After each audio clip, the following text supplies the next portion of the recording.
The Invisible Man by H.G. Wells, Chapter 1. The Strange Man's Arrival. The stranger came early in February, one wintry day, through a biting wind and a driving snow, the last snowfall of the year, over the down, walking from Bramblehurst railway station, and carrying a little black portmanteau in his thickly gloved hand. He was wrapped up from head to foot, and the brim of his soft felt hat hid every inch of his face but the shiny tip of his nose. The snow had piled itself against his shoulders and chest, and added a white crest to the burden he carried. He staggered into the coach and horses more dead than alive, and flung his portmanteau down. "A fire!" he cried, "in the name of human charity! A room and a fire!" He stamped and shook the snow from off himself and the bar, and followed Mrs. Hall into her guest parlor to strike his bargain. And with that much introduction, that and a couple of sovereigns flung upon the table, he took up his quarters in the inn. Mrs. Hall lit the fire and left him there while she went to prepare him a meal with her own hands. A guest to stop at Iping in the winter-time was an unheard-of piece of luck, let alone a guest who was no haggler, and she was resolved to show herself worthy of her good fortune. As soon as the bacon was well under way, and Milly, her lymphatic maid, had been brisked up a bit by a few deftly chosen expressions of contempt, she carried the cloth, plates, and glasses into the parlor and began to lay them with the utmost eclat. Although the fire was burning up briskly, she was surprised to see that her visitor still wore his hat and coat. Standing with his back to her and staring out of the window at the falling snow in the yard, his gloved hands were clasped behind him, and he seemed to be lost in thought. She noticed that the melting snow that still sprinkled his shoulders dripped upon her carpet. "Can I take your hat and coat, sir?" she said, "and give them a good dry in the kitchen?"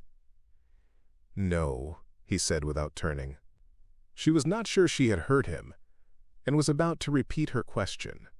He turned his head and looked at her over his shoulder. "I prefer to keep them on," he said with emphasis, and she noticed that he wore big blue spectacles with sidelights, and had a bush side whisker over his coat collar that completely hid his cheeks and face. "Very well, sir," she said. As underscore you like. In Sidenister. A bit the room will be warmer." He made no answer, and had turned his face away from her again, and Mrs. Hall, feeling that her conversational advances were ill-timed, laid the rest of the table things in a quick staccato and whisked out of the room. When she returned, he was still standing there, like a man of stone, his back hunched, his collar turned up, his dripping hat brim turned down, hiding his face and ears completely. She put down the eggs and bacon with considerable emphasis, and called, rather than said to him, "Your lunch is served, sir." "Thank you," he said at the same time, and did not stir until she was closing the door. Then he swung round and approached the table with a certain eager quickness. As she went behind the bar to the kitchen, she heard a sound repeated at regular intervals. Chirk, chirk, chirk, it went, the sound of a spoon being rapidly whisked round a basin. "That girl," she said. "There, I clean forgot it.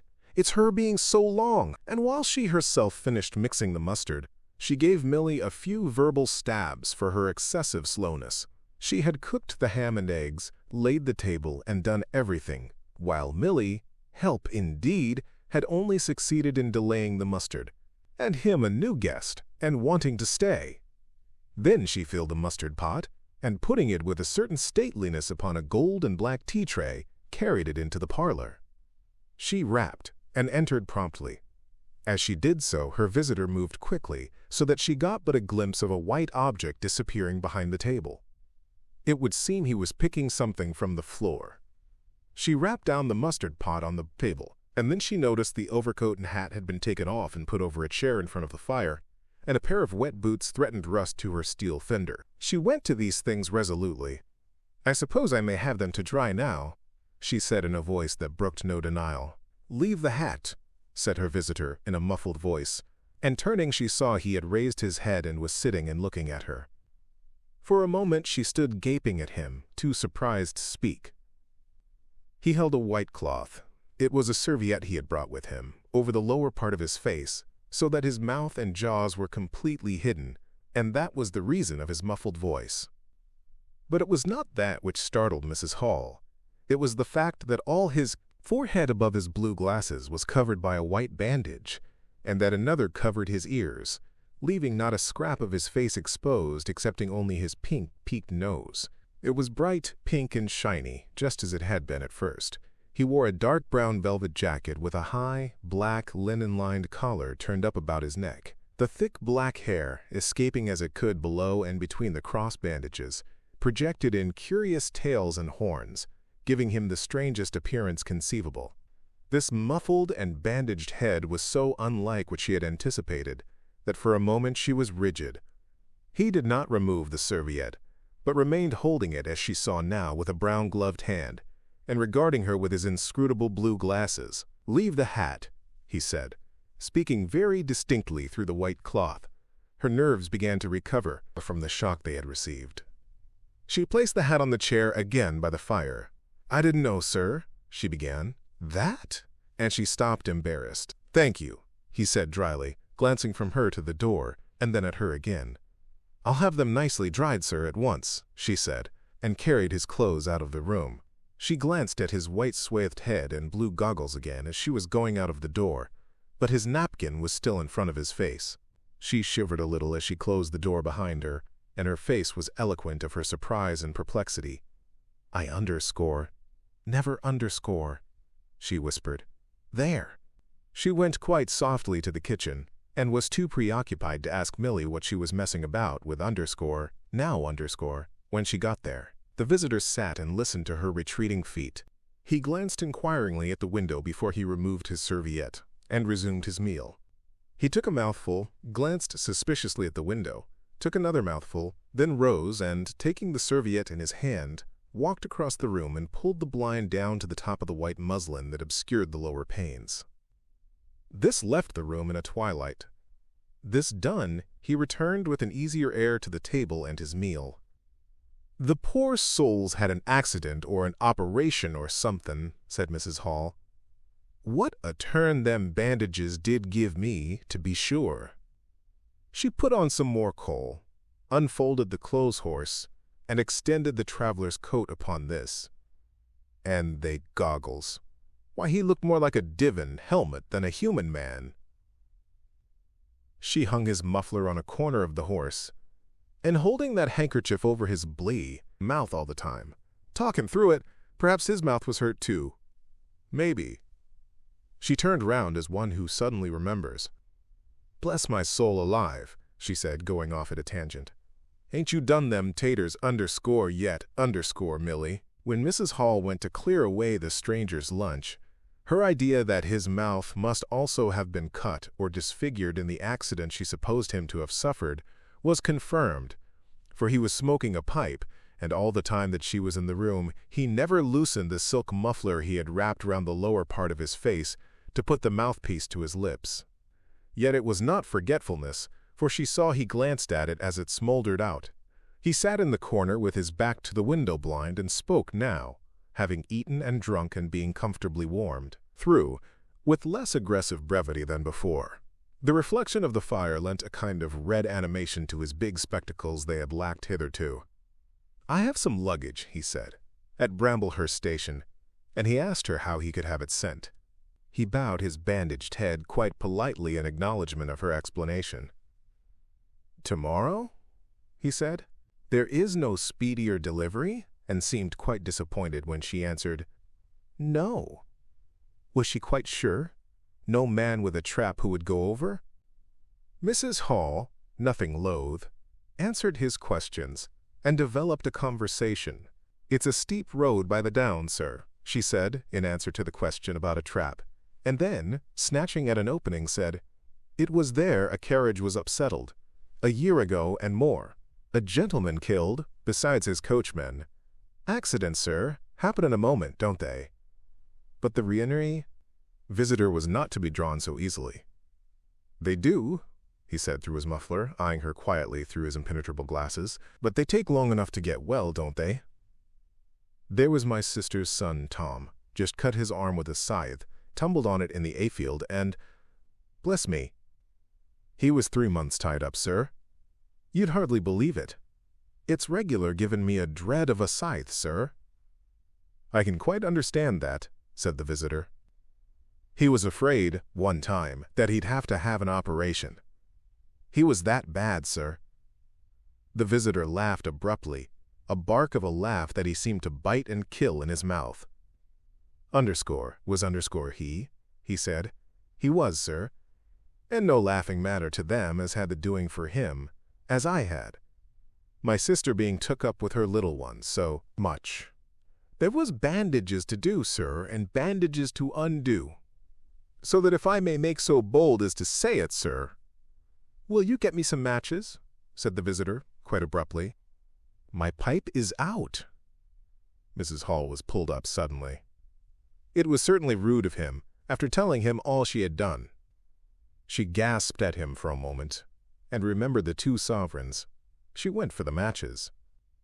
"Thanks," he said concisely as she put them down, and turned his shoulder upon her and stared out of the window again. It was altogether too discouraging. Evidently he was sensitive on the topic of operations and bandages. She did not make so bold as to say, however, after all. But his snubbing way had irritated her, and Millie had a hot time of it that afternoon. The visitor remained in the parlor until 4 o'clock, without giving the ghost of an excuse for an intrusion. For the most part, he was quite still during that time. It would seem he sat in the growing darkness, smoking in the firelight, perhaps dozing. Once or twice a curious listener might have heard him at the coals, and for the space of 5 minutes he was audible pacing the room. He seemed to be talking to himself. Then the armchair creaked as he sat down again. Chapter 2. Mr. Teddy Henfrey's First Impressions. At 4 o'clock, when it was fairly dark and Mrs. Hall was screwing up her courage to go in and ask her visitor if he would take some tea, Teddy Henfrey, the clock jobber, came into the bar. "My sakes, Mrs. Hall," said he, "but this is terrible weather for thin boots." The snow outside was falling faster. Mrs. Hall agreed, and then noticed he had his bag with him. "Now you're here, Mr. Teddy," said she, "I'd be glad if you'd give T.H. old clock in the parlor a bit of a look. 'Tis going, and it strikes well and hearty, but the hour hand won't do nothin' but point at 6. And leading the way, she went across to the parlor door, and rapped and entered. Her visitor, she saw as she opened the door, was seated in the armchair before the fire, dozing it would seem, with his bandaged head drooping on one side. The only light in the room was the red glow from the fire, which lit his eyes like adverse railway signals, but left his downcast face in darkness, and the scanty vestiges of the day that came in through the open door. Everything was ruddy, shadowy, and indistinct to her, the more so since she had just been lighting the bar lamp, and her eyes were dazzled. But for a second, it seemed to her that the man she looked at had an enormous mouth wide open, a vast and incredible mouth that swallowed the whole of the lower portion of his face. It was the sensation of a moment, the white-bound head, the monstrous goggle eyes, and this huge yawn below it. Then he started up in his chair, put up his hand. She opened the door wide so that the room was lighter, and she saw him more clearly, with the muffler held up to his face, just as she had seen him hold the serviette before. The shadows, she fancied, had tricked her.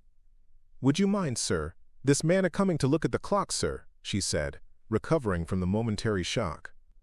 "Look at the clock," he said, staring round in a drowsy manner, and speaking over his eye, and then, getting more fully awake, "Certainly." Mrs. Hall went away to get a lamp, and he rose and stretched himself. Then came the light, and Mr. Teddy Henfrey, entering, was confronted by this bandaged person. He was, he says, taken aback. "Good afternoon," said the stranger, regarding him as Mr. Henfrey says, with a vivid sense of the dark spectacles, like a lobster. "I hope," said Mr. Henfrey, "that it's no intrusion." "None whatever," said the stranger. "Though I understand," he said, turning to Mrs. Hall, "that this room is really to be mine for my own private use." "I thought, sir," said Mrs. Hall, "you'd prefer the clock." "Certainly," said the stranger, "certainly. But as a rule, I like to be alone and undisturbed. But I'm really glad to have the clock seen to," he said, seeing a certain hesitation in Mr. Henfrey's manner. "Very glad." Mr. Henfrey had intended to apologize and withdraw, but this anticipation reassured him. The stranger turned round with his back to the fireplace and put his hands behind his back. "And presently," he said, "when the clock mending is over, I think I should like to have some tea. But not till the clock mending is over." Mrs. Hall was about to leave the room. She made no conversational advances this time, because she did not want to be snubbed in front of Mr. Henfrey when her visitor asked her if she had made any arrangements about his boxes at Bramblehurst. She told him she had mentioned the matter to the postman, and that the carrier could bring them over on the morrow. "You are certain that is the earliest?" he said. She was certain, with a marked coldness. "I should explain," he added, "what I was really too cold and fatigued to do before, that I am an experimental investigator." "Indeed, sir," said Mrs. Hall, much impressed, "and my baggage contains apparatus and appliances." "Very useful things indeed they are, sir," said Mrs. Hall, "and I'm very naturally anxious to get on with my inquiries." "Of course, sir." "My reason for coming to Iping," he proceeded, with a certain deliberation of manner, "was a desire for solitude. I do not wish to be disturbed in my work. In addition to my work, an accident—" "I thought as much," said Mrs. Hall to herself, "necessitates a certain retirement. My eyes are sometimes so weak and painful that I have to shut myself up in the dark for hours together. Lock myself up. Sometimes, now and then, not at present, certainly. At such times the slightest disturbance, the entry of a stranger into the room, is a source of excruciating annoyance to me. It is well these things should be understood." "Certainly, sir," said Mrs. Hall. "And if I might make so bold as to ask, that, I think, is all," said the stranger, with that quietly irresistible air of finality he could assume at will. Mrs. Hall reserved her question and sympathy for a better occasion. After Mrs. Hall had left the room, he remained standing in front of the fire, glaring, so Mr. Henfrey puts it, at the clock mending. Mr. Henfrey not only took off the hands of the clock and the face, but extracted the works, and he tried to work in as slow and quiet and unassuming a manner as possible. He worked with the lamp close to him, and the green shade threw a brilliant light upon his hands and upon the frame and wheels, and left the rest of the room shadowy. When he looked up, colored patches swam in his eyes. Being constitutionally of a curious nature, he had removed the works, a quite unnecessary proceeding, with the idea of delaying his departure and perhaps falling into conversation with the stranger. But the stranger stood there, perfectly silent and still. So still, it got on Henfrey's nerves. He felt alone in the room and looked up, and there, gray and dim, was the bandaged head and huge blue lenses staring fixedly, with a mist of green spots drifting in front of them. It was so uncanny to Henfrey that for a minute they remained staring blankly at one another. Then Henfrey looked down again. Very uncomfortable position. One would like to say something. Should he remark that the weather was very cold for the time of year? He looked up as if to take aim with that introductory shot. "The weather," he began. "Why don't you finish and go?" said the rigid figure, evidently in a state of painfully suppressed rage. "All you've got to do is to fix the hour hand on its axle. You're simply humbugging." "Certainly, sir. 1 minute more. I overlooked." And Mr. Henfrey finished and went. But he went feeling excessively annoyed. "Damn it," said Mr. Henfrey to himself, trudging down the village through the thawing snow. "A man must do a clock at times, surely. And again, can't a man look at you ugly? And yet again, seemingly not. If the police was wanting you, you couldn't be more wrapped and bandaged." At Gleason's corner he saw Hall, who had recently married the stranger's hostess at the Coach and Horses, and who now drove the Iping conveyance, when occasional people required it, to Sidderbridge Junction, coming towards him on his return from that place. Hall had evidently been stopping a bit at Sidderbridge, to judge by his driving. "'Ow do, Teddy," he said, passing. "You got a rum on up home," said Teddy. Hall very sociably pulled up. "What's that?" he asked. "Rum-looking customer stopping at the Coach and Horses," said Teddy. "My sakes!" And he proceeded to give Hall a vivid description of his grotesque guest. "Looks a bit like a disguise, don't it?" "I'd like to see a man's face if I had him stopping in _my_ place," said Henfrey. "But women are that trustful, where strangers are concerned. He's took your rooms and he ain't even given a name, Hall." "You don't say so," said Hall, who was a man of sluggish apprehension. "Yes," said Teddy. "By the week. Whatever he is, you can't get rid of him under the week. And he's got a lot of luggage coming tomorrow, so he says. Let's hope it won't be stones in boxes, Hall." He told Hall how his aunt at Hastings had been swindled by a stranger with empty portmanteau. Altogether, he left Hall vaguely suspicious. "Get up, old girl," said Hall. "I suppose I must see about this." Teddy trudged on his way with his mind considerably relieved. Instead of seeing about it, however, Hall on his return was severely rated by his wife on the length of time he had spent in Sidderbridge, and his mild inquiries were answered snappishly and in a manner not to the point. But the seed of suspicion Teddy had sown germinated in the mind of Mr. Hall in spite of these discouragements. "You, Wim, don't know everything," said Mr. Hall, resolved to ascertain more about the personality of his guest at the earliest possible opportunity. And after the stranger had gone to bed, which he did about 9:30, Mr. Hall went very aggressively into the parlor and looked very hard at his wife's furniture just to show that the stranger wasn't master there, and scrutinized closely and a little contemptuously a sheet of mathematical computations the stranger had left. When retiring for the night, he instructed Mrs. Hall to look very closely at the stranger's luggage when it came next day. "You mind your own business, Hall," said Mrs. Hall, "and I'll mind mine." She was all the more inclined to snap at Hall, because the stranger was undoubtedly an unusually strange sort of stranger, and she was by no means assured about him in her own mind. In the middle of the night she woke up dreaming of huge white heads like turnips that came trailing after her at the end of interminable necks and with vast black eyes. But being a sensible woman, she subdued her terrors and turned over and went to sleep again. Chapter 3. The 1001. So it was that on the 29th day of February, at the beginning of the thaw, this singular person fell out of infinity into Iping village.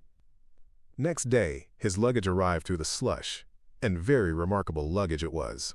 There were a couple of trunks indeed, such as a rational man might need, but in addition there were a box of books, big, fat books, of which some were just in an incomprehensible handwriting, and a dozen or more crates, boxes, and cases, containing objects packed in straw, as it seemed to Hall, tugging with a casual curiosity at the straw, glass bottles. The stranger, muffled in hat, coat, gloves, and wrapper, came out impatiently to meet Fearenside's cart, while Hall was having a word or so of gossip preparatory to helping bring them in. Out he came, not noticing Fearenside's dog, who was sniffing in a _dilettante_ spirit at Hall's legs. "Come along with those boxes," he said. "I've been waiting long enough." And he came down the steps towards the tail of the cart, as if to lay hands on the smaller crate. No sooner had Fearenside's dog caught sight of him, however, than it began to bristle and growl savagely, and when he rushed down the steps it gave an undecided hop, and then sprang straight at his hand. "Whoop!" cried Hall, jumping back, for he was no hero with dogs, and Fearenside howled, "Lie down!" and snatched his whip. They saw the dog's teeth had slipped the hand, heard a kick, saw the dog execute a flanking jump and get home on the stranger's leg, and heard the rip of his trousering. Then the finer end of Fearenside's whip reached his property, and the dog, yelping with dismay, retreated under the wheels of the wagon. It was all the business of a swift half-minute. No one spoke. Everyone shouted. The stranger glanced swiftly at his torn glove and at his leg, made as if he would stoop to the latter, then turned and rushed swiftly up the steps into the inn. They heard him go headlong across the passage and up the uncarpeted stairs to his bedroom. "You brute, you!" said Fearenside, climbing off the wagon with his whip in his hand, while the dog watched him through the wheel. "Come here," said Fearenside. "You'd better." Hall had stood gaping. "He was bit," said Hall. "I'd better go and see to it," and he trotted after the stranger. He met Mrs. Hall in the passage. "Carrier's darg," he said, bitten. He went straight upstairs, and the stranger's door being ajar, He pushed it open and was entering without any ceremony, being of a naturally sympathetic turn of mind. The blind was down, and the room dim. He caught a glimpse of a most singular thing, what seemed a handless arm waving towards him, and a face of 3 huge indeterminate spots on white, very like the face of a pale pansy. Then he was struck violently in the chest, hurled back, and the door slammed in his face and locked. It was so rapid that it gave him no time to observe. A waving of indecipherable shapes, a blow, and a concussion. There he stood on the dark little landing, wondering what it might be that he had seen. A couple of minutes after, he rejoined the little group that had formed outside the Coach and Horses. There was Fear inside telling about it all over again for the second time. There was Mrs. Hall saying his dog didn't have no business to bite her guests. There was Huckster, the general dealer from over the road, interrogative, and Sandy Wadgers from the Forge, judicial. Besides women and children, all of them saying fatuities, wouldn't let and bite _me _ I knows. Tasn't right _ have _ such dogs. Would _e _ bite nen for then, and so forth. Mr. Hall, staring at them from the steps and listening, found it incredible that he had seen anything so very remarkable happen upstairs. Besides, his vocabulary was altogether too limited to express his impressions. "He don't want no help, he says," he said in answer to his wife's inquiry. "We'd better be a-takin' of his luggage in." "He ought to have it cauterized at once," said Mr. Huckster, "especially if it's at all inflamed." "I'd shoot'n, that's what I'd do," said a lady in the group. Suddenly the dog began growling again. "Come along!" cried an angry voice in the doorway, and there stood the muffled stranger with his collar turned up and his hat brim bent down. "The sooner you get those things in, the better I'll be pleased." It is stated by an anonymous bystander that his trousers and gloves had been changed. "Was you hurt, sir?" said Fearnside. "I'm rare sorry the dog." "Not a bit," said the stranger. "Never broke the skin. Hurry up with those things." He then swore to himself, so Mr. Hall asserts. Directly the first crate was, in accordance with his directions, carried into the parlor, the stranger flung himself upon it with extraordinary eagerness, and began to unpack it, scattering the straw with an utter disregard of Mrs. Hall's carpet. And from it he began to produce bottles, little fat bottles containing powders, small and slender bottles containing colored and white fluids, fluted blue bottles labeled poison, bottles with round bodies and slender necks, large green glass bottles, large white glass bottles, bottles with glass stoppers and frosted labels, bottles with fine corks, bottles with bungs, bottles with wooden caps, wine bottles, salad oil bottles, putting them in rows on the chiffonier, on the mantel, on the table under the window, round the floor, on the bookshelf, everywhere. The chemist's shop in Bramblehurst could not boast half so many. Quite a sight it was. Crate after crate yielded bottles, until all 6 were empty and the table high with straw. The only things that came out of these crates besides the bottles were a number of test tubes and a carefully packed balance.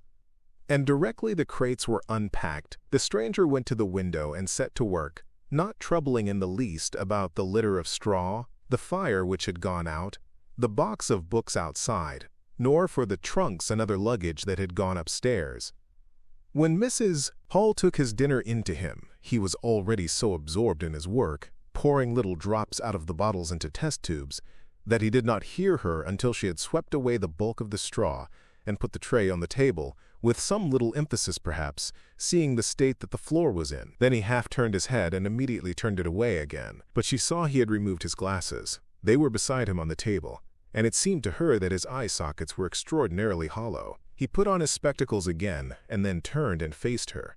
She was about to complain of the straw on the floor when he anticipated her. "I wish you wouldn't come in without knocking," he said, in the tone of abnormal exasperation that seemed so characteristic of him. "I knocked." "But seemingly, perhaps you did." "But in my investigations, my really very urgent and necessary investigations, the slightest disturbance, the jar of a door, I must ask you." "Certainly, sir." "You can turn the lock if you're like that, you know." "Any time." "A very good idea," said the stranger. "This straw, sir, if I might make so bold as to remark, don't. If the straw makes trouble, put it down in the bill." And he mumbled at her, words suspiciously like curses. He was so odd, standing there, so aggressive and explosive, bottle in one hand and test tube in the other, that Mrs. Hall was quite alarmed. But she was a resolute woman. "In which case, I should like to know, sir, what you consider. A shilling. Put down a shilling. Surely a shilling's enough."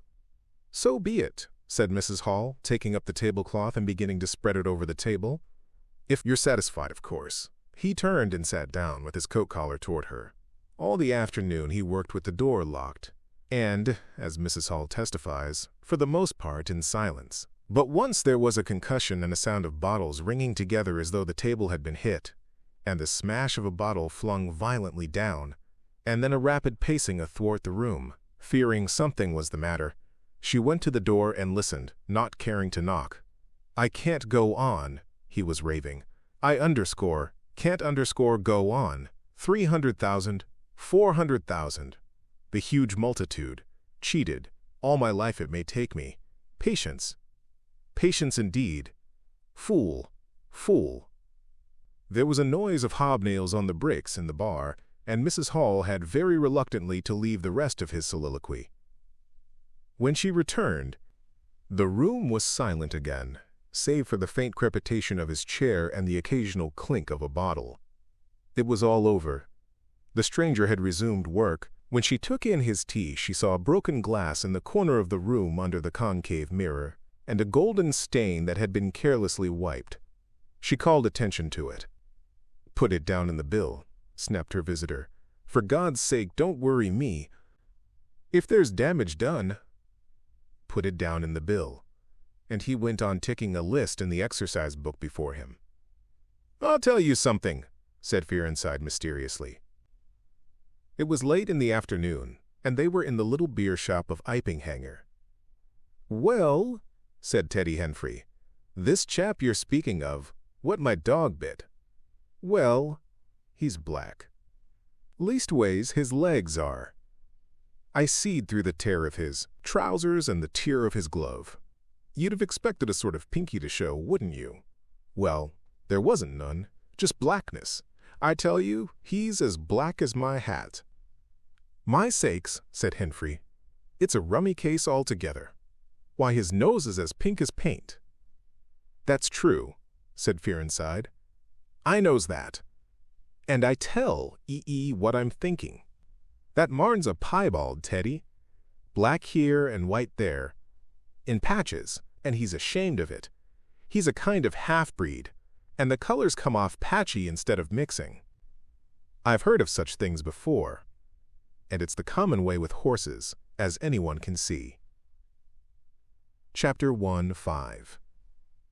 Mr. Cuss interviews the stranger. I have told the circumstances of the stranger's arrival in Iping with a certain fullness of detail, in order that the curious impression he created may be understood by the reader. But, excepting two odd incidents, the circumstances of his stay until the extraordinary day of the club festival may be passed over very cursorily. There were a number of skirmishes with Mrs. Hall on matters of domestic discipline, but in every case until late April, when the first signs of penury began, he overrode her by the easy expedient of an extra payment. Hall did not like him, and whenever he dared he talked of the advisability of getting rid of him, but he showed his dislike chiefly by concealing it ostentatiously, and avoiding his visitor as much as possible. "Wait till the summer," said Mrs. Hall sagely, "when the artists are beginning to come. Then we'll see. He may be a bit overbearing, but bills settled punctual is bills settled punctual, whatever you'd like to say." The stranger did not go to church, and indeed made no difference between Sunday and the irreligious days, even in costume. He worked, as Mrs. Hall thought, very fitfully. Some days he would come down early and be continuously busy. On others he would rise late, pace his room, fretting audibly for hours together, smoke, sleep in the armchair by the fire. Communication with the world beyond the village he had none. His temper continued very uncertain. For the most part, his manner was that of a man suffering under almost unendurable provocation, and once or twice things were snapped, torn, crushed, or broken in spasmodic gusts of violence. He seemed under a chronic irritation of the greatest intensity. His habit of talking to himself in a low voice grew steadily upon him, but though Mrs. Hall listened conscientiously, she could make neither head nor tail of what she heard. He rarely went abroad by daylight, but at twilight he would go out muffled, except invisibly, whether the weather were cold or not, and he chose the loneliest paths and those most overshadowed by trees and banks. His goggling spectacles and ghastly bandaged face under the penthouse of his hat came with a disagreeable suddenness out of the darkness upon one or two homegoing laborers, and Teddy Henfrey, tumbling out of the scarlet coat one night at 9:30, was scared shamefully by the stranger's skull-like head. He was walking hat in hand, lit by the sudden light of the opened inn door. Such children as saw him at nightfall dreamt of bogies, and it seemed doubtful whether he disliked boys more than they disliked him, or the reverse. But there was certainly a vivid enough dislike on either side. It was inevitable that a person of so remarkable an appearance and bearing should form a frequent topic in such a village as Iping. Opinion was greatly divided about his occupation. Mrs. Hall was sensitive on the point. When questioned, she explained very carefully that he was an experimental investigator, going gingerly over the syllables as one who dreads pitfalls.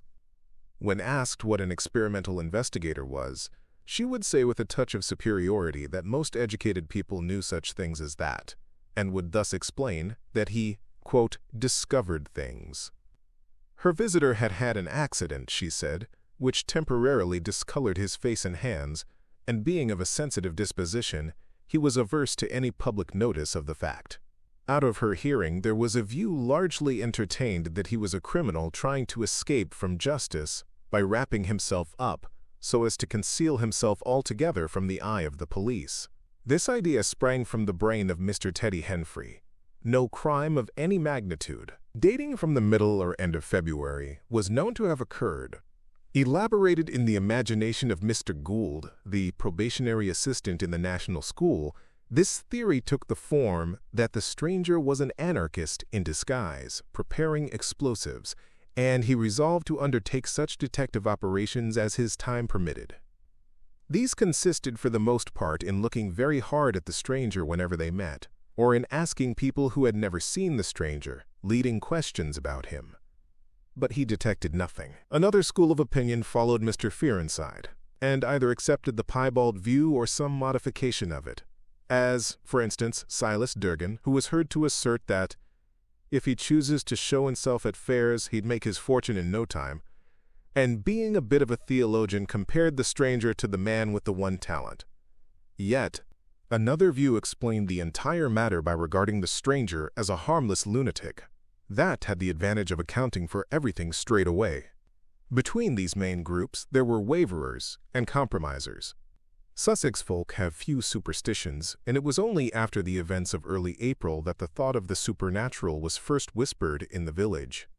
Even then, it was only credited among the women folk. But whatever they thought of him, people in Iping, on the whole, agreed in disliking him. His irritability, though it might have been comprehensible to an urban brainworker, was an amazing thing to these quiet Sussex villagers.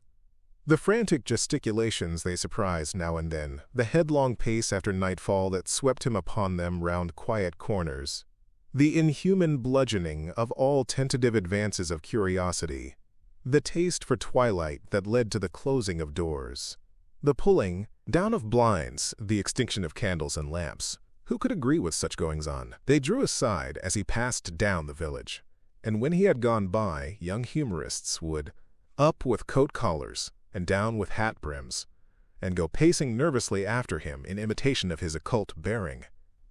There was a song popular at that time called The Bogeyman.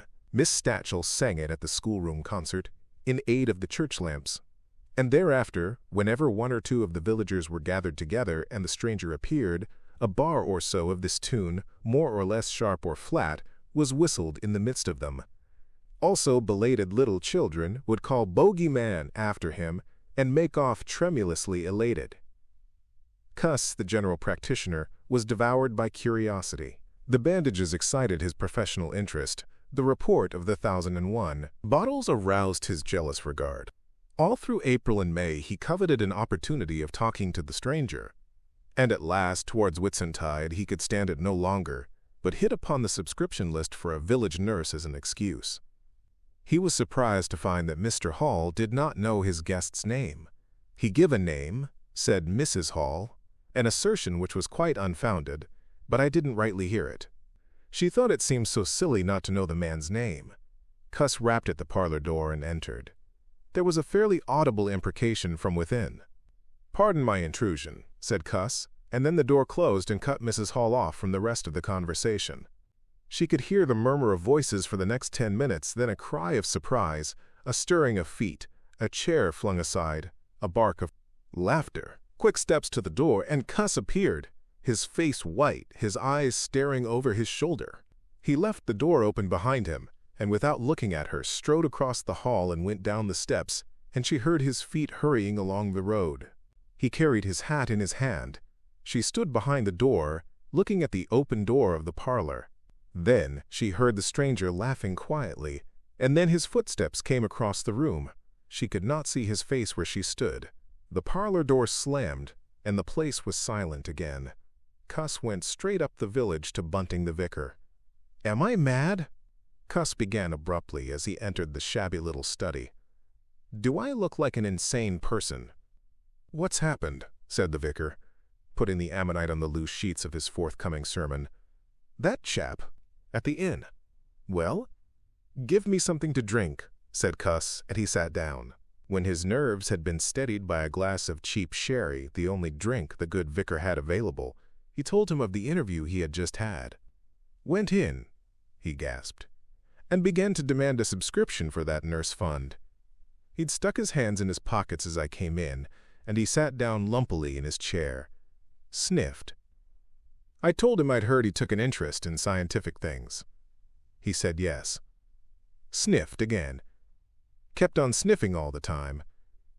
Evidently recently caught an infernal cold. No wonder wrapped up like that. I developed the nurse idea, and all the while kept my eyes open. Bottles, chemicals, everywhere. Balance, test tubes in stands, and a smell of evening primrose. Would he subscribe? Said he'd consider it. Asked him, point blank, was he researching? Said he, "A long research?" Got quite cross. "A damnable long research," said he, blowing the cork out, so to speak. "Oh," said I. And out came the grievance. The man was just on the boil, and my question boiled him over. He had been given a prescription, most valuable prescription. What for, he wouldn't say. Was it medical? Damn you! "What are you fishing after?" I apologized. Dignified sniff and cough. He resumed. He'd read it. 5 ingredients. Put it down, turned his head. Draft of air from window lifted the paper. Swish. Rustle. He was working in a room with an open fireplace, he said. Saw a flicker, and there was the prescription burning and lifting chimneyward. Rushed towards it just as it whisked up the chimney. So! Just at that point, to illustrate his story, out came his arm. Well? No hand, just an empty sleeve.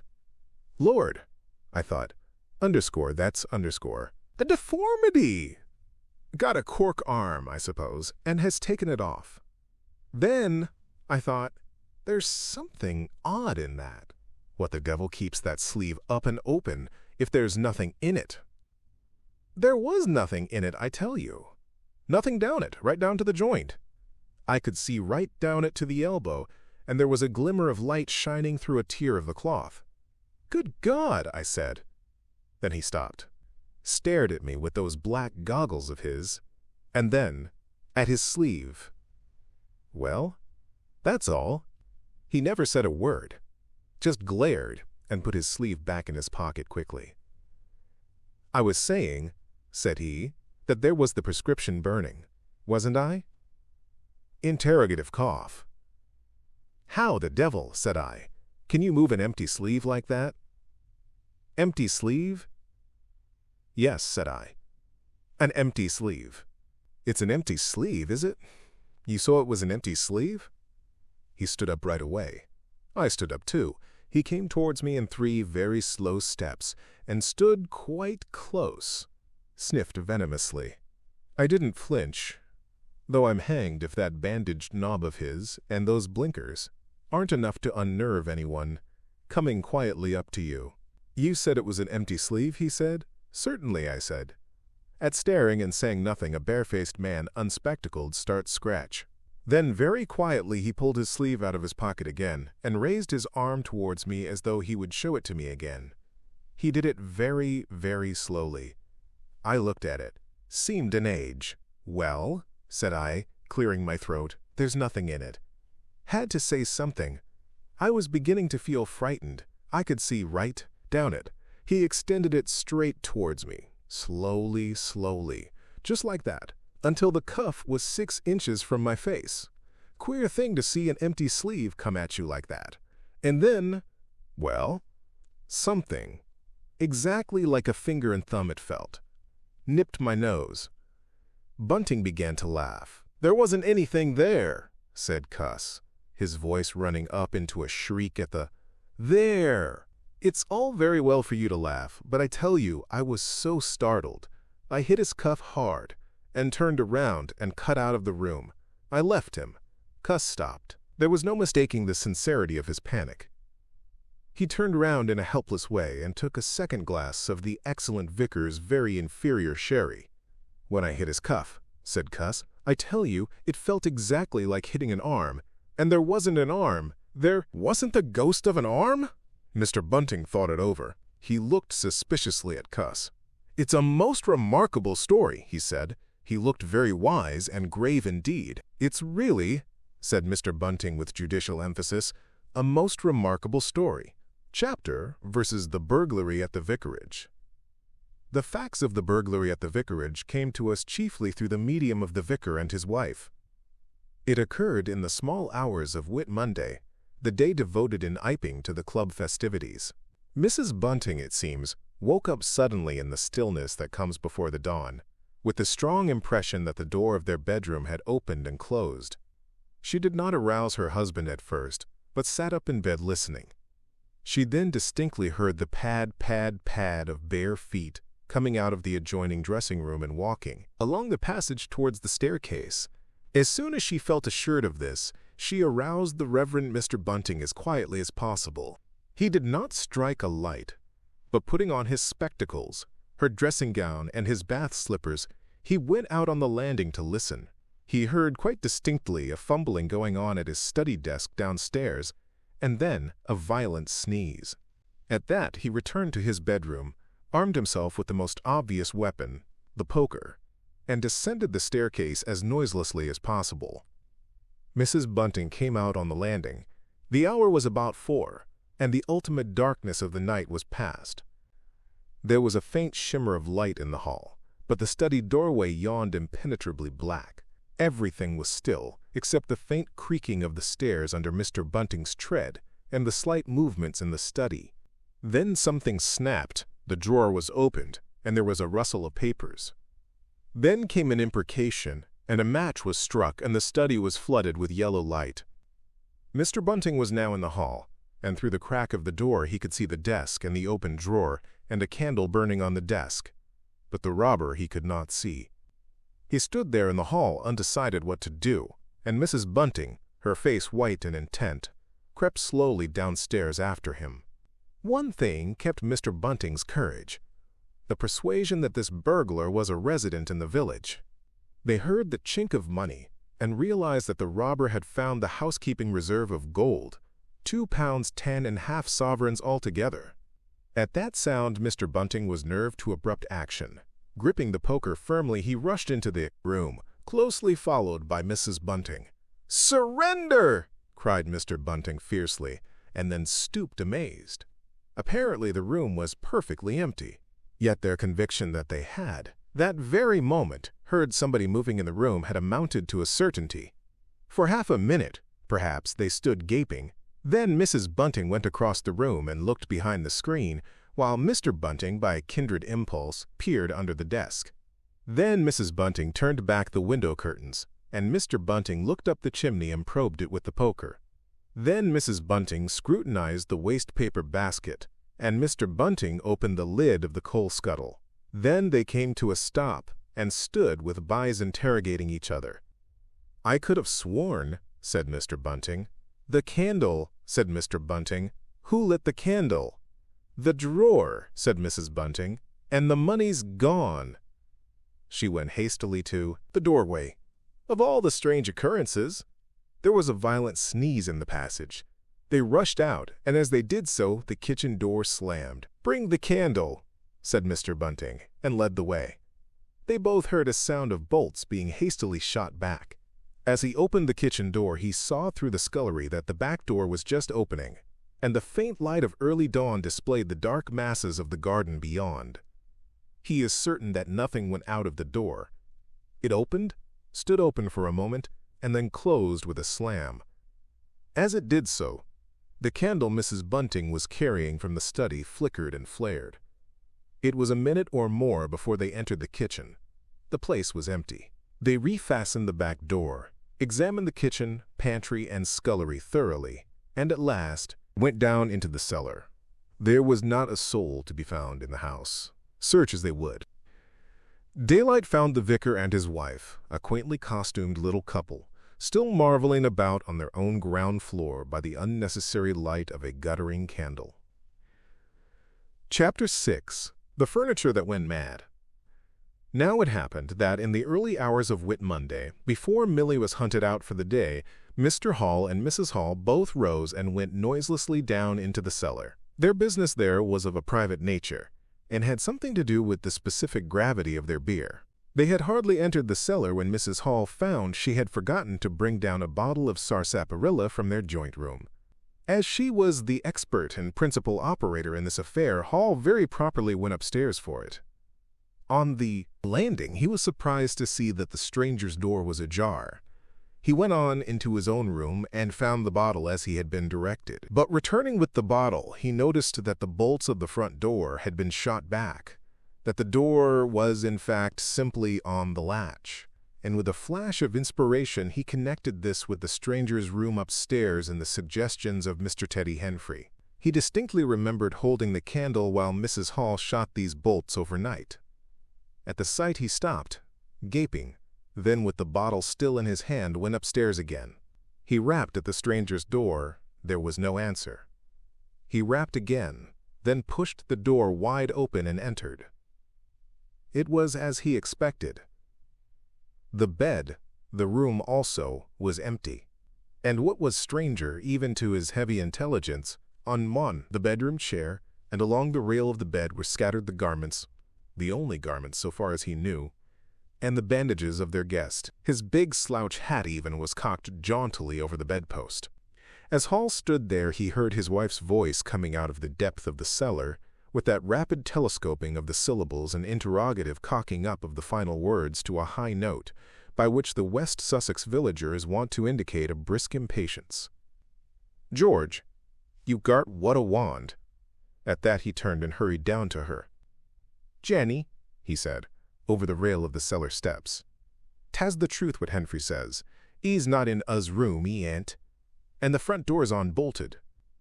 At first Mrs. Hall did not understand, and as soon as she did, she resolved to see the empty room for herself. Hall, still holding the bottle, went first. "If 'e ain't there," he said, "'ca is close are. And what's 'e doin', if out, is close then?" 'Tas a most curious business. As they came up the cellar steps, they both, it was afterwards ascertained, fancied they heard the front door open and shut, but seeing it closed and nothing there, neither said a word to the other about it at the time. Mrs. Hall passed her husband in the passage and ran on first upstairs. Someone sneezed on the staircase. Hall, following 6 steps behind, thought that he heard her sneeze. She, going on first, was under the impression that Hall was sneezing. She flung open the door and stood regarding the room. "Of all the curious," she said. She heard a sniff close behind her head, as it seemed, and, turning, was surprised to see Hall a dozen feet off on the topmost stair, but in another moment he was beside her. She bent forward and put her hand on the pillow and then under the clothes. "Cold," she said. "He's been up this hour or more." As she did so, a most extraordinary thing happened. The bedclothes gathered themselves together, leapt up suddenly into a sort of peak, and then jumped headlong over the bottom rail. It was exactly as if a hand had clutched them in the center and flung them aside. Immediately after, the stranger's hat hopped off the bedpost, described a whirling flight in the air through the better part of a circle, and then dashed straight at Mrs. Hall's face. Then, as swiftly came the sponge from the washstand, and then the chair, flinging the stranger's coat and trousers carelessly aside, and laughing dryly in a voice singularly like the stranger's, turned itself up with its four legs at Mrs. Hall, seemed to take aim at her for a moment, and charged at her. She screamed and turned, and then the chair legs came gently but firmly against her back, and impelled her and Hall out of the room. The door slammed violently and was locked. The chair and bed seemed to be executing a dance of triumph for a moment, and then abruptly everything was still. Mrs. Hall was left almost in a fainting condition in Mr. Hall's arms on the landing. It was with the greatest difficulty that Mr. Hall and Millie, who had been roused by her scream of alarm, succeeded in getting her downstairs and applying the restoratives customary in such cases. "'Tas spirits," said Mrs. Hall. "I know 'tas spirits. I've read in papers of tables and chairs leaping and dancing." "Take a drop more, Janny," said Meaden. "Hall, 'twill steady ye." "Lock him out," said Mrs. Hall. "Don't let him come in again. I half guessed. I might have known, with them goggling eyes and bandaged head, and never going to church of a Sunday. And all they bottles, more'n it's right for anyone to have. He's put the sperits into the furniture. My good old furniture. 'Twas in that very chair my poor dear mother used to sit when I was a little girl. To think it should rise up against me now!" "Just a drop more, Janny," said Hall. "Your nerves is all upset." They sent Millie across the street through the golden 5 o'clock sunshine to rouse up Mr. Sandy Wadgers, the blacksmith. Mr. Hall's compliments, and the furniture upstairs was behaving most extraordinary. Would Mr. Wadgers come round? He was a knowing man, was Mr. Wadgers, and very resourceful. He took quite a grave view of the case. "Arm-darmed if that ain't witchcraft," was the view of Mr. Sandy Wadgers. "You warn't horseshoes for such gentry as he." He came round greatly concerned. They wanted him to lead the way upstairs to the room, but he didn't seem to be in any hurry. He preferred to talk in the passage. Over the way Huckster's apprentice came out and began taking down the shutters of the tobacco window. He was called over to join the discussion. Mr. Huckster naturally followed over in the course of a few minutes. The Anglo-Saxon genius for parliamentary government asserted itself. There was a great deal of talk and no decisive action. "Let's have the facts first," insisted Mr. Sandy Wadgers. "Let's be sure we'd be acting perfectly right in bustin' that there door open. A door on bust is always open to bustin', but ye can't unbust a door once you've busted in." And suddenly and most wonderfully the door of the room upstairs opened of its own accord, and as they looked up in amazement, they saw descending the stairs the muffled figure of the stranger, staring more blackly and blankly than ever with those unreasonably large blue-glass eyes of his. He came down stiffly and slowly, staring all the time. He walked across the passage staring, then stopped. "Look there," he said, and their eyes followed the direction of his gloved finger, and saw a bottle of sarsaparilla hard by the cellar door. Then he entered the parlor, and suddenly, swiftly, viciously, slammed the door in their faces. Not a word was spoken until the last echoes of the slam had died away. They stared at one another.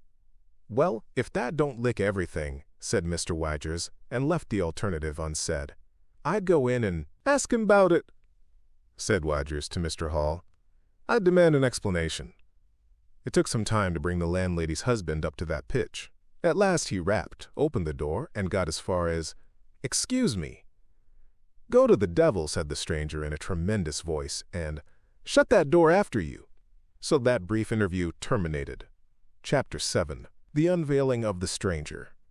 The stranger went into the little parlor of the Coach and Horses about 5:30 in the morning, and there he remained until near midday, the blinds down, the door shut, and none, after Hall's repulse, venturing near him. All that time he must have fasted.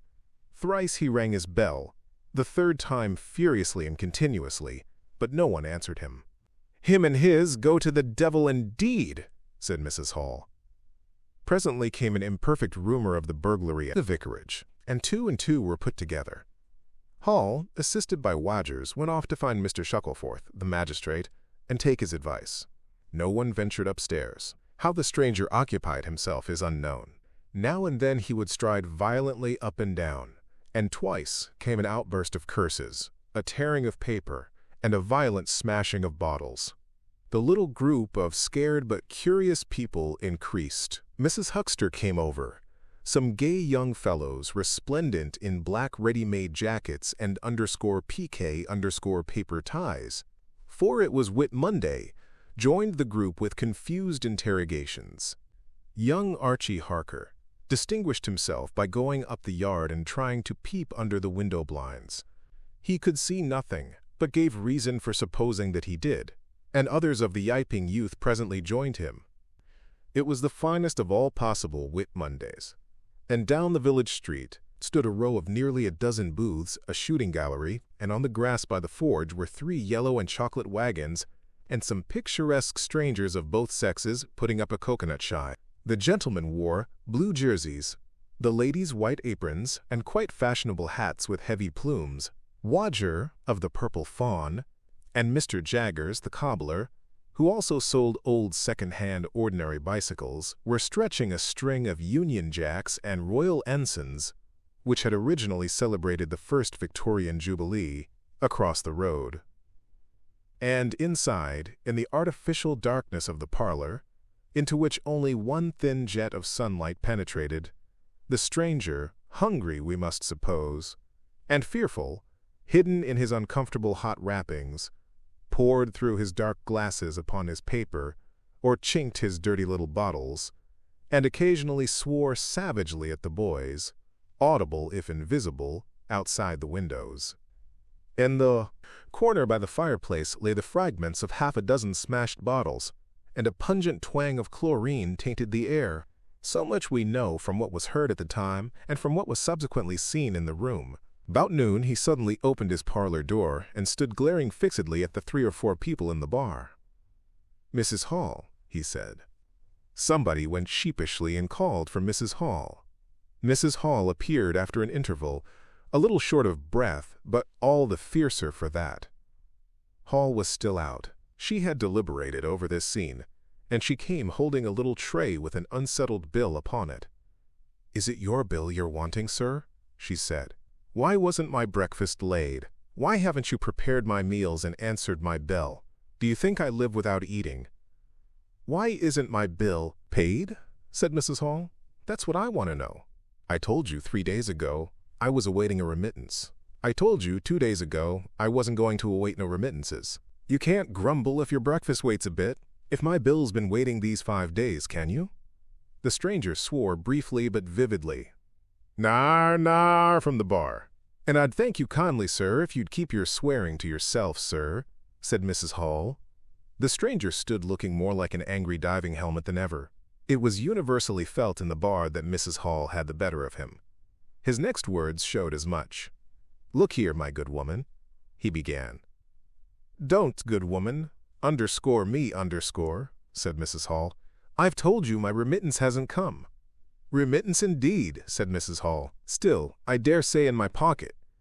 You told me 3 days ago that you hadn't anything but a sovereign's worth of silver upon you." "Well, I've found some more." "Hullo," from the bar. "I wonder where you found it," said Mrs. Hall. That seemed to annoy the stranger very much. He stamped his foot. "What do you mean?" he said. "That I wonder where you found it," said Mrs. Hall.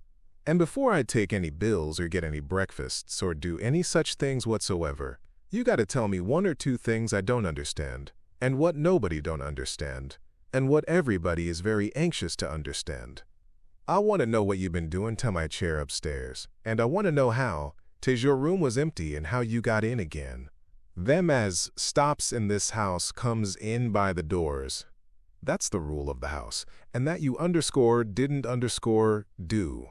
And what I want to know is how you did come in, and I want to know." Suddenly the stranger raised his gloved hands clenched, stamped his foot, and said, "Stop!" with such extraordinary violence that he silenced her instantly. "You don't understand," he said, "who I am or what I am. I'll show you. By heaven, I'll show you." Then he put his open palm over his face and withdrew it. The center of his face became a black cavity. "Here," he said. He stepped forward and handed Mrs. Hall something which she, staring at his metamorphosed face, accepted automatically. Then, when she saw what it was, she screamed loudly, dropped it, and staggered back. The nose. It was the stranger's nose, pink and shining, rolled on the floor.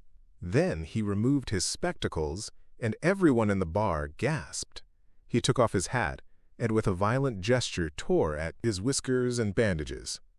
For a moment they resisted him. A flash of horrible anticipation passed through the bar. "Oh, my God," said someone. Then off they came. It was worse than anything. Mrs. Hall, standing open-mouthed and horror-struck, shrieked at what she saw and made for the door of the house. Everyone began to move. They were prepared for scars, disfigurements, tangible horrors, but nothing. The bandages and false hair flew across the passage into the bar, making a hobbledehoy jump to avoid them. Everyone tumbled on everyone else down the steps. For the man who stood there shouting some incoherent explanation was a solid gesticulating figure up to the coat collar of him, and then nothingness, no visible thing at all. People down the village heard shouts and shrieks, and looking up the street, saw the coach and horses violently firing out its humanity.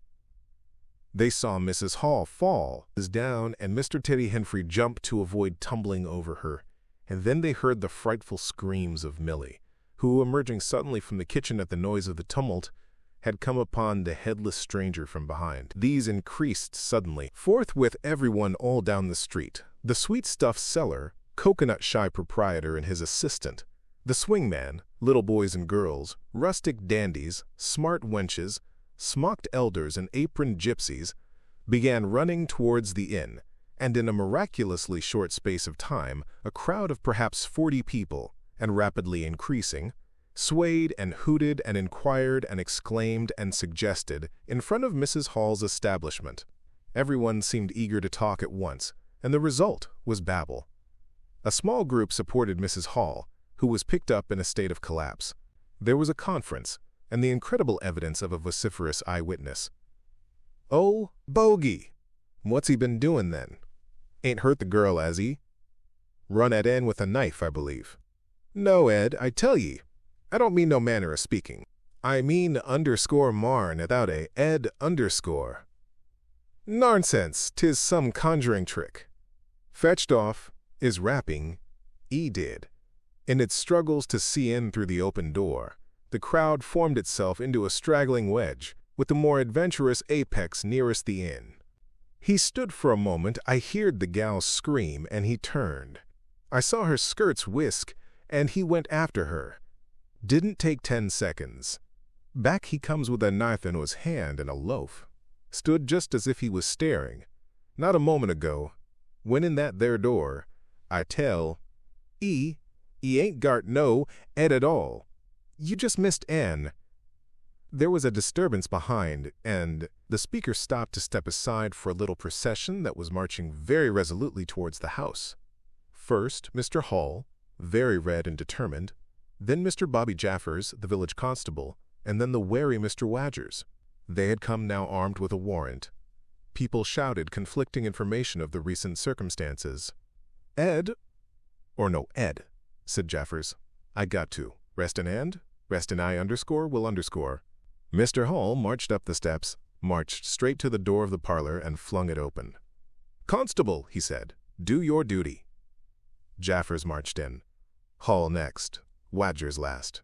They saw in the dim light the headless figure facing them, with a gnawed crust of bread in one gloved hand and a chunk of cheese in the other. That's him, said Hall. What the devil's this?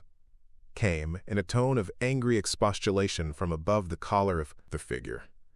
You're a damned rum customer, mister, said Mr. Jaffers, but Ed, the warrant says, body and duty's duty. Keep off, said the figure, starting back. Abruptly, he whipped down the bread and cheese, and Mr. Hall just grasped the knife on the table in time to save it. Off came the stranger's left glove and was slapped in Jaffers' face. In another moment, Jaffers, cutting short some statement concerning a warrant, had gripped him by the handless wrist and caught his invisible throat. He got a sounding kick on the shin that made him shout, but he kept his grip. Hall sent the knife sliding along the table to Wadgers, who acted as goalkeeper for the offensive, so to speak, and then stepped forward as Jaffers and the stranger swayed and staggered towards him, clutching and hitting in.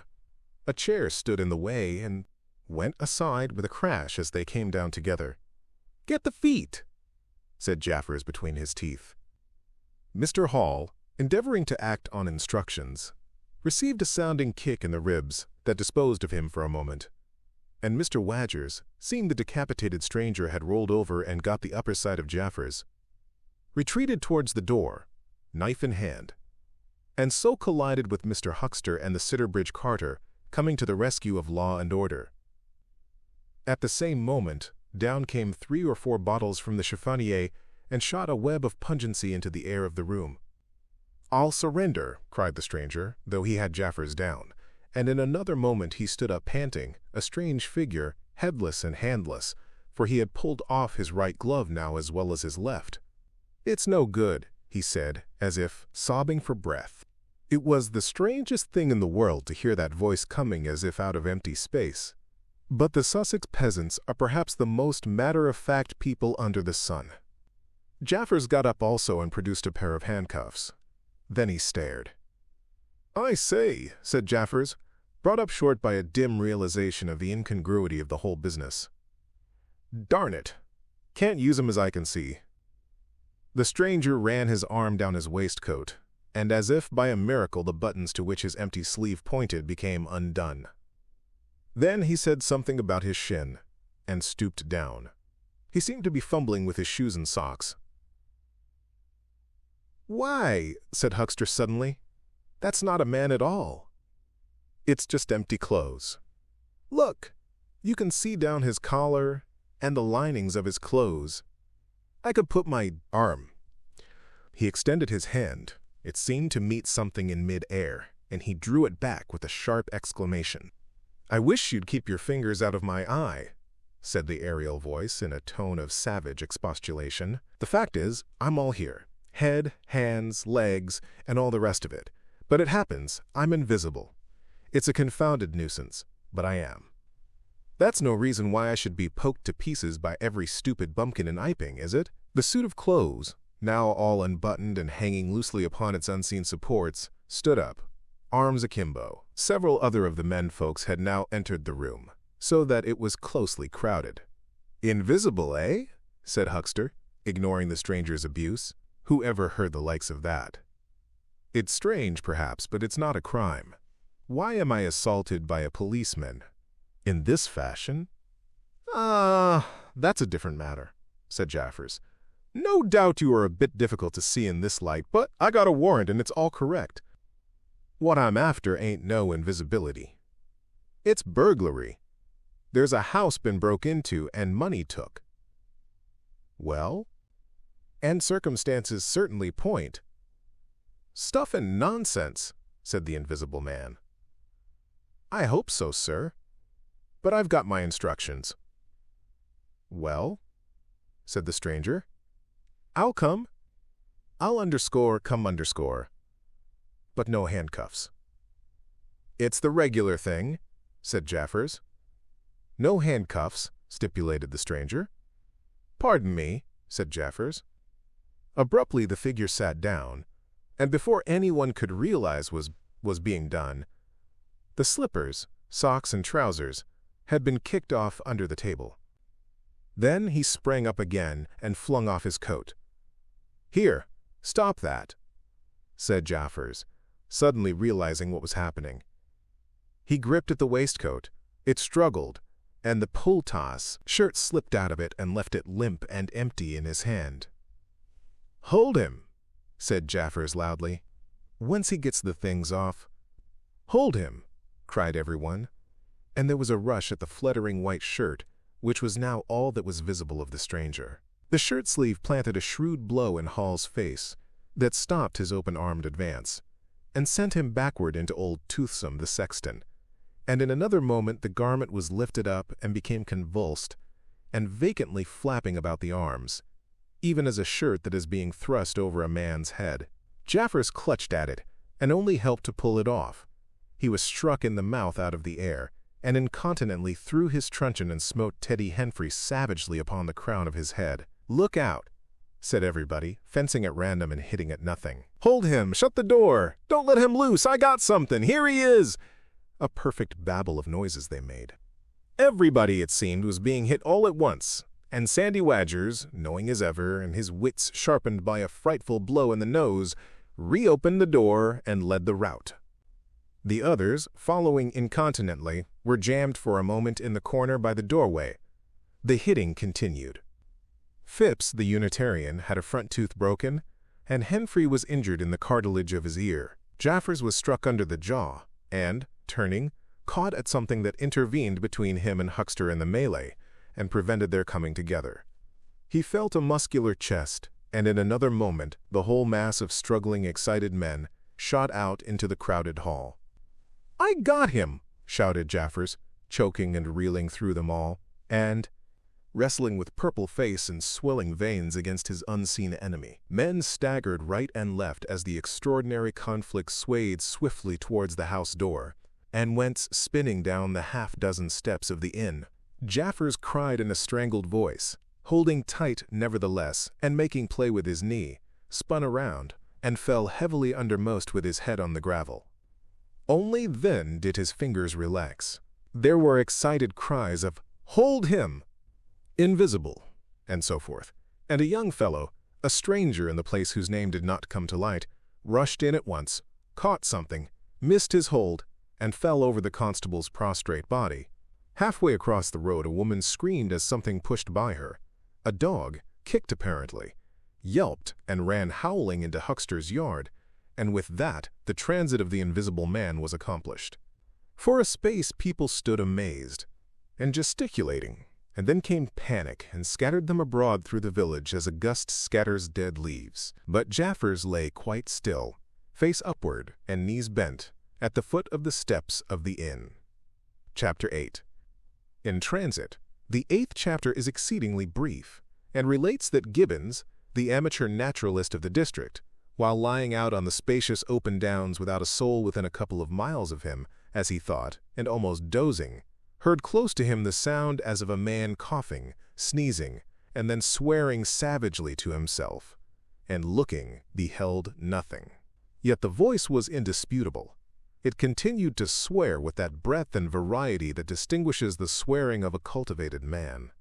It grew to a climax, diminished again, and died away in the distance, going as it seemed to him in the direction of Aberdeen. It lifted to a spasmodic sneeze and ended. Gibbons had heard nothing of the morning's occurrences, but the phenomenon was so striking and disturbing that his philosophical tranquility vanished. He got up hastily and hurried down the steepness of the hill towards the village as fast as he could go. Chapter 9. Mr. Frommed. Thomas Marvel. You must picture Mr. Thomas Marvel as a person of copious, flexible visage, a nose of cylindrical protrusion, a liquorish, ample, fluctuating mouth, and a beard of bristling eccentricity. His figure inclined to embonpoint. His short limbs accentuated this inclination. He wore a furry silk hat, and the frequent substitution of twine and shoelaces for buttons, apparent at critical points of his costume, marked a man essentially bachelor. Mr. Thomas Marvel was sitting with his feet in a ditch by the roadside, over the down towards Aberdeen, about 1.5 miles out of Iping. His feet, save for socks of irregular open work, were bare, his big toes were broad, and pricked like the ears of a watchful dog. In a leisurely manner, he did everything in a leisurely manner. He was contemplating trying on a pair of boots. They were the soundest boots he had come across for a long time, but too large for him, whereas the ones he had were, in dry weather, a very comfortable fit, but too thin, soled for damp. Mr. Thomas Marvel hated roomy shoes, but then he hated damp. He had never properly thought out which he hated most, and it was a pleasant day, and there was nothing better to do. So he put the 4 shoes in a graceful group on the turf and looked at them. And seeing them there among the grass and springing agrimony, it suddenly occurred to him that both pairs were exceedingly ugly to see. He was not at all startled by a voice behind him. "They're boots, anyhow," said the voice. "They are charity boots," said Mr. Thomas Marvel, with his head on one side regarding them distastefully. "And which is the ugliest pair in the whole blessed universe, I'm darned if I know." Said the voice. "I've worn worse. In fact, I've worn none. But none so audacious ugly, if you'll allow the expression. I've been cadging boots, in particular, for days. Because I was sick of them. They're sound enough, of course. But a gentleman on tramp sees such a thundering lot of his boots. And if you'll believe me, I've raised nothing in the whole blessed country, try as I would, but them. Look at 'em. And a good country for boots, too, in a general way. But it's just my promiscuous luck. I've got my boots in this country 10 years or more, and then they treat you like this." "It's a beast of a country," said the voice, "and pigs for people." "Ain't it?" said Mr. Thomas Marvel. "Lord, but them boots, it beats it." He turned his head over his shoulder to the right, to look at the boots of his interlocutor with a view to comparisons. And lo, where the boots of his interlocutor should have been were neither legs nor boots. He was irradiated by the dawn of a great amazement. "Where _are ye?" said Mr. Thomas Marvel over his shoulder, and coming on all fours. He saw a stretch of empty downs with the wind swaying the remote green-pointed furze bushes. "Am I drunk?" said Mr. Marvel. "Have I had visions? Was I talking to myself? What the—" "Don't be alarmed," said a voice. "None of your ventriloquizing _me_, said Mr. Thomas Marvel, rising sharply to his feet. "Where _are you're alarmed indeed." "Don't be alarmed," repeated the voice. You'll be alarmed in a minute, you silly fool," said Mr. Thomas Marvel. "Where are you're? Let me get my mark on you."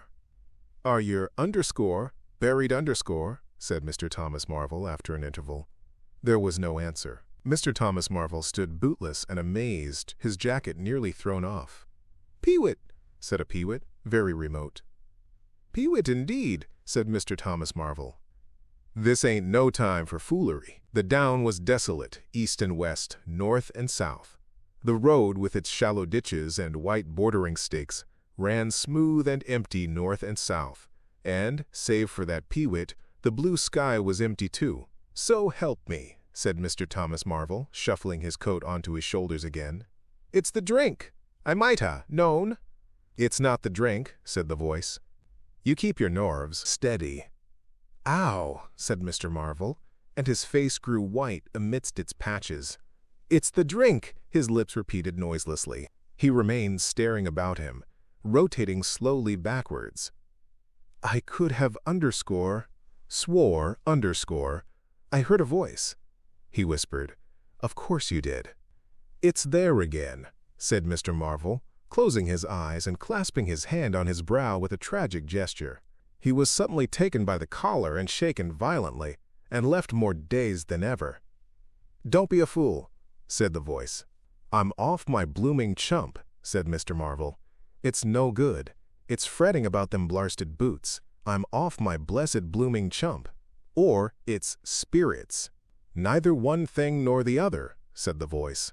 Listen. Chump, said Mr. Marvel. 1 minute, said the voice, penetratingly, tremulous with self-control. Well, said Mr. Thomas Marvel, with a strange feeling of having been dug in the chest by a finger. You think I'm just imagination? Just imagination? What else can you be? Said Mr. Thomas Marvel, rubbing the back of his neck. Very well, said the voice in a tone of relief. Then I'm going to throw flints at you till you think differently. But where are yer? The voice made no answer. Whiz came a flint, apparently out of the air, and missed Mr. Marvel's shoulder by a hair's breadth. Mr. Marvel, turning, saw a flint jerk up into the air, trace a complicated path, hang for a moment, and then fling at his feet with almost invisible rapidity. He was too amazed to dodge. Whiz it came, and ricocheted from a bare toe into the ditch. Mr. Thomas Marvel jumped a foot and howled aloud. Then he started to run, tripped over an unseen obstacle, and came head over heels into a sitting position. Now, said the voice, as a crock.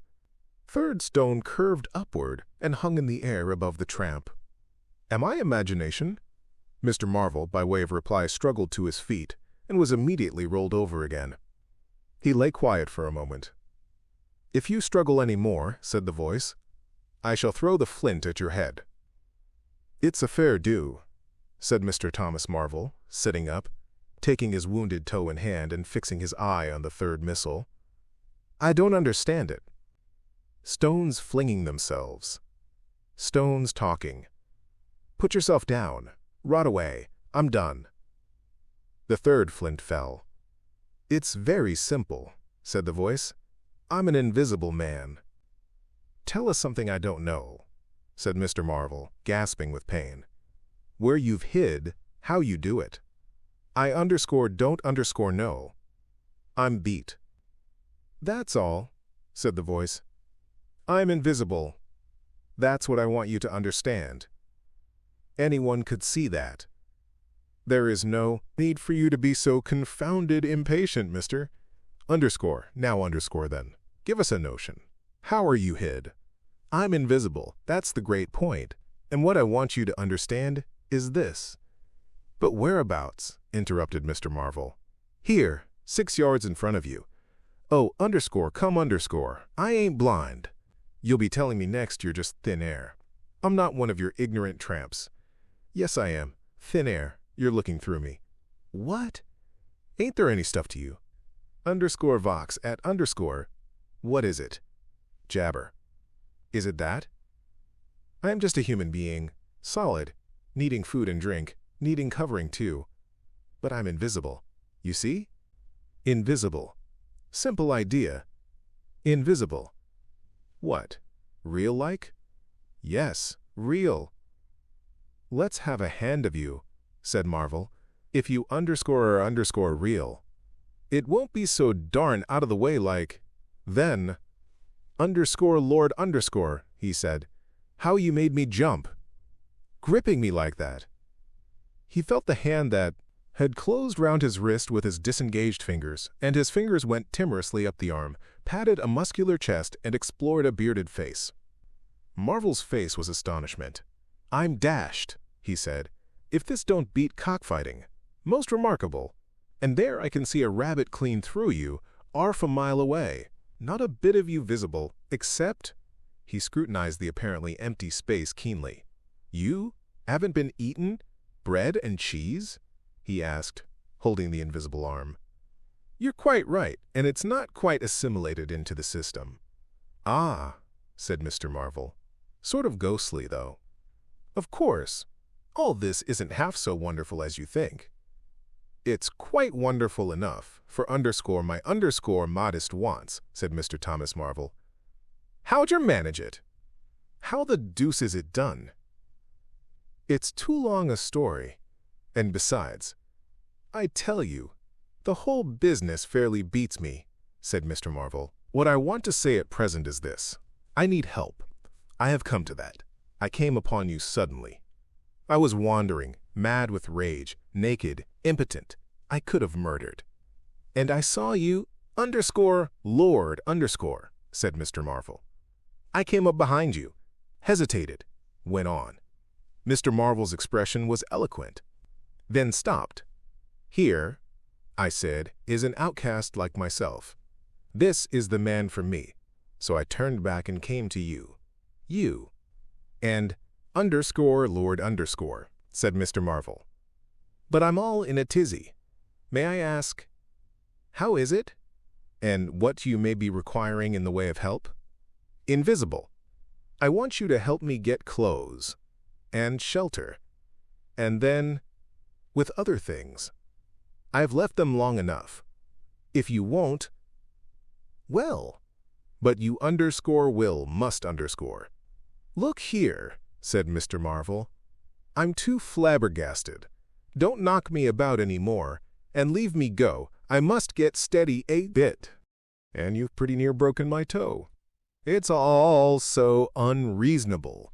Empty downs, empty sky. Nothing visible for miles except the bosom of nature. And then comes a voice. A voice out of heaven.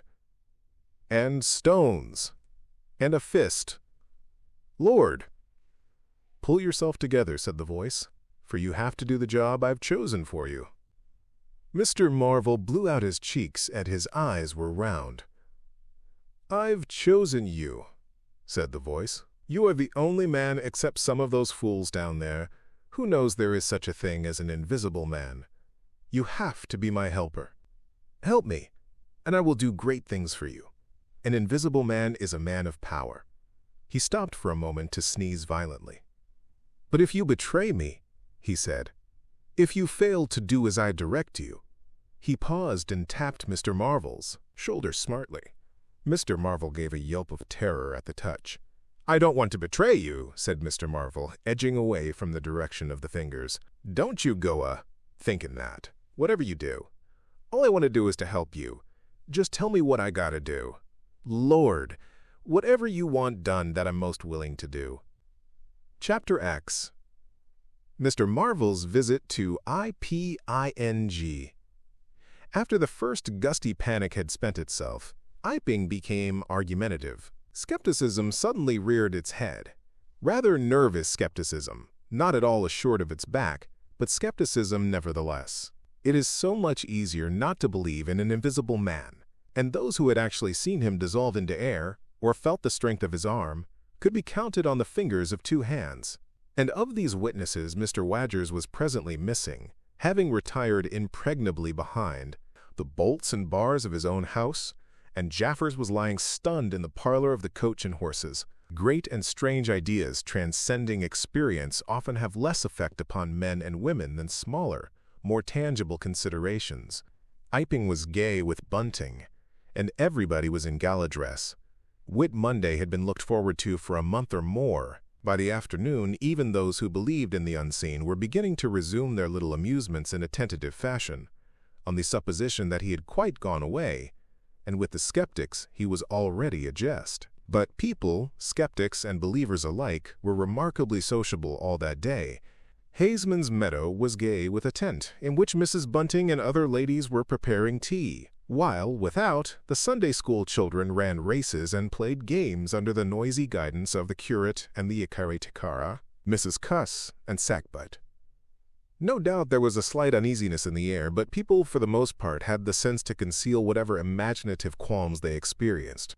On the village green an inclined strong rope, down which, clinging the while to a pulley-swung handle, one could be hurled violently against a sack at the other end, came in for considerable favor among the adolescents, as also did the swings and the coconut shies.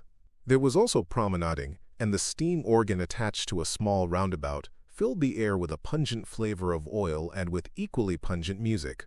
Members of the club, who had attended church in the morning, were splendid in badges of pink and green, and some of the gayer-minded had also adorned their bowler hats with brilliant-colored favors of ribbon.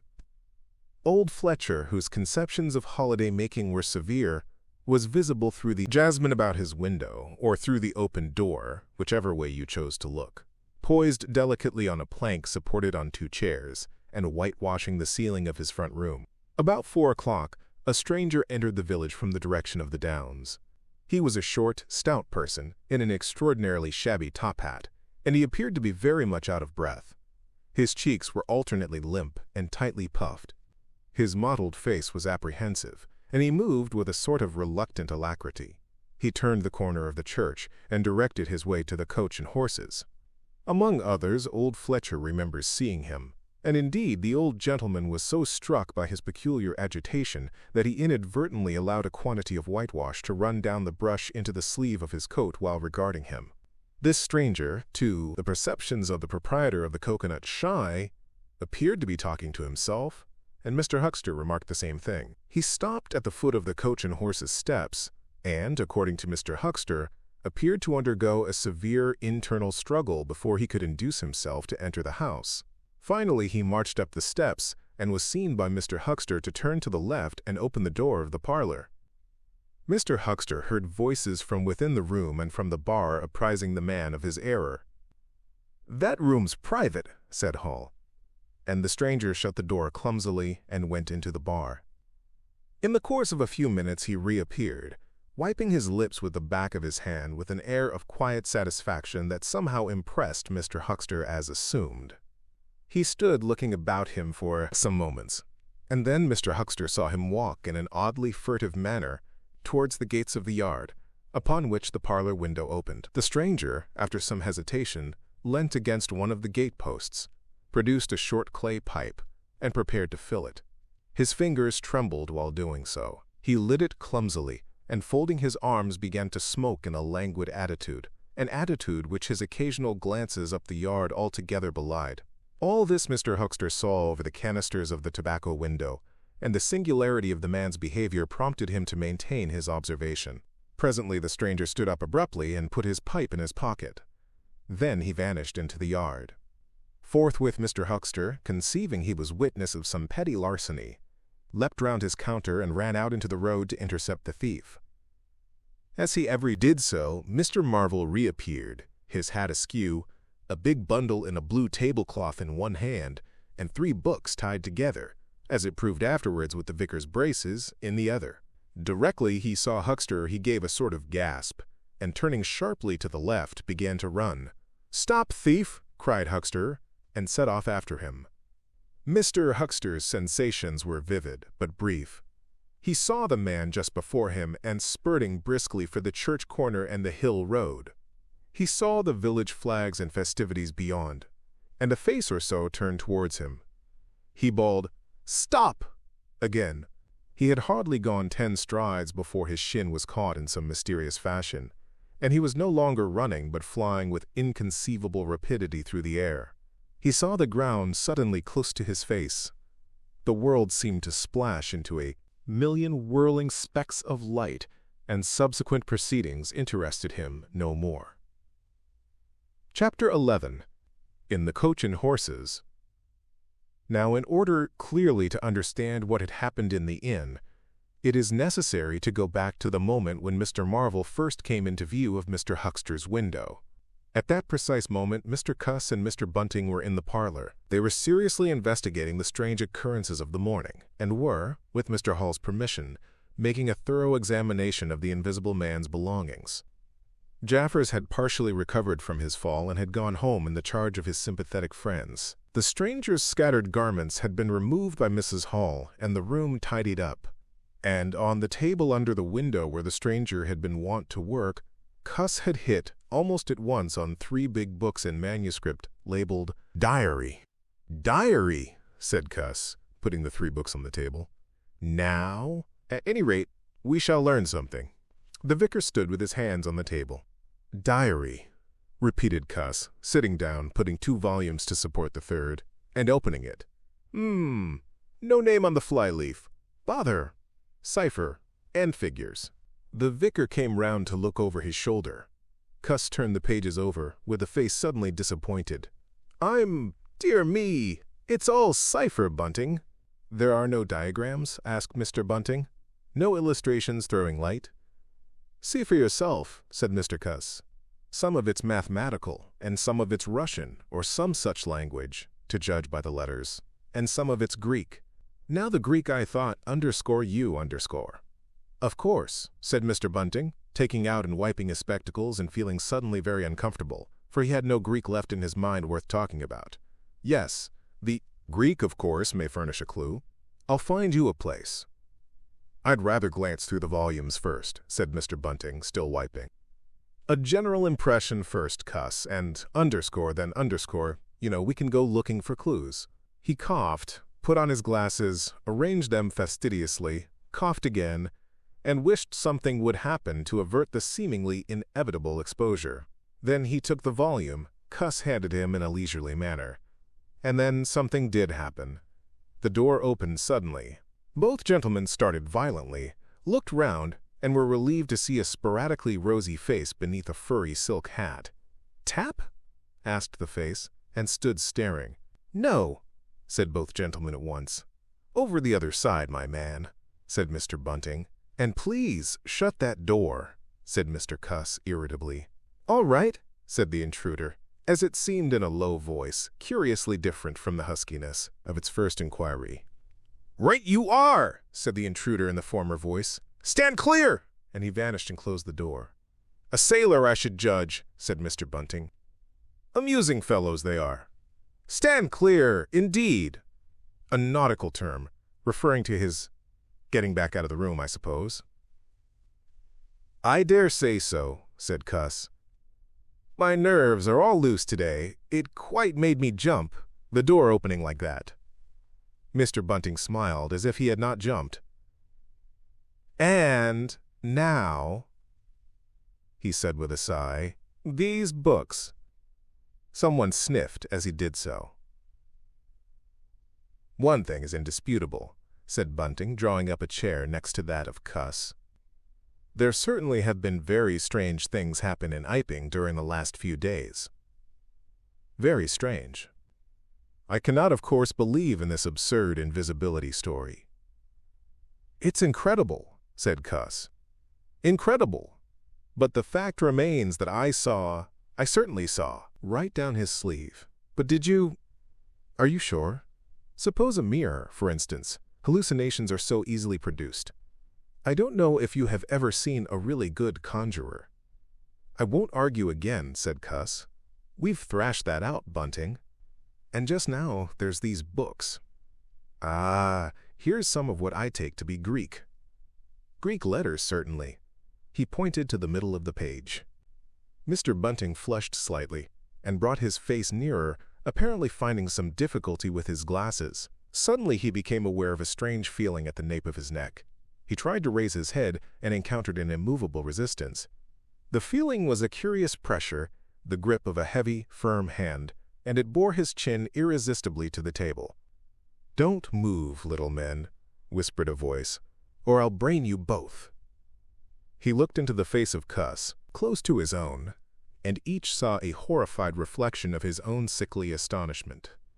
"I'm sorry to handle you so roughly," said the voice, "but it's unavoidable." "Since when did you learn to pry into an investigator's private memoranda?" said the voice, and two chins struck the table simultaneously, and two sets of teeth rattled. "Since when did you learn to invade the private rooms of a man in misfortune?" And the concussion was repeated. "Where have they put my clothes?" "Listen," said the voice. "The windows are fastened, and I've taken the key out of the door. I am a fairly strong man, and I have the poker handy. Besides being invisible, there's not the slightest doubt that I could kill you both and get away quite easily if I wanted to. Do you understand? Very well. If I let you go, will you promise not to try any nonsense, and do what I tell you?" The vicar and the doctor looked at one another, and the doctor pulled a face. "Yes," said Mr. Bunting, and the doctor repeated it. Then the pressure on the necks relaxed, and the doctor and the vicar sat up, both very red in the face and wriggling their heads. "Please keep sitting where you are," said the invisible man. "Here's the poker, you see. When I came into this room," continued the invisible man, after presenting the poker to the tip of the nose of each of his visitors, "I did not expect to find it occupied, and I expected to find, in addition to my books of memoranda, An outfit of clothing. Where is it? No, don't rise. I can see it's gone. Now, just at present, though the days are quite warm enough for an invisible man to run about stark, the evenings are quite chilly. I want clothing and other accommodation, and I must also have those 3 books. Chapter 12. The Invisible Man Loses His Temper. It is unavoidable that at this point the narrative should break off again, for a certain very painful reason that will presently be apparent. While these things were going on in the parlor, and while Mr. Huckster was watching Mr. Marvel smoking his pipe against the gate, not a dozen yards away were Mr. Hall and Teddy Henfrey discussing in a state of cloudy puzzlement the one Iping topic. Suddenly there came a violent thud against the door of the parlor, a sharp cry, and then silence. "Hullo," said Teddy Henfrey. "Hullo," from the tap. Mr. Hall took things in slowly but surely. "That ain't right," he said, and came round from behind the bar towards the parlor door. He and Teddy approached the door together, with intent faces. Their eyes considered. "Somewhat wrong," said Hall, and Henfrey nodded agreement. Whiffs of an unpleasant chemical odor met them, and there was a muffled sound of conversation, very rapid and subdued. "You all right, thur?" asked Hall, rapping. The muttered conversation ceased abruptly. For a moment's silence. Then the conversation was resumed, in hissing whispers. Then a sharp cry of, "No! No, you don't!" There came a sudden motion, and the oversetting of a chair, a brief struggle. Silence again. "What the deuce?" exclaimed Henfrey, _sotto voce_. "You all right there?" asked Mr. Hall sharply again. The vicar's voice answered with a curious jerking intonation. "Quite right. Please don't interrupt." "Odd," said Mr. Henfrey. "Odd," said Mr. Hall. "Says, don't interrupt," said Henfrey. "I hear'd'n," said Hall. "And a sniff," said Henfrey. They remained listening. The conversation was rapid and subdued. "I can't underscore," said Mr. Bunting, his voice rising. "I tell you, sir, I will underscore not." "What was that?" asked Henfrey. "Says he W.I. Nart," said Hall. "Warn't speaking to us, was he?" "Disgraceful," said Mr. Bunting within. "Disgraceful," said Mr. Henfrey. "I heard it, distinct." "Who's that speaking now?" asked Henfrey.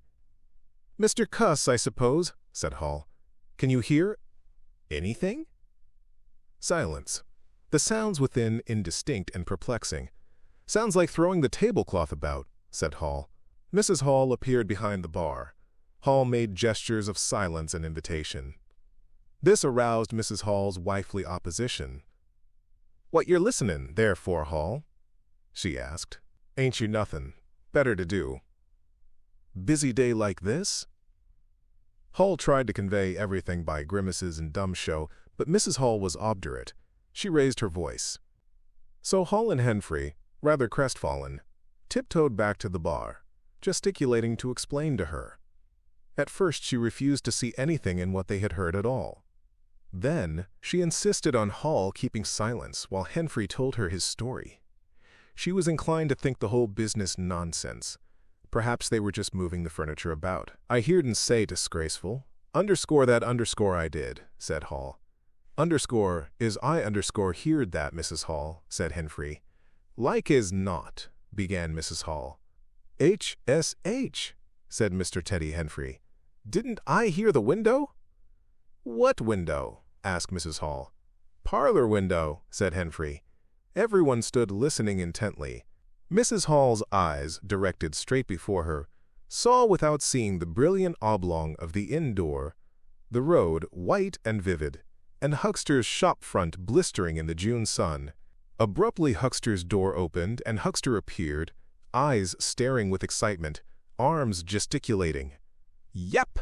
cried Huckster. "Stop, thief!" And he ran obliquely across the oblong towards the yard gates and vanished. Simultaneously came a tumult from the parlor, and a sound of windows being closed. Hall, Henfrey, and the human contents of the tap rushed out at once, pell-mell into the street. They saw someone whisk round the corner towards the road.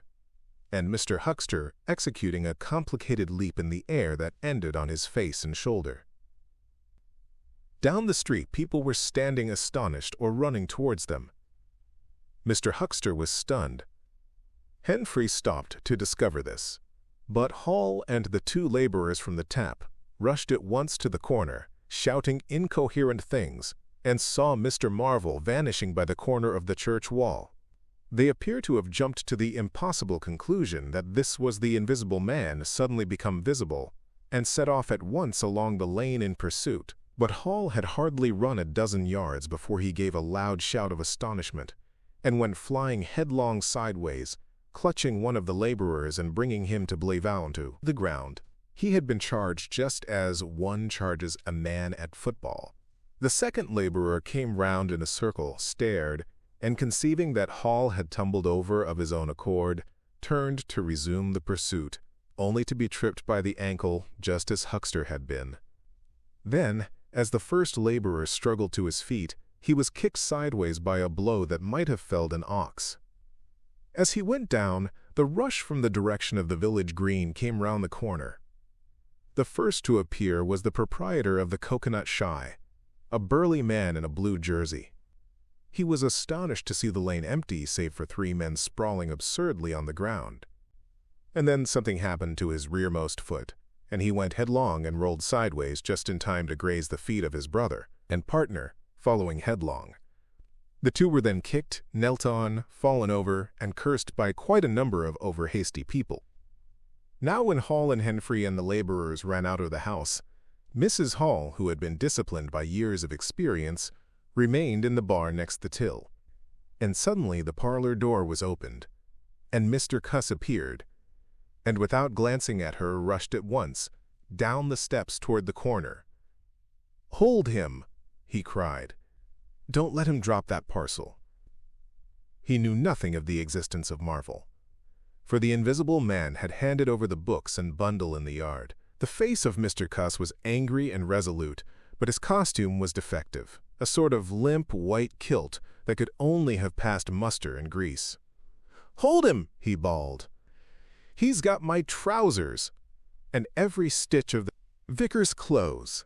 Tend to him in a minute," he cried to Henfrey as he passed the prostrate huckster, and coming round the corner to join the tumult, was promptly knocked off his feet into an indecorous sprawl. Somebody in full flight trod heavily on his finger.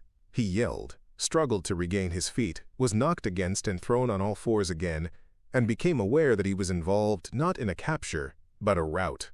Everyone was running back to the village. He rose again and was hit severely behind the ear.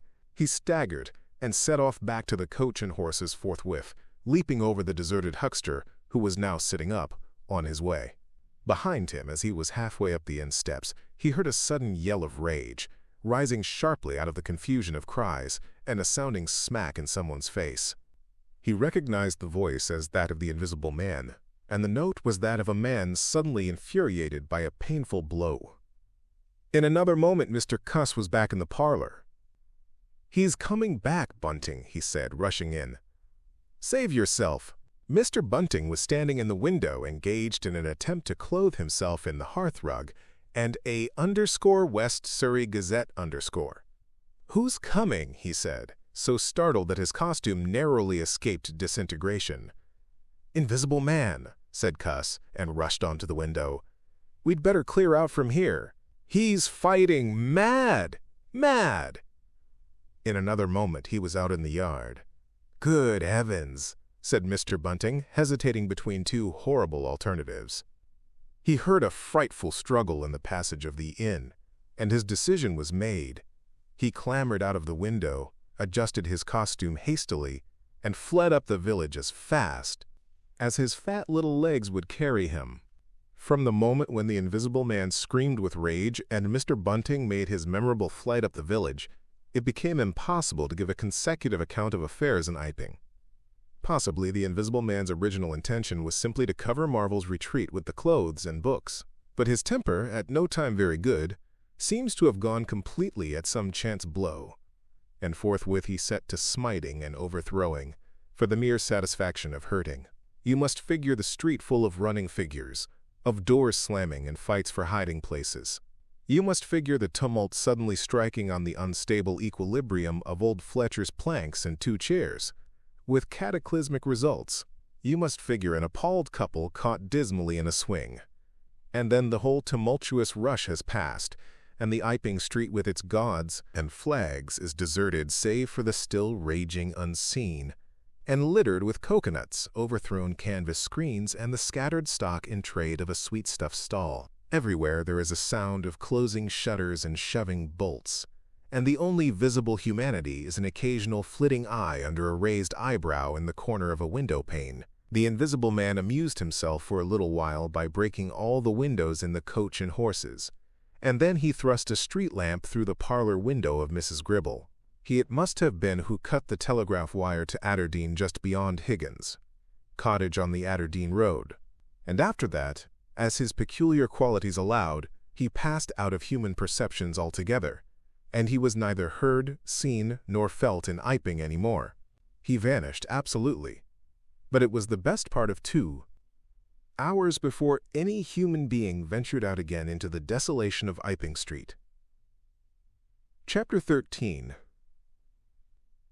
Marvel discusses his resignation.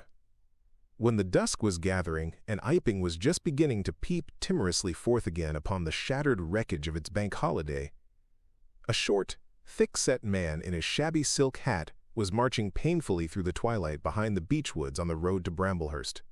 He carried 3 books bound together by some sort of ornamental elastic ligature, and a bundle wrapped in a blue tablecloth. His rubicund face expressed consternation and fatigue. He appeared to be in a spasmodic sort of hurry. He was accompanied by a voice other than his own, and ever and again he winced under the touch of unseen hands. "If you give me the slip again," said the voice. "If you attempt to give me the slip again." "Lord," said Mr. Marvel, "that shoulder's a mass of bruises as it is." "On my honor," said the voice, "I will kill you." "I didn't try to give you the slip," said Marvel, in a voice that was not far remote from tears. "I swear I didn't. I didn't know the blessed turning, that was all. How the devil was I to know the blessed turning? As it is, I've been knocked about." "You'll get knocked about a great deal more if you don't mind," said the voice, and Mr. Marvel abruptly became silent. He blew out his cheeks, and his eyes were eloquent of despair. "It's bad enough to let these floundering yokels explode my little secret, without your cutting off with my books. It's lucky for some of them they cut and ran when they did. Here am I. No one knew I was invisible. And now, what am I to do? What am I to do?" asked Marvel, sotto voce. "It's all about. It will be in the papers. Everybody will be looking for me. Everyone on their guard." The voice broke off into vivid curses and ceased. The despair of Mr. Marvel's face deepened, and his pace slackened. "Go on," said the voice. Mr. Marvel's face assumed a grayish tint between the ruddier patches. "Don't drop those books, stupid," said the voice, sharply, overtaking him. "The fact is," said the voice, "I shall have to make use of you. You're a poor tool, but I must." "I'm a miserable tool," said Marvel. "You are," said the voice. "I'm the worst possible tool you could have," said Marvel. "I'm not strong," he said after a discouraging silence. "I'm not overstrong," he repeated. "No? And my heart's weak. That little business. I pulled it through, of course, but bless you, I could have dropped." "Well, I haven't the nerve and strength for the sort of thing you want. I'll stimulate you. I wish you wouldn't. I wouldn't like to mess up your plans, you know, but I might, out of sheer funk and misery." "You'd better not," said the voice with quiet emphasis. "I wish I was dead," said Marvel. "It ain't justice," he said. "You must admit, it seems to me I've a perfect right." "Get on," said the voice. Mr. Marvel mended his pace, and for a time they went in silence again. "It's devilish hard," said Mr. Marvel. This was quite ineffectual. He tried another tack. "What do I make by it?" He began again in a tone of unendurable wrong. "Oh, underscore! Shut up, underscore!" said the voice with sudden, amazing vigor. "I'll see to you all right. You do what you're told. You'll do it all right, you're a fool, and all that, but you'll do. I tell you, sir, I'm not the man for it. Respectfully, but it underscore is underscore, so—" "If you don't shut up, I shall twist your wrist again," said the invisible man. "I want to think." Presently 2 oblongs of yellow light appeared through the trees, and the square tower of a church loomed through the gloaming. "I shall keep my hand on your shoulder," said the voice, "all through the village. Go straight through and try no foolery. It will be the worse for you if you do." "I know that," sighed Mr. Marvel. "I know all that." The unhappy-looking figure in the obsolete silk hat passed up the street of the little village with his burdens, and vanished into the gathering darkness beyond the lights of the windows. Chapter 14. At Port Stowe, 10 o'clock the next morning found Mr. Marvel, unshaven, dirty, and travel-stained, sitting, with the books beside him and his hands deep in his pockets, looking very weary, nervous, and uncomfortable, and inflating his cheeks at infrequent intervals, on the bench outside a little inn on the outskirts of Port Stowe. Beside him were the books, but now they were tied with string. The bundle had been abandoned in the pine woods beyond Bramblehurst, in accordance with a change in the plans of the Invisible Man. Mr. Marvel sat on the bench, and although no one took the slightest notice of him, his agitation remained at fever heat. His hands would go ever and again to his various pockets with a curious nervous fumbling. When he had been sitting for the best part of an hour, however, an elderly mariner, carrying a newspaper, came out of the inn and sat down beside him. "Pleasant day," said the mariner. Mr. Marvel glanced about him with something very like terror. "Very," he said. "Just seasonable weather for the time of year," said the mariner, taking no denial. "Quite," said Mr. Marvel. The mariner produced a toothpick, and, saving his regard, was engrossed thereby for some minutes. His eyes, meanwhile, were at liberty to examine Mr. Marvel's dusty figure and the books beside him. As he had approached Mr. Marvel, he had heard a sound like the dropping of coins into a pocket. He was struck by the contrast of Mr. Marvel's appearance with this suggestion of opulence. Thence his mind wandered back again to a topic that had taken a curiously firm hold of his imagination. "Books?"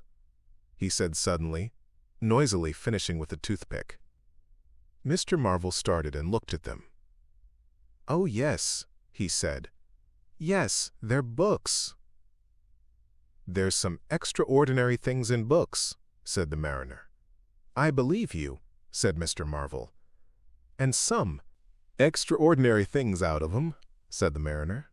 "True likewise," said Mr. Marvel. He eyed his interlocutor and then glanced about him. "There's some extraordinary things in newspapers, for example," said the mariner. "There are." "In this newspaper," said the mariner. "Ah," said Mr. Marvel. "There's a story," said the mariner, fixing Mr. Marvel with an eye that was firm and deliberate. "There's a story about an invisible man, for instance." Mr. Marvel pulled his mouth askew and scratched his cheek and felt his ears glowing. "What will they be writing next?" he asked faintly. "Austria or America?" "Neither," said the mariner. Here underscore." "Lord," said Mr. Marvel, starting. "When I say here underscore," said the mariner, to Mr. Marvel's intense relief, "I don't, of course, mean here in this place. I mean hereabouts." "An invisible man," said Mr. Marvel. "And what's he been up to?" "Everything," said the mariner, controlling Marvel with his eye, and then amplifying every blessed thing. "I ain't seen a paper these 4 days," said Marvel. "Iping's the place he started at," said the mariner. "Deed underscore," said Mr. Marvel. "He started there, and where he came from nobody don't seem to know. Here it is. Peculiar story from Iping, and it says in this paper that the evidence is extraordinary strong." "Extraordinary." "Lord," said Mr. Marvel. But then, it's an extraordinary story. There is a clergyman and a medical gent witnesses. Saw I am all right and proper, or leastways didn't see I am. He was staying, it says, at the Coach and Horses, and no one don't seem to have been aware of his misfortune, it says. Aware of his misfortune, until in an altercation in the inn, it says. His bandages on his head was torn off. It was then observed that his head was invisible. Attempts were at once made to secure him, but casting off his garments, it says, he succeeded in escaping, but not until after a desperate struggle, in which he had inflicted serious injuries, it says, on our worthy and able constable, Mr. J.A. Jaffers. Pretty straight story, eh? Names and everything. Lord, said Mr. Marvel, looking nervously about him, trying to count the money in his pockets by his unaided sense of touch, and full of a strange and novel idea. It sounds most astonishing. Don't it? Extraordinary _ call it. Never heard tell of invisible men before. I haven't. But nowadays one hears such a lot of extraordinary things. That all he did? Asked Marvel, trying to seem at his ease. It's enough, ain't it? Said the mariner. Didn't go back by any chance? Asked Marvel. Just escaped and that's all, eh? All, said the mariner. Why, ain't it enough? Quite enough, said Marvel. I should think it was enough, said the mariner. I should think it was enough. He didn't have any pals. It don't say he had any pals, does it? Asked Mr. Marvel, anxious. Ain't one of us sort enough for you? Asked the mariner. No, thank heaven, as one might say, he didn't. He nodded his head slowly. It makes me regular uncomfortable, the bare thought of that chap running about the country. He is at present at large, and from certain evidence it is supposed that he has taken took I suppose they mean the road to Port Stowe. You see, we're right and underscore it. None of your American wonders this time. And just think of the things he might do. Where'd you be if he took a drop over and above and had a fancy to go for you? Suppose he wants to rob. Who can prevent him? He can trespass. He can burgle. He could walk through a cordon of policemen as easy as me, or you could give the slip to a blind man. Easier. For these here blind chaps here uncommon sharp, I'm told. And wherever there was liquor he fancied. He's got a tremendous advantage, certainly, said Mr. Marvel. And, well, you're right, said the mariner. He has underscore. All this time, Mr. Marvel had been glancing about him intently, listening for faint footfalls, trying to detect imperceptible movements. He seemed on the point of some great resolution. He coughed behind his hand. He looked about him again, listened, bent towards the mariner, and lowered his voice. The fact of it is, I happen to know just a thing or two about this invisible man. From private sources. Oh, said the mariner, interested. You underscore? Yes, said Mr. Marvel. Me. Indeed, said the mariner. And may I ask? You'll be astonished, said Mr. Marvel behind his hand. It's tremendous. Indeed, said the mariner. The fact is, began Mr. Marvel eagerly in a confidential undertone. Suddenly his expression changed marvelously. Ow, he said. He rose stiffly in his seat. His face was eloquent of physical suffering. Wow, he said. What's up? Said the mariner, concerned. Toothache, said Mr. Marvel, and put his hand to his ear. He caught hold of his books. I must be getting on, I think, he said. He edged in a curious way along the seat, away from his interlocutor. But you was just a-going to tell me about this here invisible man, protested the mariner. Mr. Marvel seemed to consult with himself. Hoax, said a voice. It's a hoax, said Mr. Marvel. But it's in the paper, said the mariner. Hoax, all the same, said Marvel. I know the chap that started the lie. There ain't no invisible man whatsoever, blimey. But how? About this paper? Do you mean to say? Not a word of it, said Marvel stoutly. The mariner stared, paper in hand. Mr. Marvel jerkily faced about. Wait a bit, said the mariner, rising and speaking slowly. Do you mean to say—" "I do," said Mr. Marvel. "Then why did you let me go on and tell you all this blarsted stuff then? What do you mean by letting a man make a fool of himself like that for, eh?" Mr. Marvel blew out his cheeks. The mariner was suddenly very red indeed. He clenched his hands. "I've been talking here this 10 minutes," he said, "and you little pot-bellied, leathery-faced son of an old boot, couldn't have the elementary manners." "Don't you come bandying words with _me_," said Mr. Marvel. "Bandying words? I'm a jolly good mind." "Come up," said a voice, and Mr. Marvel was suddenly whirled about and started marching off in a curious spasmodic manner. "You'd better move on," said the mariner. "Who's moving on?" said Mr. Marvel.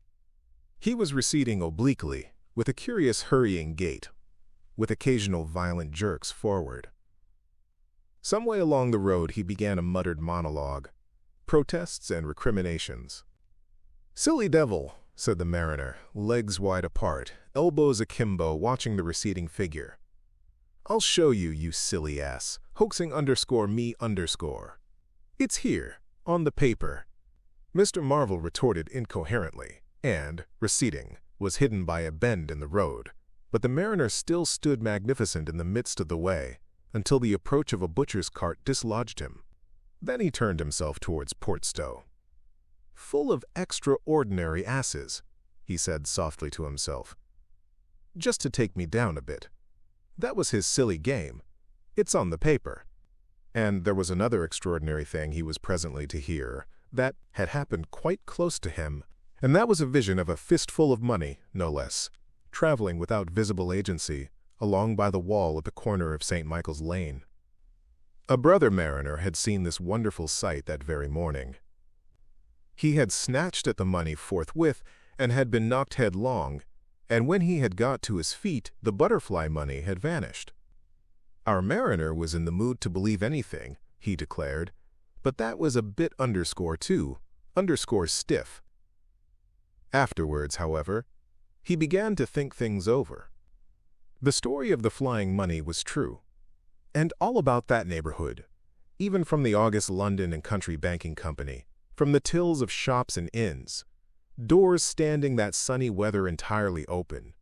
Money had been quietly and dexterously making off that day, in handfuls and rouleaux, floating quietly along by walls and shady places, dodging quickly from the approaching eyes of men.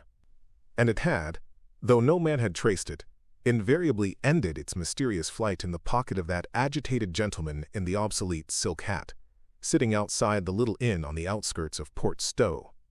It was 10 days after, and indeed only when the Burdock story was already old, that the mariner collated these facts and began to understand how near he had been to the wonderful invisible man.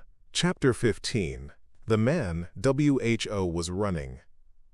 In the early evening time, Dr. Kemp was sitting in his study in the Belvedere on the hill overlooking Burdock. It was a pleasant little room, with 3 windows, north, west, and south, and bookshelves covered with books and scientific publications, and a broad writing table, and under the north window a microscope, glass slips, minute instruments, some cultures, and scattered bottles of reagents. Dr. Kemp's solar lamp was lit, albeit the sky was still bright with the sunset light, and his blinds were up because there was no offense of peering outsiders to require them pulled down. Dr. Kemp was a tall and slender young man with flaxen hair and a mustache almost white, and the work he was upon would earn him, he hoped, the fellowship of the Royal Society. So highly did he think of it, and his eye, presently wandering from his work, caught the sunset blazing at the back of the hill that is over against his own. For a minute perhaps he sat, pen in mouth, admiring the rich golden color above the crest, and then his attention was attracted by the little figure of a man, inky black, running over the hill-brow towards him. He was a shortish little man, and he wore a high hat, and he was running so fast that his legs verily twinkled. "Another of those fools," said Dr. Kemp. "Like that ass who ran into me this morning round a corner with the visible man a-coming, sir. I can't imagine what possesses people. One might think we were in the 13th century. He got up, went to the window, and stared at the dusky hillside, and the dark little figure tearing down it. "He seems in a confounded hurry," said Dr. Kemp. "But he doesn't seem to be getting on. If his pockets were full of lead, he couldn't run heavier." "Spurted, sir," said Dr. Kemp. In another moment, the higher of the villas that had clambered up the hill from Burdock had occulted the running figure. He was visible again for a moment, and then again, 3 times, between the 3 detached houses that came next, and then the terrace hid him. "Asses," said Dr. Kemp, swinging round on his heel and walking back to his writing table. But those who saw the fugitive nearer and perceived the abject terror on his perspiring face, being themselves in the open roadway, did not share in the doctor's contempt. By the man pounded, and as he ran he chinked like a well-filled purse that is tossed to and fro. He looked neither to the right nor the left, but his dilated eyes stared straight downhill to where the lamps were being lit, and the people were crowded in the street, and his ill-shaped mouth fell apart, and a glary foam lay on his lips, and his breath came hoarse and noisy. All he passed stopped, and began staring up the road and down, and interrogating one another with an inkling of discomfort for the reason of his haste. And then presently, far up the hill, a dog playing in the road yelped and ran under a gate, and as they still wondered something, a wind, a pad, pad, pad, a sound like a panting breathing rushed by. People screamed. People sprang off the pavement. It passed in shouts. It passed by instinct down the hill. They were shouting in the street before Marvel was halfway there. They were bolting into houses and slamming the doors behind them, with the news. He heard it and made one last desperate spurt. Fear came striding by, rushed ahead of him, and in a moment had seized the town. "The Invisible Man is coming! The Invisible Man!" Chapter 16. In the Jolly Cricketers is just at the bottom of the hill, where the tram lines begin. The barman leant his fat red arms on the counter and talked of horses with an anemic cabman, while a black-bearded man in gray snapped up biscuit and cheese, drank Burton, and conversed in American with a policeman off duty. "What's the shouting about?" said the anemic cabman, going off at a tangent, trying to see up the hill over the dirty yellow blind in the low window of the inn. Somebody ran by outside. "Fire, perhaps," said the barman. Footsteps approached, running heavily. The door was pushed open violently, and Marvel, weeping and disheveled, his hat gone, the neck of his coat torn open, rushed in, made a convulsive turn, and attempted to shut the door. It was held half open by a strap. "Coming!" he bawled, his voice shrieking with terror. "He's coming! The Visible Man! After me! For God's sake! ELP! ELP! ELP! "Shut the doors," said the policeman. "Who's coming? What's the row?" He went to the door, released the strap, and it slammed. The American closed the other's door. "Let me go inside," said Marvel, staggering and weeping, but still clutching the books. "Let me go inside, lock me in somewhere. I tell you he's after me. I give him the slip. He said he'd kill me, and he will." You're safe," said the man with the black beard. "The door's shut. What's it all about?" "Let me go inside," said Marvel, and shrieked aloud as a blow suddenly made the fastened door shiver, and was followed by a hurried rapping and a shouting outside. "Hello!" cried the policeman. "Who's there?" Mr. Marvel began to make frantic dives at panels that looked like doors. "He'll kill me. He's got a knife or something." "For God's sake!" "Here you are," said the barman. "Come in here." And he held up the flap of the bar. Mr. Marvel rushed behind the bar as the summons outside was repeated. "Don't open the door," he screamed. "Underscore. Please underscore. Don't open the door. Underscore. Where, underscore, shall I hide?" This Invisible Man, then?" asked the man with the black beard with one hand behind him. "I guess it's about time we saw him." The window of the inn was suddenly smashed in, and there was a screaming and running to and fro in the street. The policeman had been standing on the settee staring out, craning to see who was at the door. He got down with raised eyebrows.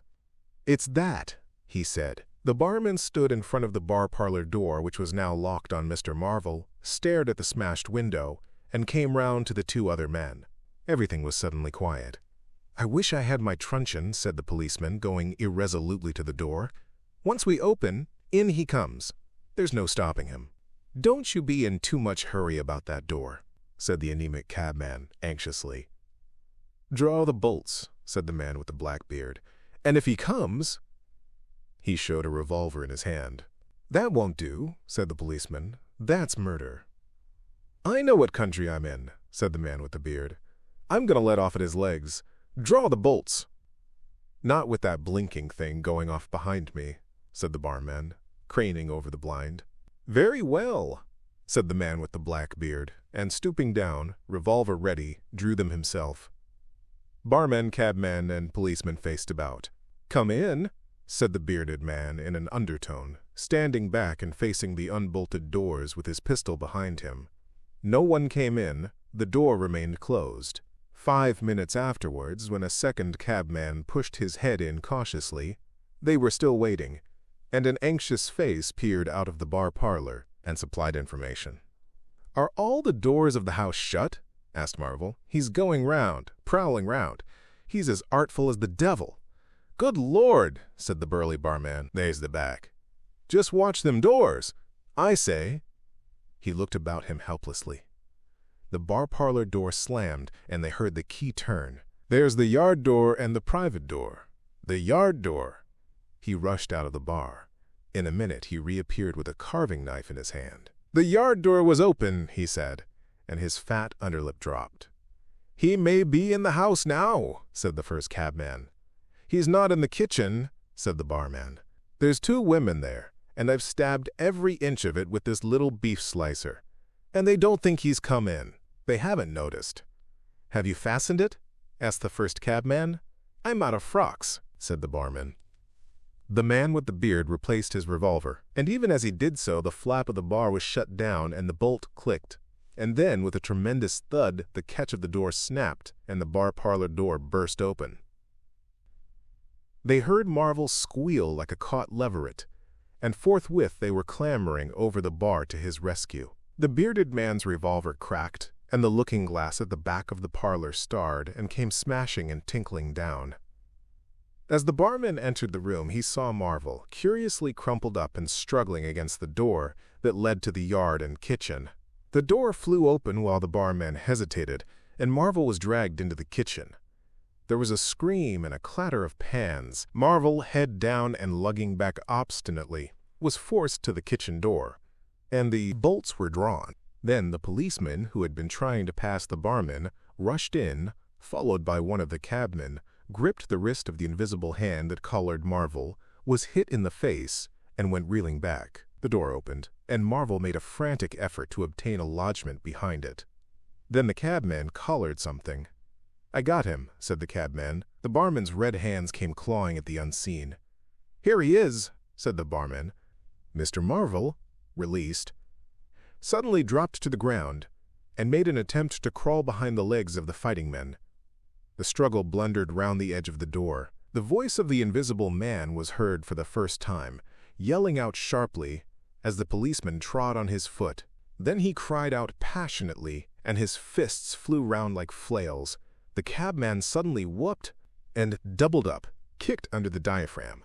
The door into the bar parlor from the kitchen slammed and covered Mr. Marvel's retreat. The men in the kitchen found themselves clutching at and struggling with empty air.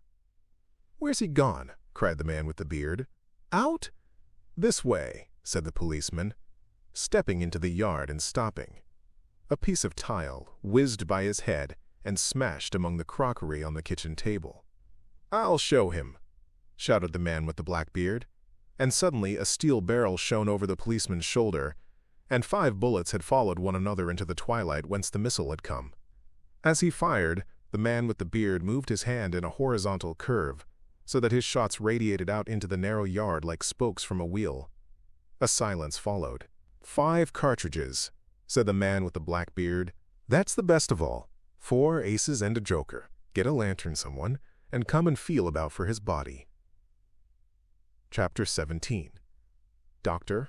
Kemp's visitor, Dr. Kemp, had continued writing in his study until the shots aroused him. Crack, crack, crack, they came one after the other. "Hello," said Dr. Kemp, putting his pen into his mouth again and listening. "Who's letting off revolvers in Burdock?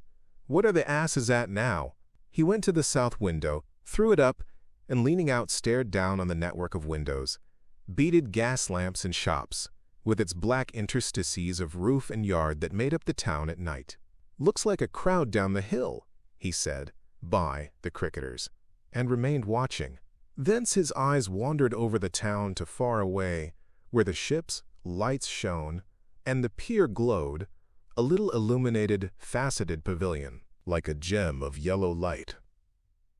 The moon in its first quarter hung over the westward hill, and the stars were clear and almost tropically bright. After 5 minutes, during which his mind had traveled into a remote speculation of social conditions of the future, and lost itself at last over the time dimension, Dr. Kemp roused himself with a sigh, pulled down the window again, and returned to his writing desk.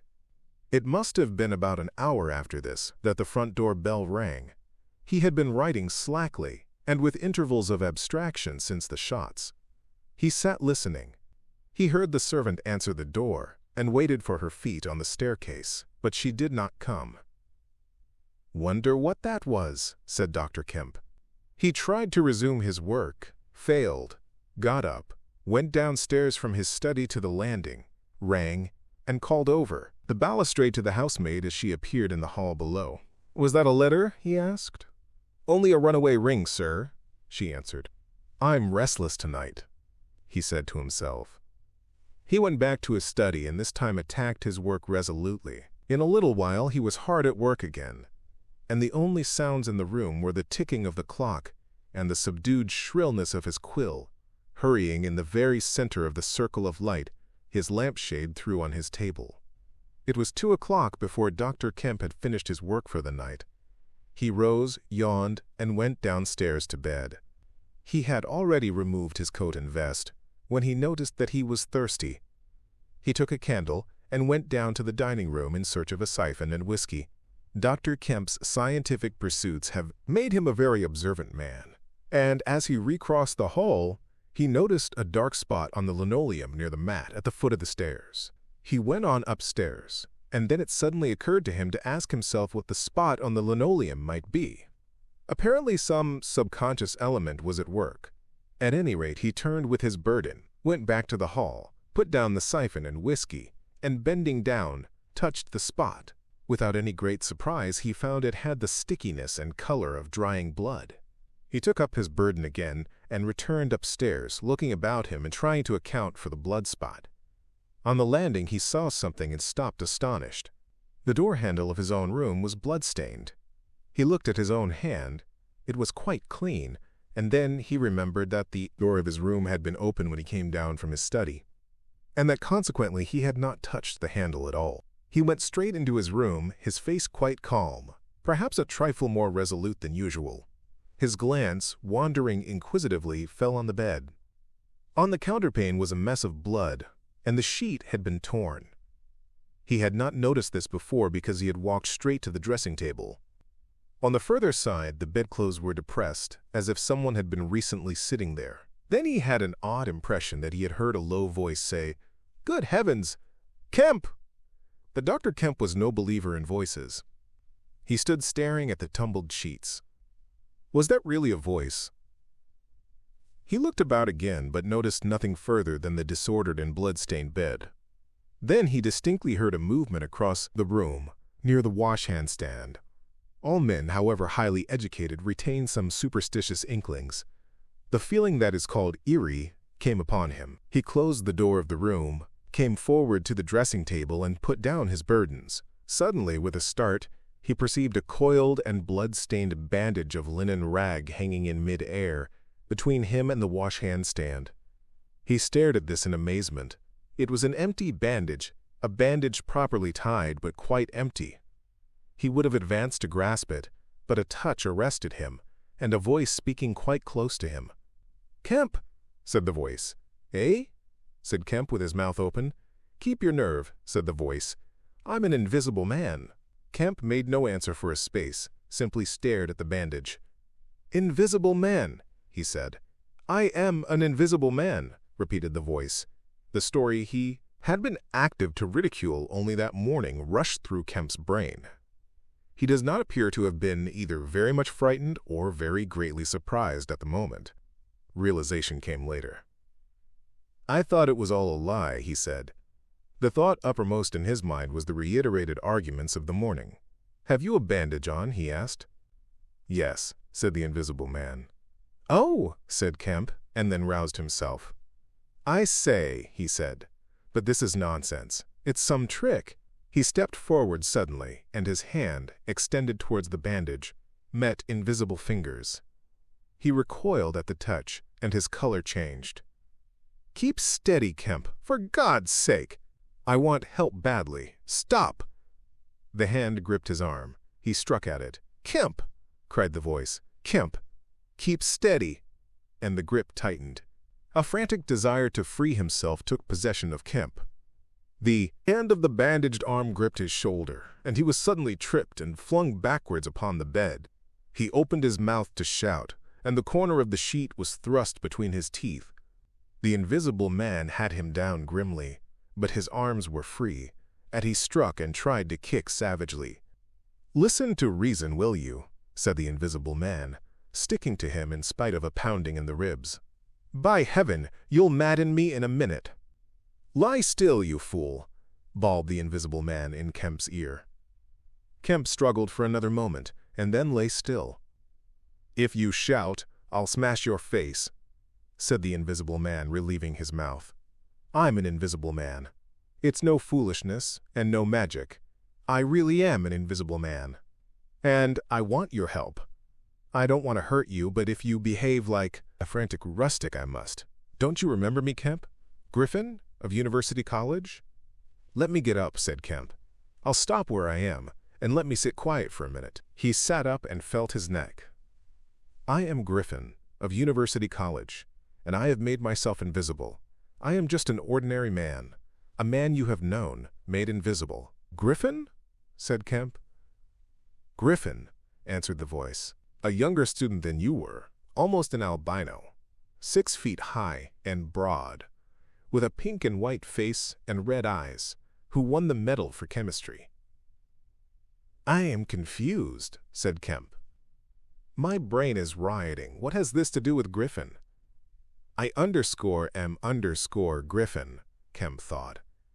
"It's horrible," he said. "But what devilry must happen to make a man invisible?" "It's no devilry. It's a process, sane and intelligible enough." "It's horrible," said Kemp. "How on earth?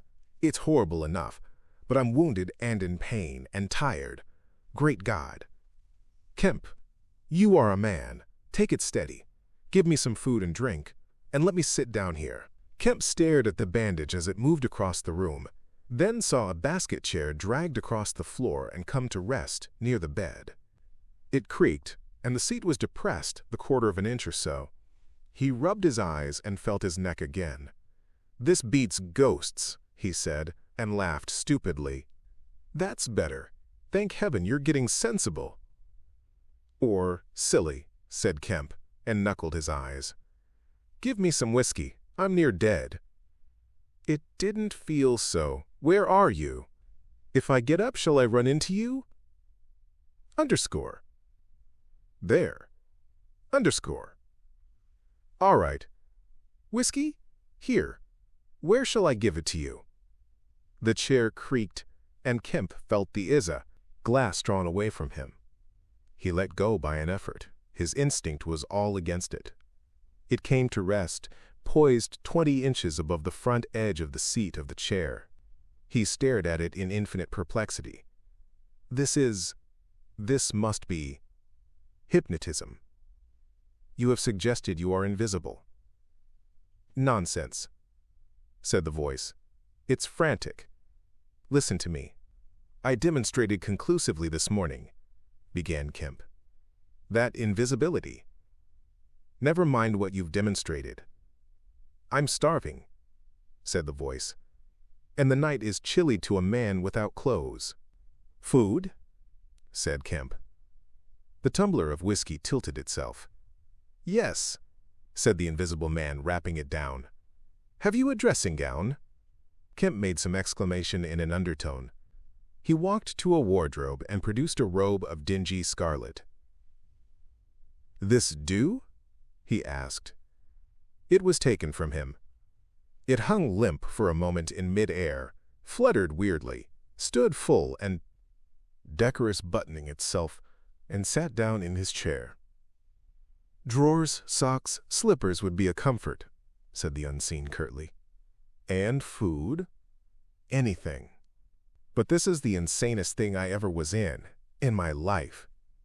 He turned out his drawers for the articles, and then went downstairs to ransack his larder. He came back with some cold cutlets and bread, pulled up a light table, and placed them before his guest. "Never mind knives," said his visitor, and a cutlet hung in mid-air, with the sound of gnawing. "Invisible," said Kemp, and sat down on a bedroom chair. "I always like to get something about me before I eat," said the invisible man, with a full mouth, eating greedily. "Queer fancy." "I suppose that wrist is all right," said Kemp. "Trust me," said the invisible man. "Of all the strange and wonderful." "Exactly. But it's odd I should blunder into your house to get my bandaging. My first stroke of luck. Anyhow, I meant to sleep in this house tonight. You must stand that. It's a filthy nuisance, my blood showing, isn't it? Quite a clot over there. Gets visible as it coagulates, I see. It's only the living tissue I've changed, and only for as long as I'm alive. I've been in the house 3 hours. "But how's it done?" began Kemp, in a tone of exasperation. "Confound it, the whole business. It's unreasonable from beginning to end." "Quite reasonable," said the invisible man. "Perfectly reasonable." He reached over and secured the whiskey bottle. Kemp stared at the devouring dressing gown. A ray of candlelight penetrating a torn patch in the right shoulder made a triangle of light under the left ribs. "What were the shots?" he asked. "How did the shooting begin?" "There was a real fool of man, a sort of confederate of mine, curse him, who tried to steal my money. Has done so. Is he invisible too? No. Well, can't I have some more to eat before I tell you all that? I'm hungry, in pain, and you want me to tell stories?" Kemp got up. You didn't do any shooting?" he asked. "Not me," said his visitor. "Some fool I'd never seen fired at random. A lot of them got scared. They all got scared at me. Curse them. I say, I want more to eat than this, Kemp." "I'll see what there is to eat downstairs," said Kemp. "Not much, I'm afraid." After he had done eating and he made a heavy meal, the invisible man demanded a cigar. He bit the end savagely before Kemp could find a knife, and cursed when the outer leaf loosened. It was strange to see him smoking. His mouth and throat, pharynx and nares, became visible as a sort of whirling smoke cast. "This blessed gift of smoking," he said, and puffed vigorously. "I'm lucky to have fallen upon you, Kemp. You must help me. Fancy tumbling on you just now. I'm in a devilish scrape. I've been mad, I think. The things I have been through. But we will do things yet. Let me tell you." He helped himself to more whiskey and soda. Kemp got up, looked about him, and fetched a glass from his spare room. "It's wild, but I suppose I may drink." "You haven't changed much, Kemp, these dozen years. You fair men don't.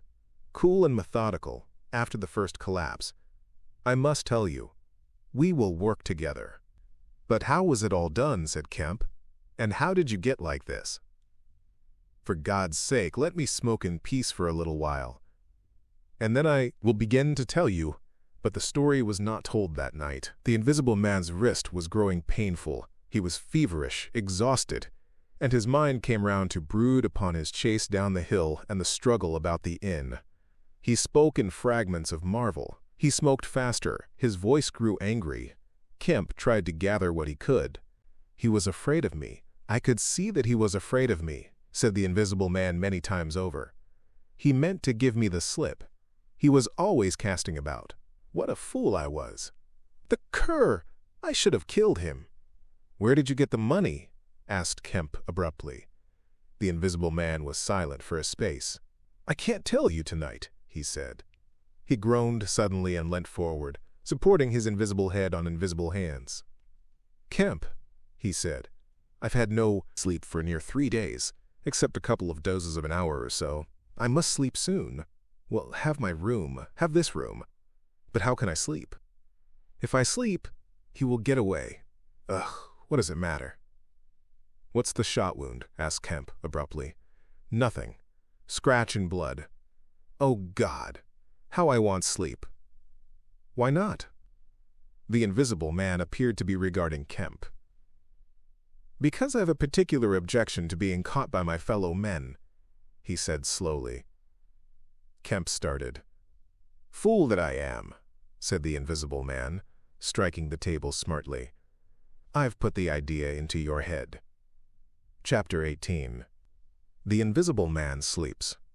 Exhausted and wounded, as the invisible man was, he refused to accept Kemp's word that his freedom should be respected. He examined the 2 windows of the bedroom, drew up the blinds, and opened the sashes to confirm Kemp's statement that a retreat by them would be possible. Outside, the night was very quiet and still, and the new moon was setting over the down. Then he examined the keys of the bedroom and the 2 dressing-room doors to satisfy himself that these also could be made an assurance of freedom. Finally, he expressed himself satisfied. He stood on the hearth-rug, and Kemp heard the sound of a yawn. "I'm sorry," said the invisible man, "if I cannot tell you all that I have done tonight. But I am worn out. It's grotesque, no doubt. It's horrible. But believe me, Kemp, in spite of your arguments of this morning, it is quite a possible thing. I have made a discovery. I meant to keep it to myself. I can't. I must have a partner. And you? We can do such things. But tomorrow. Now, Kemp, I feel as though I must sleep or perish." Kemp stood in the middle of the room staring at the headless garment. "I suppose I must leave you," he said. "It's incredible. 3 things happening like this, overturning all my preconceptions, would make me insane. But it's real. Is there anything more that I can get you?" "Only bid me good night," said Griffin. "Good night," said Kemp, and shook an invisible hand. He walked sideways to the door. Suddenly the dressing gown walked quickly towards him. "Understand me," said the dressing gown. "No attempts to hamper me or capture me or—" Kemp's face changed a little. "I thought I gave you my word," he said. Kemp closed the door softly behind him, and the key was turned upon him forthwith. Then, as he stood with an expression of passive amazement on his face, the rapid feet came to the door of the dressing room, and that too was locked. Kemp slapped his brow with his hand. "Am I dreaming?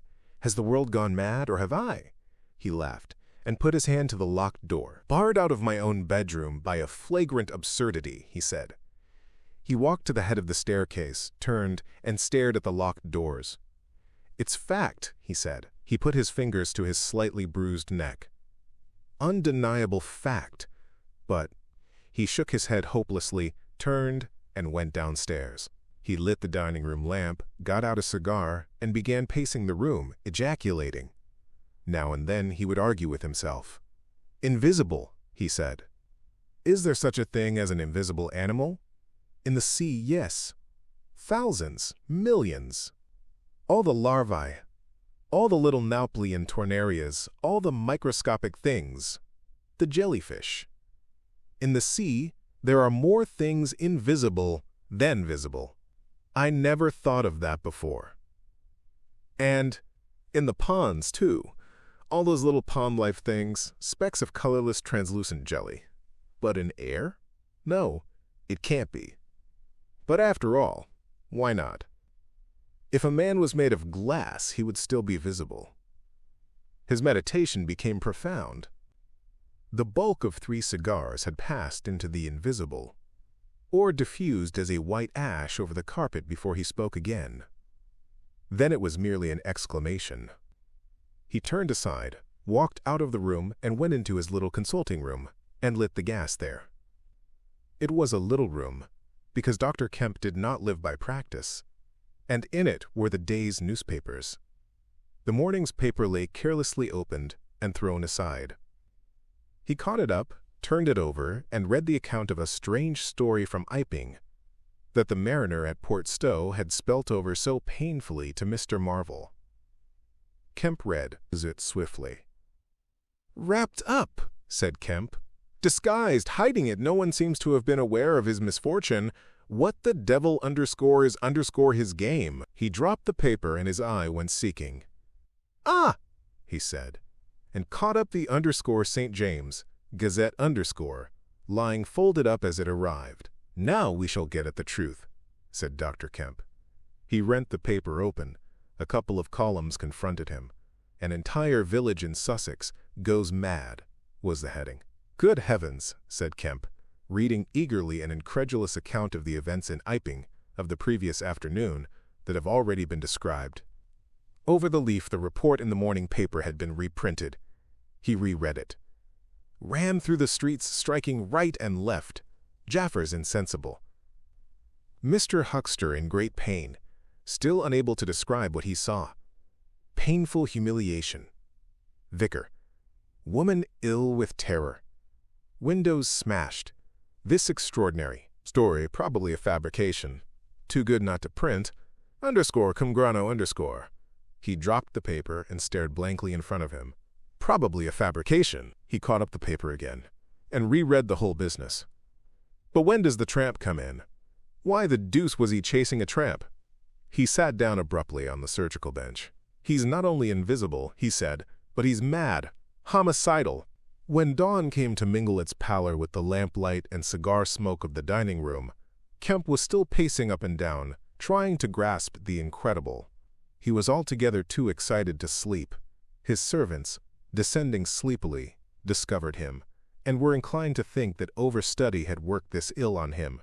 He gave them extraordinary but quite explicit instructions to lay breakfast for two in the Belvedere study, and then to confine themselves to the basement and ground floor. Then he continued to pace the dining room until the morning's paper came. That had much to say and little to tell, beyond the confirmation of the evening before, and a very badly written account of another remarkable tale from Port Burdock. This gave Kemp the essence of the happenings at the Jolly Cricketers, and the name of Marvel. "He has made me keep with him 24 hours, Marvel testified. Certain minor facts were added to the Iping story, notably the cutting of the village telegraph wire, but there was nothing to throw light on the connection between the invisible man and the tramp, for Mr. Marvel had supplied no information about the 3 books, or the money with which he was lined. The incredulous tone had vanished, and a shoal of reporters and inquirers were already at work elaborating the matter. Kemp read every scrap of the report and sent his housemaid out to get every one of the morning papers she could. These also he devoured. "He is invisible," he said, "and it reads like rage growing to mania. The things he may do, and he's upstairs free as the air. What on earth ought I to do? For instance, would it be a breach of faith if— No." He went to a little untidy desk in the corner and began a note. He tore this up half-written and wrote another. He read it over and considered it. Then he took an envelope and addressed it to Colonel Adai, Port Burdock. The invisible man awoke even as Kemp was doing this. He awoke in an evil temper, and Kemp, alert for every sound, heard his pattering feet rush suddenly across the bedroom overhead. Then a chair was flung over, and the wash-hand stand tumbler smashed. Kemp hurried upstairs and rapped eagerly. Chapter 19. Certain First Principles. "What's the matter?" asked Kemp, when the invisible man admitted him. "Nothing," was the answer. "But, confound it! The smash?" "Fit of temper," said the invisible man. "Forgot this arm, and it's sore." "You're rather liable to that sort of thing." "I am." Kemp walked across the room and picked up the fragments of broken glass. "All the facts are out about you," said Kemp, standing up with the glass in his hand. "All that happened in Iping and down the hill, the world has become aware of its invisible citizen, but no one knows you are here." The invisible man swore. "The secret's out. I gather it was a secret. I don't know what your plans are, but of course I'm anxious to help you." The invisible man sat down on the bed. "There's breakfast upstairs," said Kemp, speaking as easily as possible, and he was delighted to find his strange guest rose willingly. Kemp led the way up the narrow staircase to the belvedere.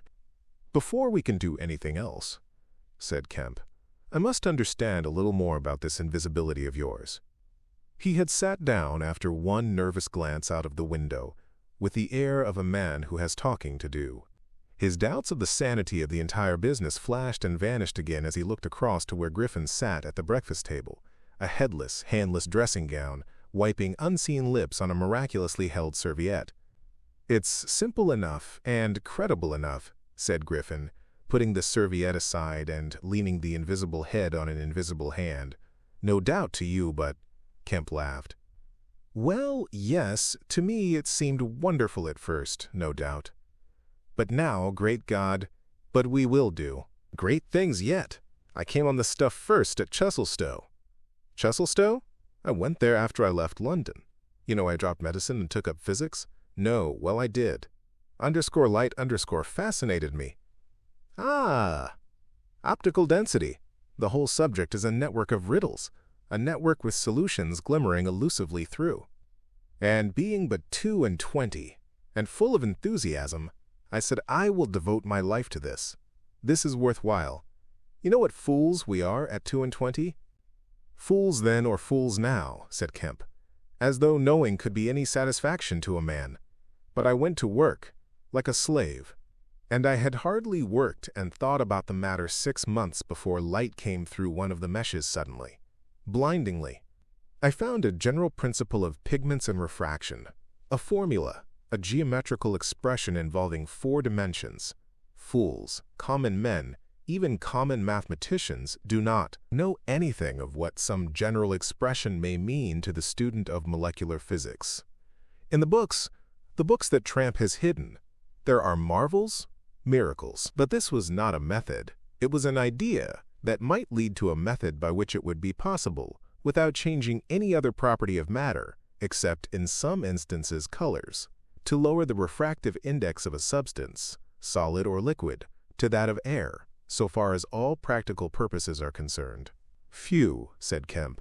"That's odd, but still, I don't see quite— I can understand that thereby you could spoil a valuable stone, but personal invisibility is a far cry." "Precisely," said Griffin. "But consider, visibility depends on the action of the visible bodies on light. Either a body absorbs light, or it reflects or refracts it, or does all these things. If it neither reflects nor refracts nor absorbs light, it cannot of itself be visible. You see an opaque red box, for instance, because the color absorbs some of the light and reflects the rest, all the red part of the light, to you. If it did not absorb any particular part of the light, but reflected it all, then it would be a shining white box. Silver! A diamond box would neither absorb much of the light nor reflect much from the general surface. But just here and there where the surfaces were favorable, the light would be reflected and refracted, so that you would get a brilliant appearance of flashing reflections and translucencies, a sort of skeleton of light. A glass box would not be so brilliant nor so clearly visible as a diamond box, because there would be less refraction and reflection. See that? From certain points of view you would see quite clearly through it. Some kinds of glass would be more visible than others. A box of flint glass would be brighter than a box of ordinary window glass. A box of very thin common glass would be hard to see in a bad light, because it would absorb hardly any light and refract and reflect very little. And if you put a sheet of common white glass in water, still more if you put it in some denser liquid than water, it would vanish almost altogether, because light passing from water to glass is only slightly refracted, or reflected, or indeed affected in any way. It is almost as invisible as a jet of coal gas or hydrogen is in air, and for precisely the same reason. Yes, said Kemp, that is pretty plain sailing. And here is another fact you will know to be true. If a sheet of glass is smashed, Kemp, and beaten into a powder, It becomes much more visible while it is in the air. It becomes at last an opaque white powder. This is because the powdering multiplies the surfaces of the glass at which refraction and reflection occur. In the sheet of glass, there are only two surfaces. In the powder, the light is reflected or refracted by each grain it passes through, and very little gets right through the powder. But if the white powdered glass is put into water, it forthwith vanishes. The powdered glass and water have much the same refractive index. That is, the light undergoes very little refraction or reflection in passing from one to the other. You make the glass invisible by putting it into a liquid of nearly the same refractive index. A transparent thing becomes invisible if it is put in any medium of almost the same refractive index. And if you will consider only a second, you will see also that the powder of glass might be made to vanish in air, if its refractive index could be made the same as that of air. For then there would be no refraction or reflection as the light passed from glass to air. "Yes, yes," said Kemp, "but a man's not powdered glass." "No," said Griffin, "he's more transparent." "Nonsense!" "That from a doctor! How one forgets!" "Have you already forgotten your physics? In 10 years? Just think of all the things that are transparent and seem not to be so. Paper, for instance, is made up of transparent fibers, and it is white and opaque only for the same reason that a powder of glass is white and opaque. Oil white paper. Fill up the interstices between the particles with oil, so that there is no longer refraction or reflection except at the surfaces, and it becomes as transparent as glass. And not only paper, but cotton fiber, linen fiber, wool fiber, woody fiber, and _bone_, Kemp, _flesh_, Kemp, _hair, Kemp, _nails, and _nerves, Kemp. In fact, the whole fabric of a man except the red of his blood and the black pigment of hair are all made up of transparent, colorless tissue. So little suffices to make us visible one to the other. For the most part, the fibers of a living creature are no more opaque than water. "Great heavens!" cried Kemp. Of course! I was thinking only last night of the sea larvae and all jellyfish. Now you have me. And all that I knew and had in mind a year after I left London, 6 years ago. But I kept it to myself. I had to do my work under frightful disadvantages. Oliver, my professor, was a scientific bounder, a journalist by instinct, a thief of ideas. He was always prying. And you know the knavish system of the scientific world. I simply would not publish, and let him share my credit. I went on working. I got nearer and nearer making my formula into an experiment, a reality. I told no living soul, because I meant to flash my work upon the world with crushing effect and become famous at a blow. I took up the question of pigments to fill up certain gaps, and suddenly, not by design but by accident, I made a discovery in physiology. Yes, you know the red coloring matter of blood. It can be made white, colorless, and remain with all the functions it has now. Kemp gave a cry of incredulous amazement. The invisible man rose and began pacing the little study. You may well exclaim, I remember that night. It was late at night. In the daytime, one was bothered with the gaping, silly students, and I worked then sometimes till dawn. It came suddenly, splendid and complete in my mind. I was alone. The laboratory was still, with the tall lights burning brightly and silently. In all my great moments, I have been alone. One could make an animal, a tissue, transparent. One could make it invisible. All except the pigments. I could be invisible, I said, suddenly realizing what it meant to be an albino with such knowledge. It was overwhelming. I left the filtering I was doing and went and stared out of the great window at the stars. I could be invisible, I repeated. To do such a thing would be to transcend magic. And I beheld, unclouded by doubt, a magnificent vision of all that invisibility might mean to a man, the mystery, the power, the freedom. Drawbacks I saw none. You have only to think. And I, a shabby, poverty-struck, hemmed-in demonstrator, teaching fools in a provincial college, might suddenly become this. I ask you, Kemp, if _you_. Anyone, I tell you, would have flung himself upon that research. And I worked 3 years, and every mountain of difficulty I toiled over showed another from its summit.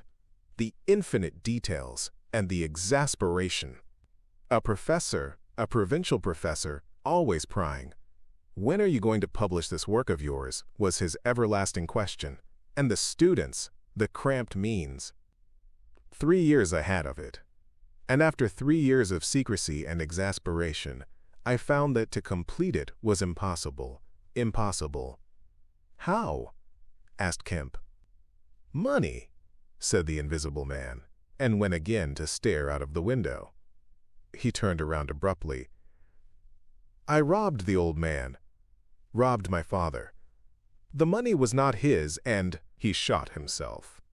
Chapter 10. In 2. At the house in Great Portland Street. For a moment Kemp sat in silence, staring at the back of the headless figure at the window. Then he started, struck by a thought, rose, took the invisible man's arm, and turned him away from the outlook. You are tired, he said, and while I sit, you walk about. Have my chair.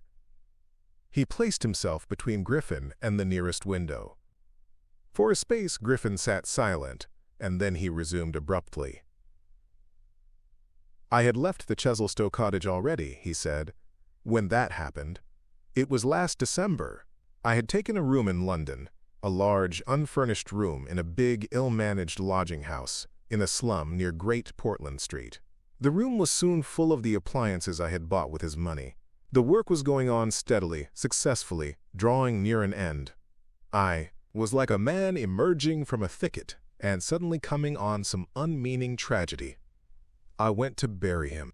My mind was still on this research, and I did not lift a finger to save his character. I remember the funeral, the cheap hearse, the scant ceremony, the windy frost-bitten hillside, and the old college friend of his who read the service over him, a shabby, black, bent old man with a sniveling cold. I remember walking back to the empty house, through the place that had once been a village and was now patched and tinkered by the jerry-builders into the ugly likeness of a town. Every way the roads ran out at last into the desecrated fields and ended in rubble heaps and rank wet weeds. I remember myself as a gaunt, black figure, going along the slippery, shiny pavement, and the strange sense of detachment I felt from the squalid respectability, the sordid commercialism of the place. I did not feel a bit sorry for my father. He seemed to me to be the victim of his own foolish sentimentality. The current cant required my attendance at his funeral, but it was really not my affair. But going along the high street, my old life came back to me for a space, for I met the girl I had known 10 years since. Our eyes met. Something moved me to turn back and talk to her. She was a very ordinary person. It was all like a dream, that visit to the old places. I did not feel then that I was lonely, that I had come out from the world into a desolate place. I appreciated my loss of sympathy, but I put it down to the general inanity of things. Re-entering my room seemed like the recovery of reality. There were the things I knew and loved. There stood the apparatus, the experiments arranged and waiting, and now there was scarcely a difficulty left, beyond the planning of details. I will tell you, Kemp, sooner or later, all the complicated processes. We need not go into that now. For the most part, saving certain gaps I chose to remember, they are written in cipher in those books that Tramp has hidden. We must hunt him down. We must get those books again. But the essential phase was to place the transparent object whose refractive index was to be lowered between two radiating centers of a sort of ethereal vibration, of which I will tell you more fully later. No, not those Röntgen vibrations. I don't know that these others of mine have been described, yet they are obvious enough. I needed 2 little dynamos, and these I worked with a cheap gas engine. My first experiment was with a bit of white wool fabric. It was the strangest thing in the world to see it in the flicker of the flashes soft and white, and then to watch it fade like a wreath of smoke and vanish. I could scarcely believe I had done it. I put my hand into the emptiness, And there was the thing as solid as ever. I felt it awkwardly, and threw it on the floor. I had a little trouble finding it again. And then came a curious experience. I heard a meow behind me, and turning saw a lean white cat, very dirty, on the cistern cover outside the window. A thought came into my head. "Everything ready for you," I said, and went to the window, opened it, and called softly. She came in, purring.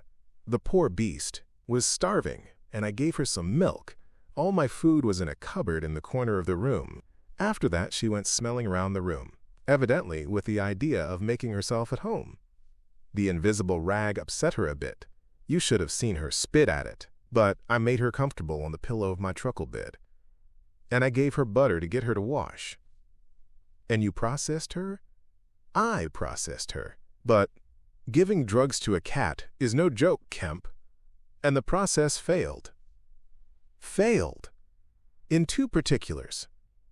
These were the claws and the pigment stuff. What is it? At the back of the eye in a cat. You know? Underscore tapetum underscore. Yes, the underscore tapetum underscore.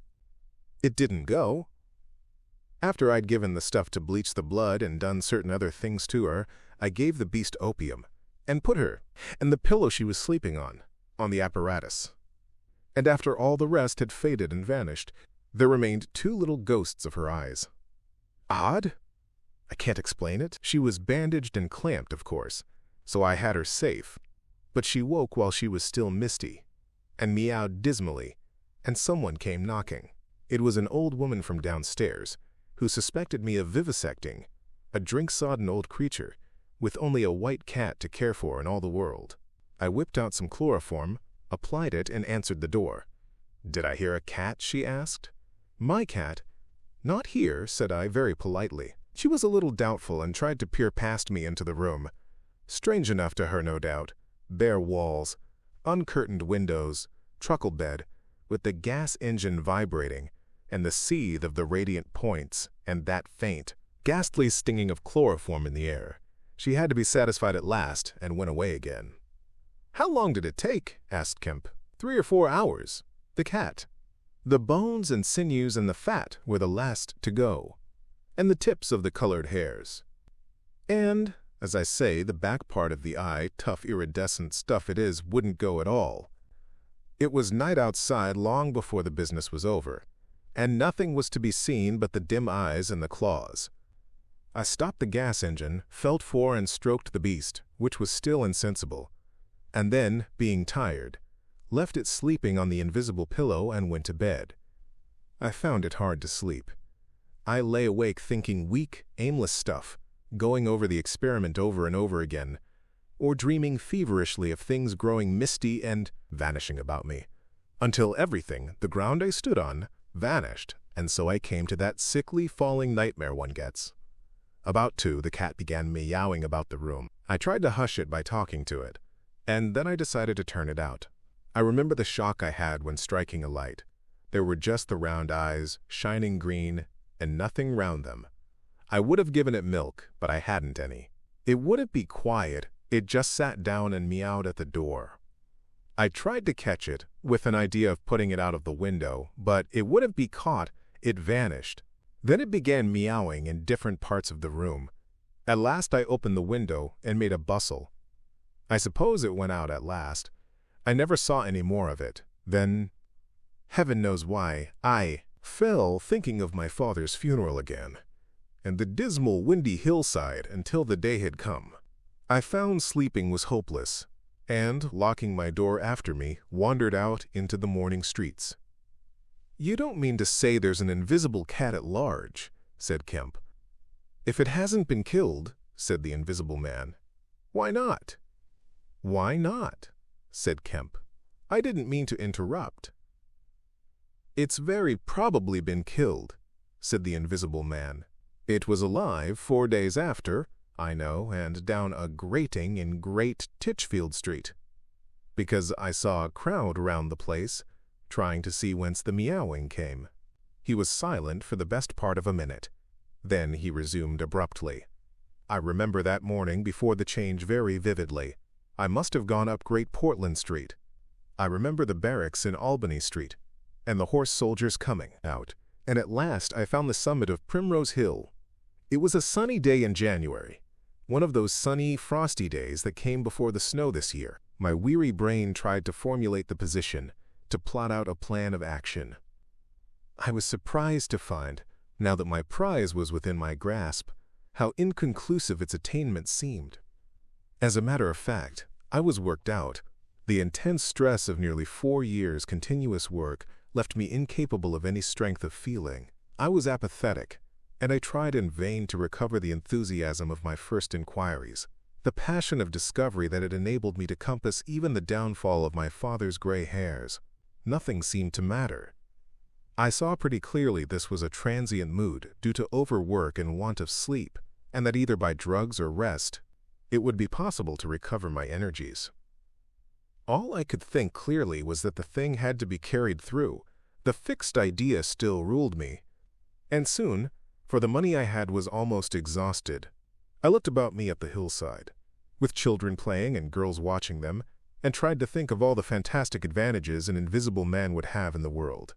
After a time I crawled home, took some food and a strong dose of strychnine, and went to sleep in my clothes on my unmade bed.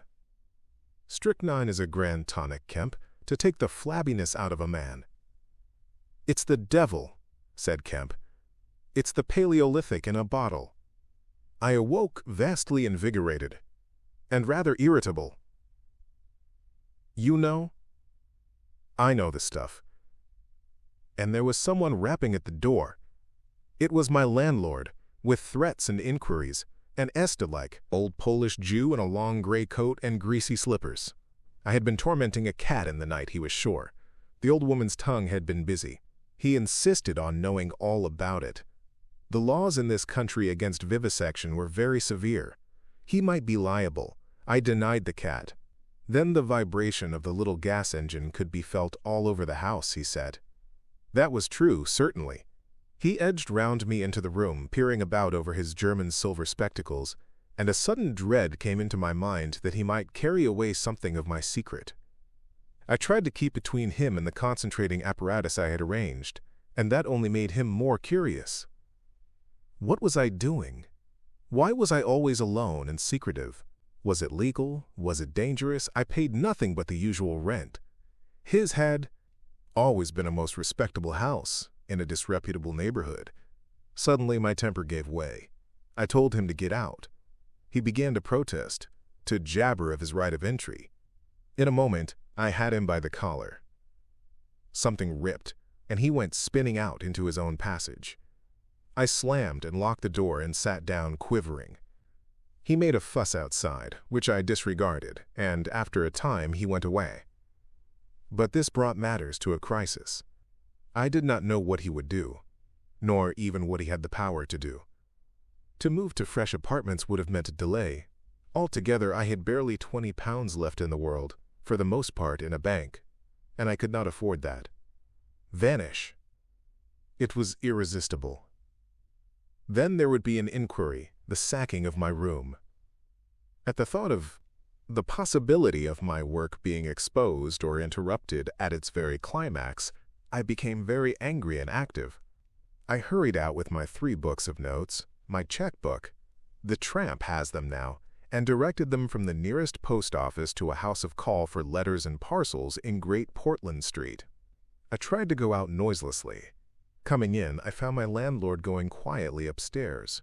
He had heard the door close, I suppose. You would have laughed to see him jump aside on the landing as I came tearing after him.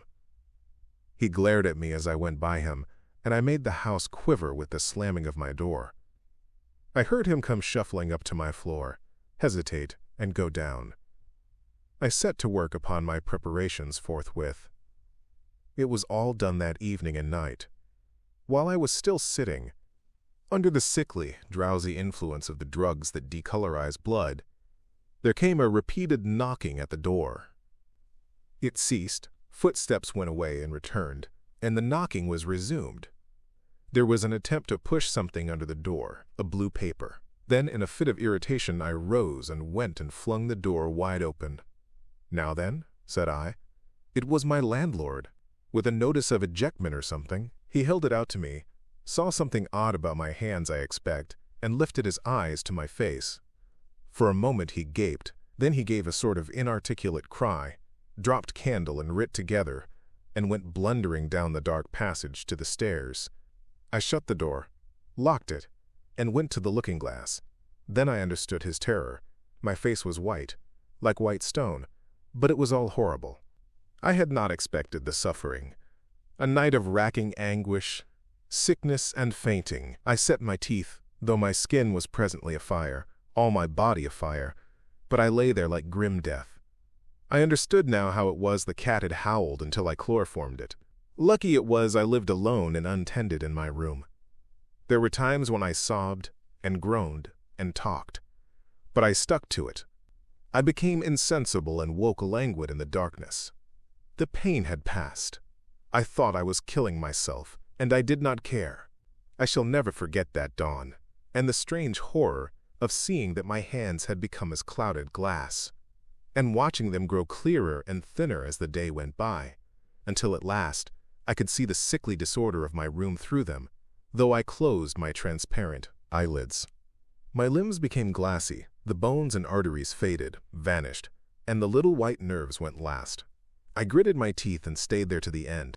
At last, only the dead tips of the fingernails remained, pallid and white, and the brown stain of some acid upon my fingers. I struggled up. At first I was as incapable as a swathed infant, stepping with limbs I could not see. I was weak and very hungry. I went and stared at nothing in my shaving glass, at nothing save where an attenuated pigment still remained behind the retina of my eyes, fainter than mist. I had to hang onto the table and press my forehead against the glass.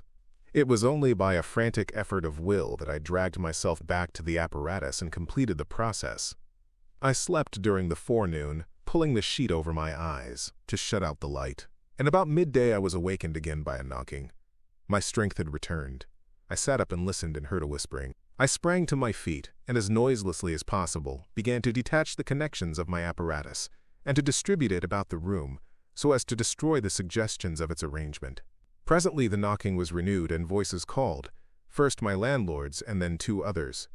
To gain time I answered them. The invisible rag and pillow came to hand, and I opened the window and pitched them out onto the cistern cover. As the window opened, a heavy crash came at the door.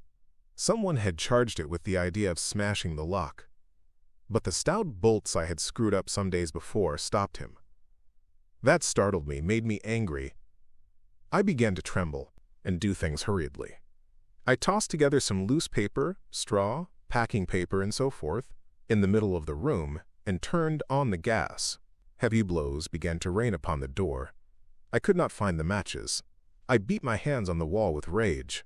I turned down the gas again, stepped out of the window on the cistern cover, very softly lowered the sash, and sat down, secure and invisible, but quivering with anger, to watch events. They split a panel, I saw, and in another moment they had broken away the staples of the bolts and stood in the open doorway.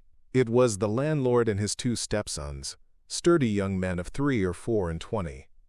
Behind them fluttered the old hag of a woman from downstairs. You may imagine their astonishment to find the room empty. One of the younger men rushed to the window at once, flung it up, and stared out. His staring eyes and thick-lipped, bearded face came a foot from my face. I was half-minded to hit his silly countenance, but I arrested my doubled fist. He stared right through me. So did the others as they joined him. The old man went and peered under the bed, and then they all made a rush for the cupboard. They had to argue about it at length in Yiddish and Cockney English. They concluded I had not answered them, that their imagination had deceived them. A feeling of extraordinary elation took the place of my anger as I sat outside the window and watched these 4 people. For the old lady came in, glancing suspiciously about her like a cat, trying to understand the riddle of my behavior.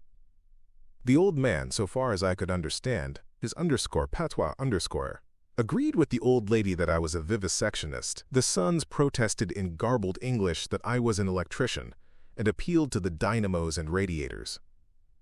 They were all nervous about my arrival, although I found subsequently that they had bolted the front door. The old lady peered into the cupboard and under the bed, and one of the young men pushed up the register and stared up the chimney. One of my fellow lodgers, a costermonger who shared the opposite room with a butcher, appeared on the landing, and he was called in and told incoherent things. It occurred to me that the radiators, if they fell into the hands of some acute, well-educated person, would give me away too much, and, watching my opportunity, I came into the room and tilted one of the little dynamos off its fellow on which it was standing, and smashed both apparatus.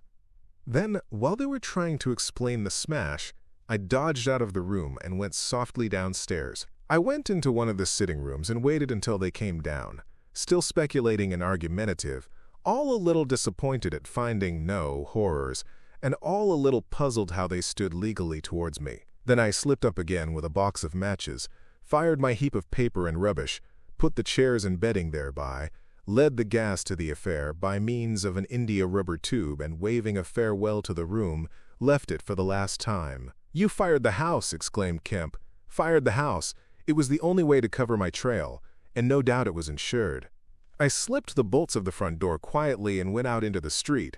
I was invisible, and I was only just beginning to realize the extraordinary advantage my invisibility gave me. My head was already teeming with plans of all the wild and wonderful things I had now impunity to do. Chapter 21. In Oxford Street. In going downstairs the first time, I found an unexpected difficulty because I could not see my feet. Indeed, I stumbled twice, and there was an unaccustomed clumsiness in gripping the bolt. By not looking down, however, I managed to walk on the level passably well. My mood, I say, was one of exaltation. I felt as a seeing man might do, with padded feet and noiseless clothes, in a city of the blind. I experienced a wild impulse to jest, to startle people, to clap men on the back, fling people's hats astray, and generally revel in my extraordinary advantage. But hardly had I emerged upon Great Portland Street, however, my lodging was close to the big draper's shop there, when I heard a clashing concussion and was hit violently behind, and turning saw a man carrying a basket of soda-water siphons, and looking in amazement at his burden. Although the blow had really hurt me, I found something so irresistible in his astonishment that I laughed aloud. "The devil's in the basket," I said, and suddenly twisted it out of his hand. He let go incontinently, and I swung the whole weight into the air. But a fool of a cabman, standing outside a public house, made a sudden rush for this, and his extending fingers took me with excruciating violence under the ear. I let the whole down with a smash on the cabman, and then, with shouts and the clatter of feet about me, people coming out of shops, vehicles pulling up, I realized what I had done. For myself, and cursing my folly, backed against a shop window and prepared to dodge out of the confusion. In a moment I should be wedged into a crowd and inevitably discovered. I pushed by a butcher boy, who luckily did not turn to see the nothingness that shoved him aside, and dodged behind the cabman's four-wheeler. I do not know how they settled the business. I hurried straight across the road, which was happily clear, and, hardly heeding which way I went, in the fright of detection the incident had given me, plunged into the afternoon throng of Oxford Street. I tried to get into the stream of people, but they were too thick for me, and in a moment my heels were being trodden upon. I took to the gutter, the roughness of which I found painful to my feet, and forthwith the shaft of a crawling hansom dug me forcibly under the shoulder blade, reminding me that I was already bruised severely. I staggered out of the way of the cab, avoided a perambulator by a convulsive movement, and found myself behind the hansom. A happy thought saved me, and as this drove slowly along, I followed in its immediate wake, trembling and astonished at the turn of my adventure. And not only trembling, but shivering. It was a bright day in January, and I was stark naked, and the thin slime of mud that covered the road was freezing. Foolish as it seems to me now, I had not reckoned that, transparent or not, I was still amenable to the weather and all its consequences. Then suddenly a bright idea came into my head. I ran round and got into the cab. And so, shivering, scared and sniffing, with the first intimations of a cold and, with the bruises in the small of my back growing upon my attention, I drove slowly along Oxford Street and past Tottenham Court Road. My mood was as different from that in which I had sallied forth 10 minutes ago as it is possible to imagine. This invisibility indeed. The one thought that possessed me was, how was I to get out of the scrape I was in? We crawled past Muties, and there a tall woman with 5 or 6 yellow-labeled books hailed my cab, and I sprang out just in time to escape her, shaving a railway van narrowly in my flight. I made off up the roadway to Bloomsbury Square, intending to strike north past the museum and so get into the quiet district. I was now cruelly chilled, and the strangeness of my situation so unnerved me that I whimpered as I ran. At the northward corner of the square, a little white dog ran out of the Pharmaceutical Society's offices and incontinently made for me, nose down. I had never realized it before, but the nose is to the mind of a dog what the eye is to the mind of a seeing man. Dogs perceive the scent of a man moving as men perceive his vision. This brute began barking and leaping, showing, as it seemed to me, only too plainly that he was aware of me. I crossed Great Russell Street, glancing over my shoulder as I did so, and went some way along Montague Street before I realized what I was running towards. Then I became aware of a blare of music, and looking along the street saw a number of people advancing out of Russell Square, red shirts and the banner of the Salvation Army to the fore. Such a crowd, chanting in the roadway and scoffing on the pavement, I could not hope to penetrate, and dreading to go back and farther from home again, and deciding on the spur of the moment, I ran up the white steps of a house facing the museum railings and stood there until the crowd should have passed. Happily, the dog stopped at the noise of the band too, hesitated, and turned tail, running back to Bloomsbury Square again. On came the band, bawling with unconscious irony some hymn about, "When shall we see his face?" And it seemed an interminable time to me before the tide of the crowd washed along the pavement by me. Thud, thud, thud, came the drum with a vibrating resonance. And for the moment I did not notice 2 urchins stopping at the railings by me. "See 'em," said one. "See what?" said the other. "Why, them footmarks, bare, like what you makes in mud." I looked down and saw the youngsters had stopped and were gaping at the muddy footmarks I had left behind me up the newly whitened steps. The passing people elbowed and jostled them, but their confounded intelligence was arrested. Thud, thud, thud. When, thud, shall we see, thud, his face, thud, thud. There's a barefoot man gone up them steps, or I don't know nothing, said one, and he ain't never come down again. And his foot was a-bleeding. The thick of the crowd had already passed. "Looky there, Ted," quoth the younger of the detectives with the sharpness of surprise in his voice, and pointed straight to my feet. I looked down and saw at once the dim suggestion of their outlines sketched in splashes of mud. For a moment I was paralyzed. "Why, that's rum," said the elder. "Dashed rum!" "It's just like the ghost of a foot, ain't it?" He hesitated and advanced with outstretched hand. A man pulled up short to see what he was catching, and then a girl. In another moment he would have touched me. Then I saw what to do. I made a step. The boy started back with an exclamation, and with a rapid movement I swung myself over into the portico of the next house. But the smaller boy was sharp-eyed enough to follow the movement, and before I was well down the steps and upon the pavement, he had recovered from his momentary astonishment, and was shouting out that the feet had gone over the wall. They rushed round and saw my new footmarks flash into being on the lower step and upon the pavement. "What's up?" asked someone. "Feet. Look, feet running." Everybody in the road, except my 3 pursuers, was pouring along after the Salvation Army, and this blow not only impeded me, but them. There was an eddy of surprise and interrogation. At the cost of bowling over one young fellow, I got through, and in another moment I was rushing headlong round the circuit of Russell Square, with 6 or 7 astonished people following my footmarks. There was no time for explanation, or else the whole host would have been after me. Twice I doubled round corners. Thrice I crossed the road and came back upon my tracks, and then as my feet grew hot and dry, the damp impressions began to fade. At last I had a breathing space and rubbed my feet clean with my hands, and so got away altogether. The last I saw of the chase was a little group of a dozen people, perhaps, studying with infinite perplexity a slowly drying footprint that had resulted from a puddle in Tavistock Square, a footprint as isolated and incomprehensible to them as Crusoe's solitary discovery. This running warmed me to a certain extent, and I went on with a better courage through the maze of less frequented roads that runs hereabouts.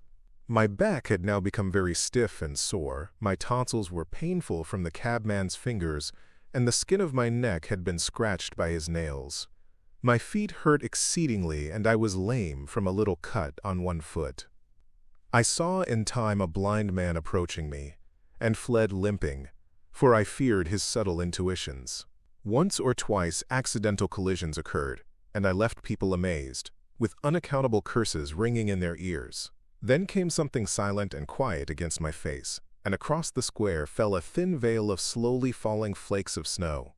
I had caught a cold, and do as I would, I could not avoid an occasional sneeze.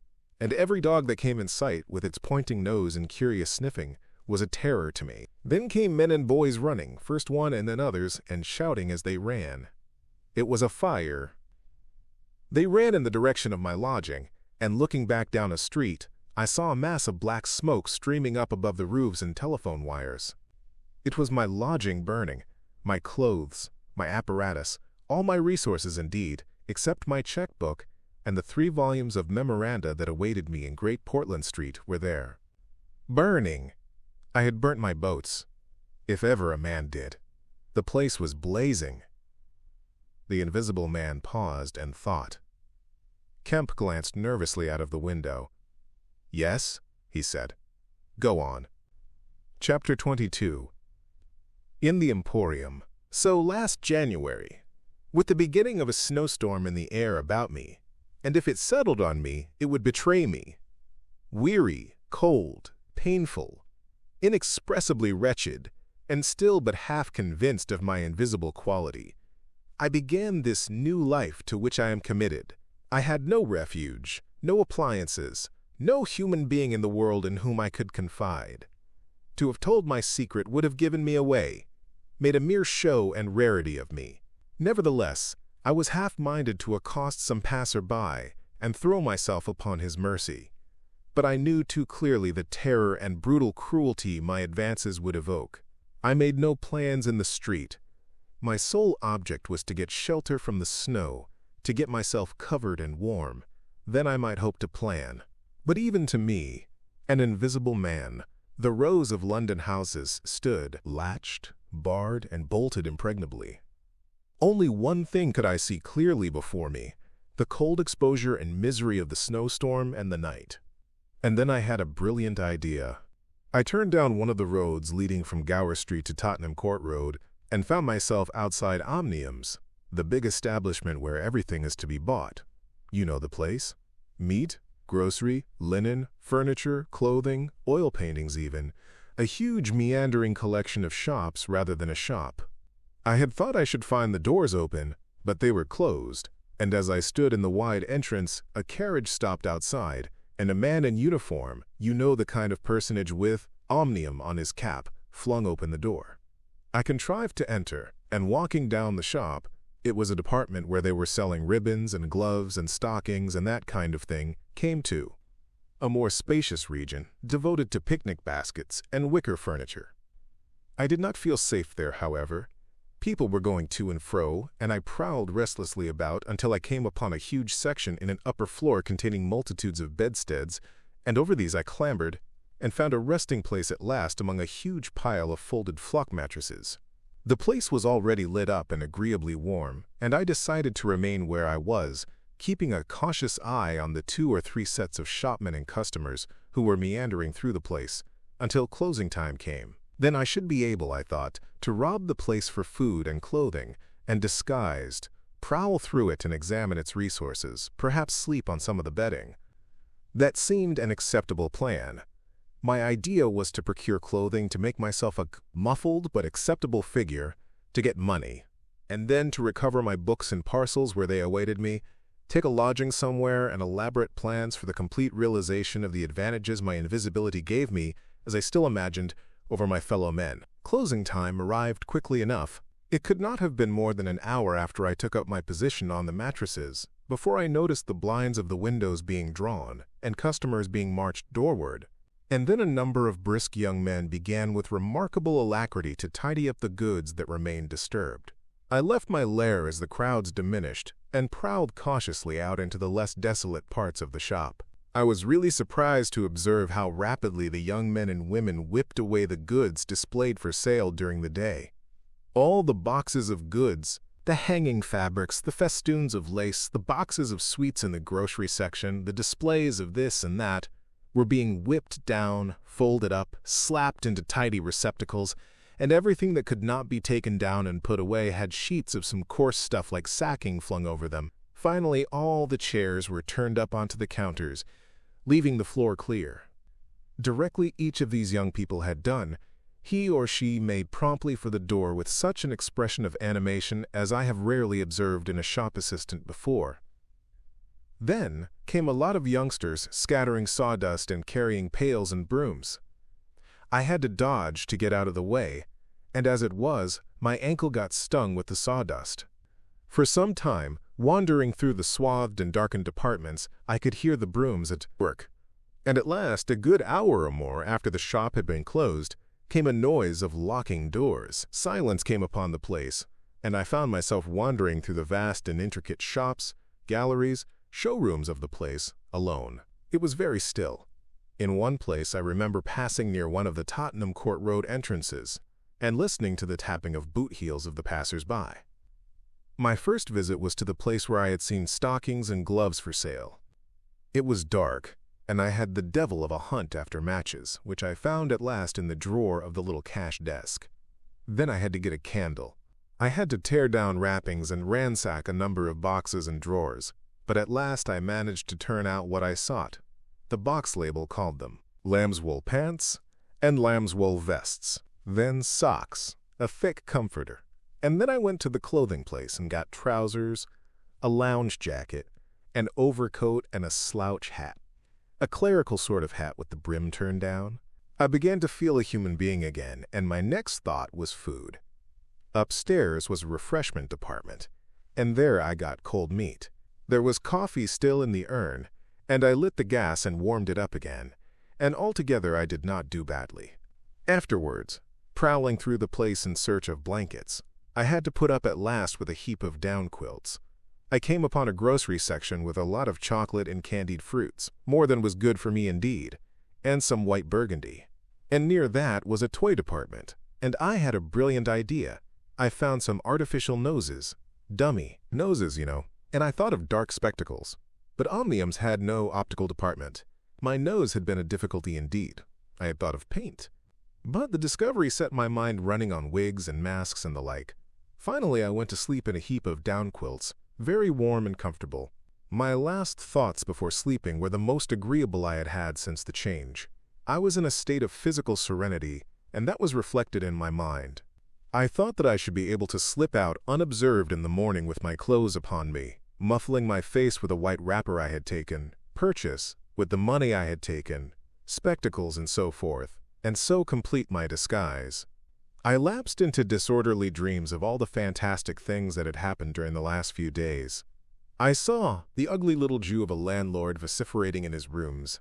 I saw his two sons marveling, and the wrinkled old woman's gnarled face as she asked for her cat. I experienced again the strange sensation of seeing the cloth disappear, and so I came round to the windy hillside, and the sniffing old clergyman mumbling, earth to earth, ashes to ashes, dust to dust, at my father's open grave.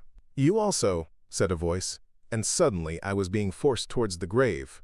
I struggled, shouted, appealed to the mourners, but they continued stonily following the service. The old clergyman, too, never faltered droning and sniffing through the ritual. I realized I was invisible and inaudible, that overwhelming forces had their grip on me. I struggled in vain. I was forced over the brink. The coffin rang hollow as I fell upon it, and the gravel came flying after me in spadefuls. Nobody heeded me. Nobody was aware of me. I made convulsive struggles and awoke. The pale London dawn had come. The place was full of a chilly gray light that filtered round the edges of the window blinds. I sat up, and for a time I could not think where this ample apartment with its counters, its piles of rolled stuff, its heap of quilts and cushions, its iron pillars might be. Then, as recollection came back to me, I heard voices in conversation. Then, far down the place, in the brighter light of some department which had already raised its blinds, I saw two men approaching. I scrambled to my feet, looking about me for some way of escape, and even as I did so, the sound of my movement made them aware of me. I suppose they saw merely a figure moving quietly and quickly. "Away! Who's that?" cried one. "And stop there!" shouted the other. I dashed around a corner and came full tilt. A faceless figure, mind you, on a lanky lad of 15. He yelled, and I bowled him over, rushed past him, turned another corner, and by a happy inspiration threw myself behind a counter. In another moment, feet went running past, and I heard voices shouting, "All hands to the doors," asking what was up, and giving one another advice how to catch me. Lying on the ground, I felt scared out of my wits. But, odd as it may seem, it did not occur to me at the moment to take off my clothes as I should have done. I had made up my mind, I suppose, to get away in them, and that ruled me. And then down the vista of the counters came a bawling of, "Here he is!" I sprang to my feet, whipped a chair off the counter and sent it whirling at the fool who had shouted, turned, came into another rounded corner, sent him spinning, and rushed up the stairs. He kept his footing, gave a view hello, and came up the staircase hot after me. Up the staircase were piled a multitude of those bright-colored pot things. "What are they?" "Art pots," suggested Kemp. "That's it, art pots." Well, I turned at the top step and swung round, plucked one out of a pile, and smashed it on his silly head as he came at me. The whole pile of pots went headlong, and I heard shouting and footsteps running from all parts. I made a mad rush for the refreshment place, and there was a man in white like a man-cook, who took up the chase. I made one last desperate turn and found myself among lamps and ironmongery. I went behind the counter of this and waited for my cook, and as he bolted in at the head of the chase, I doubled him up with a lamp. Down he went, and I crouched down behind the counter and began whipping off my clothes as fast as I could. Coat, jacket, trousers, shoes were all right, but a lamb's wool vest fits a man like a skin. I heard more men coming. My cook was lying quiet on the other side of the counter, stunned or scared speechless, and I had to make another dash for it, like a rabbit hunted out of a woodpile. "This way, policeman!" I heard someone shouting. I found myself in my bedstead storeroom again, and at the end of a wilderness of wardrobes. I rushed among them, went flat, got rid of my vest after infinite wriggling, and stood a free man again, panting and scared, as the policeman and 3 of the shopmen came round the corner. They made a rush for the vest and pants and collared the trousers. "He's dropping his plunder," said one of the young men. "He must be somewhere here." But they did not find me all the same. I stood watching them hunt for me for a time, and cursing my ill luck in losing the clothes. Then I went into the refreshment room, drank a little milk I found there, and sat down by the fire to consider my position. In a little while 2 assistants came in and began to talk over the business very excitedly and like the fools they were. I heard a magnified account of my depredations, and other speculations as to my whereabouts. Then I fell to scheming again. The insurmountable difficulty of the place, especially now, it was alarmed, was to get any plunder out of it. I went down into the warehouse to see if there was any chance of packing and addressing a parcel, but I could not understand the system of checking. About 11 o'clock, the snow having thawed as it fell, and the day being finer and a little warmer than the previous one, I decided that the emporium was hopeless, and went out again, exasperated at my want of success, with only the vaguest plans of action in my mind. Chapter 23. In Drury Lane. "But you begin now to realize," said the invisible man, "the full disadvantage of my condition. I had no shelter, no covering. To get clothing was to forego all my advantage, to make myself a strange and terrible thing. I was fasting, for to eat, to fill myself with unassimilated matter, would be to become grotesquely visible again." "I never thought of that," said Kemp. "Nor had I, and the snow had warned me of other dangers. I could not go abroad in snow. It would settle on me and expose me." Rain, too, would make me a watery outline, a glistening surface of a man, a bubble, and fog. I should be like a fainter bubble in a fog, a surface, a greasy glimmer of humanity. Moreover, as I went abroad, in the London air, I gathered dirt about my ankles, floating smuts and dust upon my skin. I did not know how long it would be before I should become visible from that cause also. But I saw clearly it could not be for long. Not in London at any rate. I went into the slums towards Great Portland Street, and found myself at the end of the street in which I had lodged. I did not go that way because of the crowd halfway down it opposite to the still smoking ruins of the house I had fired. My most immediate problem was to get clothing. What to do with my face puzzled me. Then I saw in one of those little miscellaneous shops, news, sweets, toys, stationery, belated Christmas tomfoolery, and so forth, an array of masks and noses. I realized that problem was solved. In a flash I saw my course. I turned about, no longer aimless, and went, circuitously in order to avoid the busy ways, towards the back streets north of the Strand. For I remembered, though not very distinctly where, that some theatrical costumiers had shops in that district. The day was cold, with a nipping wind down the northward running streets. I walked fast to avoid being overtaken. Every crossing was a danger, every passenger a thing to watch alertly. One man, as I was about to pass him at the top of Bedford Street, turned upon me abruptly and came into me, sending me into the road, and almost under the wheel of a passing hansom. The verdict of the cab rank was that he had had some sort of stroke. I was so unnerved by this encounter that I went into Covent Garden Market and sat down for some time in a quiet corner by a stall of violets, panting and trembling. I found I had caught a fresh cold, and had to turn out after a time lest my sneezes should attract attention. At last I reached the object of my quest, a dirty, fly-blown little shop in a byway near Drury Lane, with a window full of tinsel robes, sham jewels, wigs, slippers, dominoes, and theatrical photographs. The shop was old-fashioned and low and dark, and the house rose above it for 4 stories, dark and dismal. I peered through the window and, seeing no one within, entered. The opening of the door set a clanking bell ringing. I left it open and walked round a bare costume stand, into a corner behind a cheval glass. For a minute or so no one came. Then I heard heavy feet striding across a room, and a man appeared down the shop. My plans were now perfectly definite. I proposed to make my way into the house, secrete myself upstairs, watch my opportunity, and when everything was quiet, rummage out a wig, mask, spectacles, and costume, and go into the world, perhaps a grotesque, but still a credible figure. And incidentally, of course, I could rob the house of any available money. The man who had just entered the shop was a short, slight, hunched, beetle-browed man, with long arms and very short bandy legs. Apparently, I had interrupted a meal. He stared about the shop with an expression of expectation. This gave way to surprise, and then to anger, as he saw the shop empty. "Damn the boys," he said. He went to stare up and down the street. He came in again in a minute, kicked the door to with his foot spitefully, and went muttering back to the house door. I came forward to follow him, and at the noise of my movement he stopped dead. I did so too, startled by his quickness of ear. He slammed the house door in my face. I stood hesitating.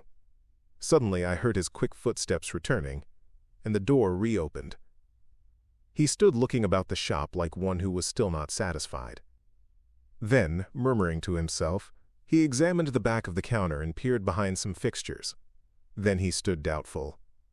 He had left the house door open, and I slipped into the inner room. It was a queer little room, poorly furnished and with a number of big masks in the corner. On the table was his belated breakfast, and it was a confoundedly exasperating thing for me, Kemp, to have to sniff his coffee and stand watching while he came in and resumed his meal. And his table manners were irritating. 3 doors opened into the little room, one going upstairs and one down, but they were all shut. I could not get out of the room while he was there. I could scarcely move because of his alertness, and there was a draft down my back. Twice I strangled a sneeze just in time. The spectacular quality of my sensations was curious and novel, but for all that I was heartily tired and angry long before he had done his eating. But at last he made an end, and putting his beggarly crockery on the black tin tray upon which he had had his teapot, and gathering all the crumbs up on the mustard-stained cloth, he took the whole lot of things after him. His burden prevented his shutting the door behind him, as he would have done. I never saw such a man for shutting doors, and I followed him into a very dirty underground kitchen and scullery. I had the pleasure of seeing him begin to wash up, and then, finding no good in keeping down there, and the brick floor being cold on my feet, I returned upstairs and sat in his chair by the fire. It was burning low, and scarcely thinking I put on a little coal. The noise of this brought him up at once, and he stood aglare. He peered about the room and was within an ace of touching me. Even after that examination, he scarcely seemed satisfied. He stopped in the doorway and took a final inspection before he went down. I waited in the little parlor for an age, and at last he came up and opened the upstairs door. I just managed to get by him. On the staircase he stopped suddenly, so that I very nearly blundered into him. He stood looking back right into my face and listening. "I could have sworn," he said. His long hairy hand pulled at his lower lip. His eye went up and down the staircase. Then he grunted and went on up again. His hand was on the handle of a door, and then he stopped again with the same puzzled anger on his face. He was becoming aware of the faint sounds of my movements about him. The man must have had diabolically acute hearing. He suddenly flashed into rage. "If there's anyone in this house," he cried with an oath, and left the threat unfinished. He put his hand in his pocket, failed to find what he wanted, and rushing past me went blundering noisily and pugnaciously downstairs. But I did not follow him. I sat on the head of the staircase until his return. Presently, he came up again, still muttering. He opened the door of the room, and before I could enter, slammed it in my face. I resolved to explore the house, and spent some time in doing so as noiselessly as possible. The house was very old and tumble down, damp so that the paper in the attics was peeling from the walls, and rat-infested. Some of the door handles were stiff, and I was afraid to turn them. Several rooms I did inspect were unfurnished, and others were littered with theatrical lumber, bought second-hand, I judged, from its appearance. In one room next to his I found a lot of old clothes. I began routing among these, and in my eagerness forgot again the evident sharpness of his ears. I heard a stealthy footstep, and looking up just in time, saw him peering in at the tumbled heap and holding an old-fashioned revolver in his hand. I stood perfectly still while he stared about, open-mouthed and suspicious. "It must have been her," he said slowly. "Damn her." He shut the door quietly, and immediately I heard the key turn in the lock. Then his footsteps retreated. I realized abruptly that I was locked in. For a minute I did not know what to do. I walked from door to window and back, and stood perplexed. A gust of anger came upon me.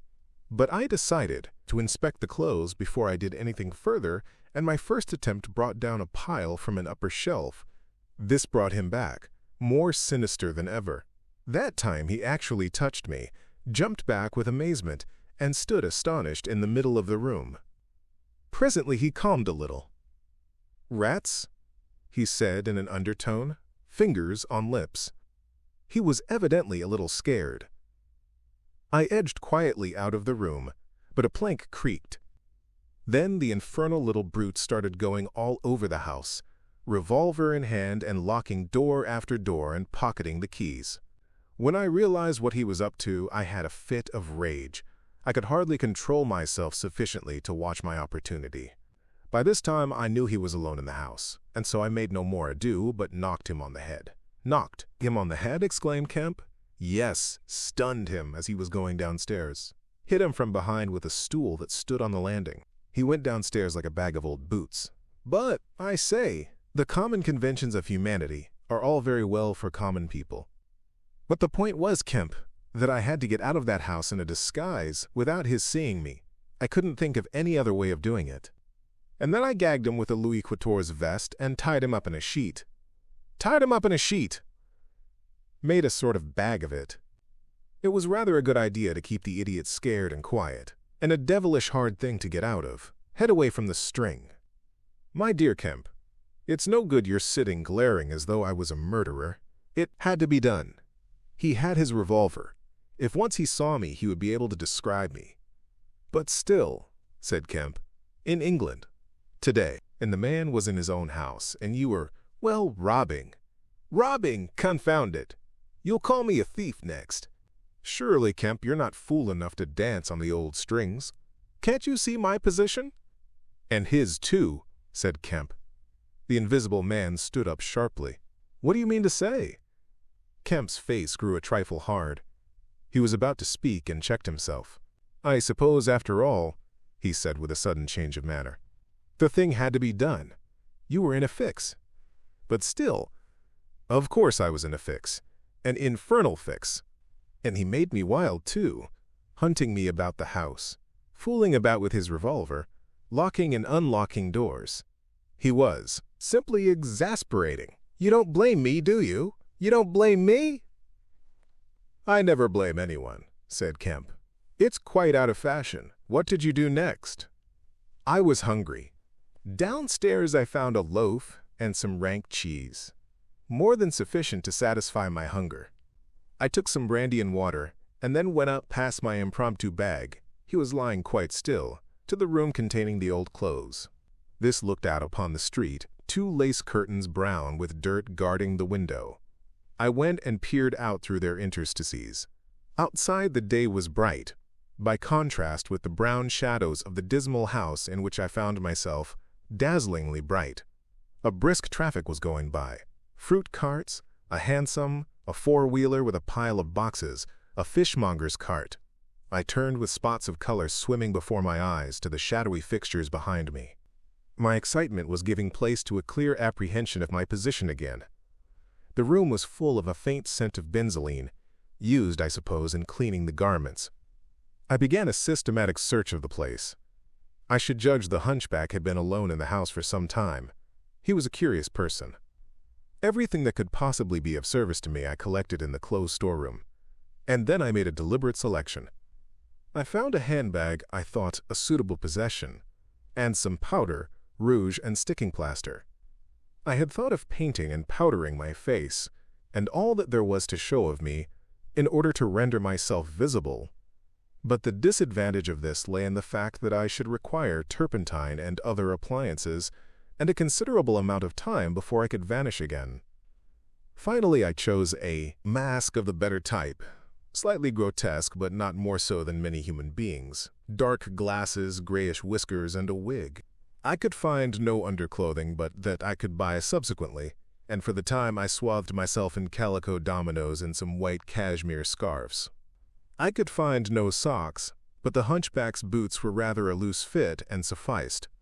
In a desk in the shop were 3 sovereigns and about 30 shillings worth of silver, and in a locked cupboard I burst in the inner room were 8 pounds in gold. I could go forth into the world again, equipped. Then came a curious hesitation. Was my appearance really credible?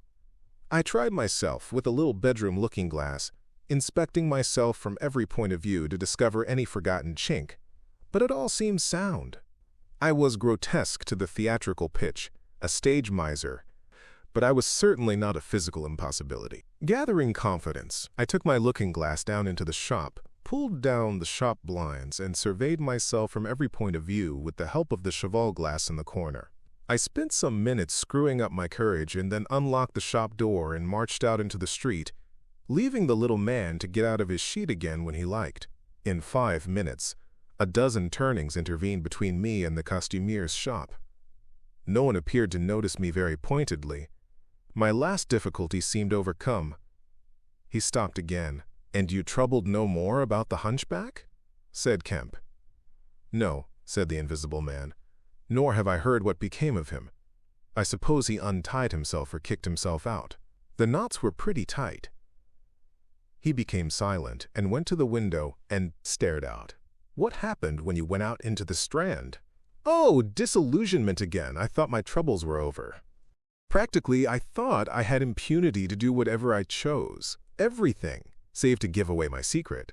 So I thought. Whatever I did, whatever the consequences might be, was nothing to me. I had merely to fling aside my garments and vanish. No person could hold me. I could take my money where I found it. I decided to treat myself to a sumptuous feast, and then put up at a good hotel, and accumulate a new outfit of property. I felt amazingly confident. It's not particularly pleasant recalling that I was an ass. I went into a place and was already ordering lunch, when it occurred to me that I could not eat unless I exposed my invisible face. I finished ordering the lunch, told the man I should be back in 10 minutes, and went out exasperated. I don't know if you have ever been disappointed in your appetite? Not quite so badly, said Kemp, but I can imagine it. I could have smashed the silly devils. At last, faint with the desire for tasteful food, I went into another place and demanded a private room. I am disfigured, I said, badly. They looked at me curiously, but of course it was not their affair, and so at last I got my lunch. It was not particularly well served, but it sufficed, and when I had had it, I sat over a cigar, trying to plan my line of action. And outside, a snowstorm was beginning. The more I thought it over, Kemp, the more I realized what a helpless absurdity an invisible man was, in a cold and dirty climate and a crowded civilized city. Before I made this mad experiment, I had dreamt of 1,000 advantages. That afternoon it seemed all disappointment. I went over the heads of the things a man reckons desirable. No doubt invisibility made it possible to get them, but it made it impossible to enjoy them when they are got. Ambition. What is the good of pride of place when you cannot appear there? What is the good of the love of woman when her name must needs be Delilah?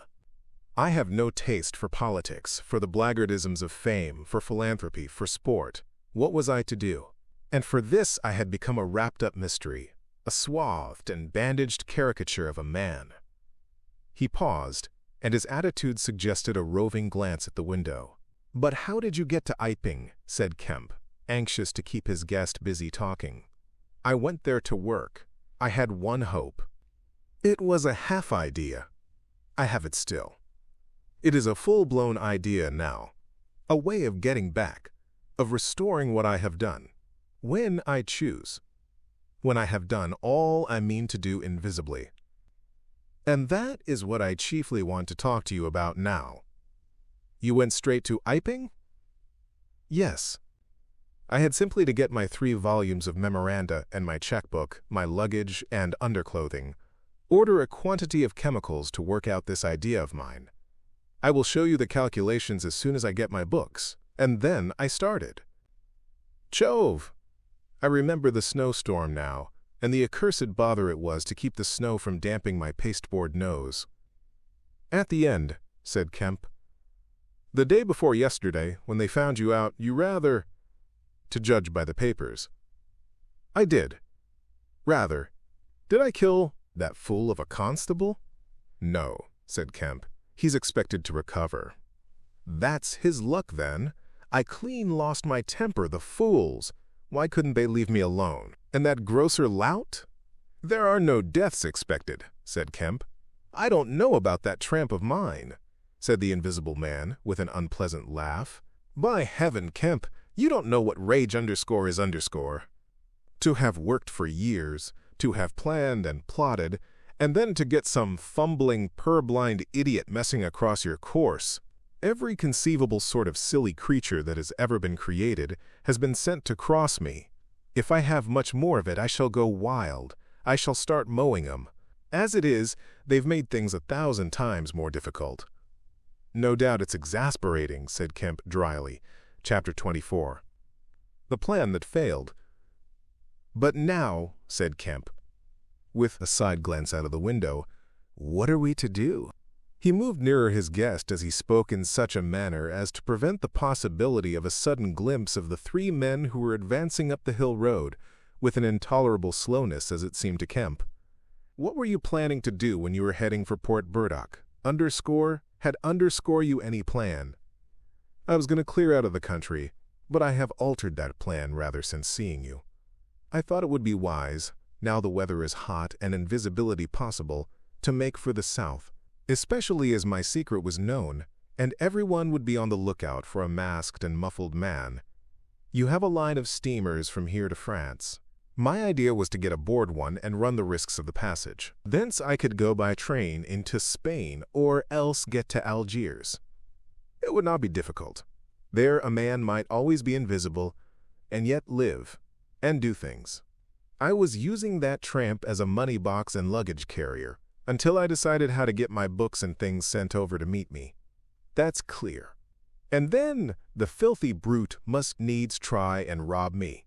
He has hidden my books, Kemp. Hidden my books if I can lay my hands on him. Best plan to get the books out of him first. But where is he? Do you know? He's in the town police station, locked up, by his own request, in the strongest cell in the place. "Kerr," said the invisible man. "But that hangs up your plans a little. We must get those books. Those books are vital." "Certainly," said Kemp, a little nervously, wondering if he heard footsteps outside. "Certainly we must get those books. But that won't be difficult if he doesn't know they're for you." "No," said the invisible man, and thought. Kemp tried to think of something to keep the talk going, but the invisible man resumed of his own accord. "Blundering into your house, Kemp," he said, "changes all my plans. For you are a man that can understand. In spite of all that has happened, in spite of this publicity, of the loss of my books, of what I have suffered, there still remain great possibilities, huge possibilities." "You have told no one I am here?" he asked abruptly. Kemp hesitated. "That was implied," he said. "No one," insisted Griffin, "not a soul." "Ah! Now." The invisible man stood up and, sticking his arms akimbo, began to pace the study. "I made a mistake, Kemp, a huge mistake in carrying this thing through alone. I have wasted strength, time, opportunities. Alone. It is wonderful how little a man can do alone. To rob a little, to hurt a little, and there is the end. What I want, Kemp, is a goalkeeper, a helper, and a hiding place. An arrangement whereby I can sleep and eat and rest in peace and unsuspected. I must have a confederate. With a confederate, with food and rest, 1,000 things are possible. Hitherto, I have gone on vague lines. We have to consider all that invisibility means, all that it does not mean. It means little advantage for eavesdropping and so forth. One makes sounds. It's of little help, a little help perhaps, in housebreaking and so forth. Once you've caught me, you could easily imprison me. But on the other hand, I'm hard to catch. This invisibility, in fact, is only good in 2 cases. It's useful in getting away, it's useful in approaching, it's particularly useful, therefore, in killing. I can walk round a man, whatever weapon he has, choose my point, strike as I like, dodge as I like, escape as I like. Kemp's hand went to his mustache. Was that a movement downstairs? "And it is killing we must do, Kemp." "It is killing we must do," repeated Kemp. "I'm listening to your plan, Griffin, but I'm not agreeing, mind. Why killing? Not wanton killing, but a judicious slaying. The point is, they know there is an invisible man, as well as we know there is an invisible man. And that invisible man, Kemp, must now establish a reign of terror. Yes, no doubt it's startling. But I mean it, a reign of terror. He must take some town like your Burdock and terrify and dominate it. He must issue his orders. He can do that in 1,000 ways. Scraps of paper thrust under doors would suffice, and all who disobey his orders he must kill, and kill all who would defend them." Said Kemp, no longer listening to Griffin, but to the sound of his front door opening and closing. "It seems to me, Griffin," he said, to cover his wandering attention, "that your confederate would be in a difficult position." "No one would know he was a confederate," said the invisible man eagerly, and then suddenly, "Hush! What's that downstairs?" "Nothing," said Kemp, and suddenly began to speak loud and fast. "I don't agree to this, Griffin," he said. "Understand me. I don't agree to this.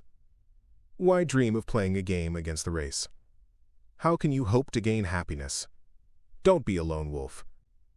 Publish your results. Take the world, take the nation at least, into your confidence. What you might do with 1,000,000 helpers. The Invisible Man interrupted, arm extended. There are footsteps coming upstairs, he said in a low voice. Nonsense, said Kemp. Let me see, said the Invisible Man, and advanced, arm extended, to the door. And then things happened very swiftly. Kemp hesitated for a second, and then moved to intercept him. The Invisible Man started, and stood still. Traitor, cried the voice, and suddenly the dressing gown opened, and sitting down the unseen began to disrobe.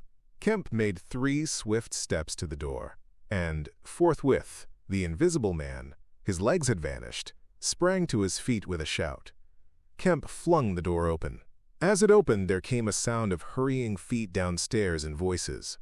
With a quick movement, Kemp thrust the Invisible Man back, sprang aside, and slammed the door. The key was outside and ready.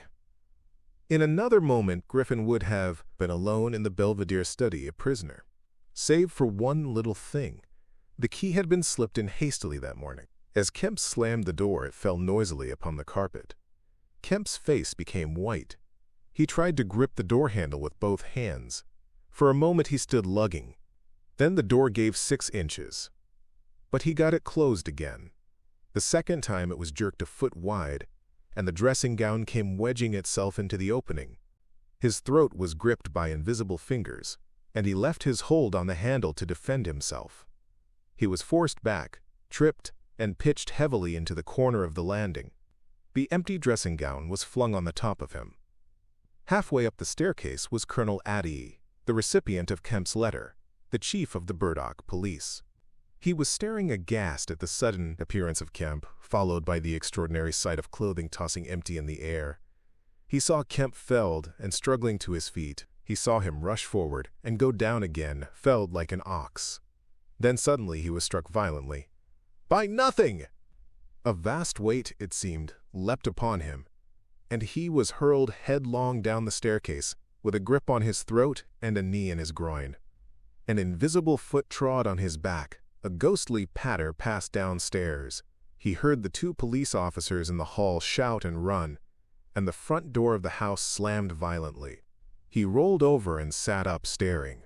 He saw, staggering down the staircase, Kemp, dusty and disheveled, one side of his face white from a blow, his lip bleeding, and a pink dressing gown, and some underclothing held in his arms. My God, cried Kemp. The game's up. He's gone. Chapter 25. The hunting of the Invisible Man for a space Kemp was too inarticulate to make Addie understand the swift things that had just happened. They stood on the landing, Kemp speaking swiftly, the grotesque swathings of Griffin still on his arm. But presently Addie began to grasp something of the situation. He is mad, said Kemp. Inhuman. He is pure selfishness. He thinks of nothing but his own advantage, his own safety. I have listened to such a story this morning of brutal self-seeking. He has wounded men. He will kill them unless we can prevent him. He will create a panic. Nothing can stop him. He is going out now, furious. He must be caught, said Addie. That is certain. But how? Cried Kemp, and suddenly became full of ideas. You must begin at once. You must set every available man to work. You must prevent his leaving this district. Once he gets away, he may go through the countryside as he wills, killing and maiming. He dreams of a reign of terror, I tell you. You must set a watch on trains and roads and shipping.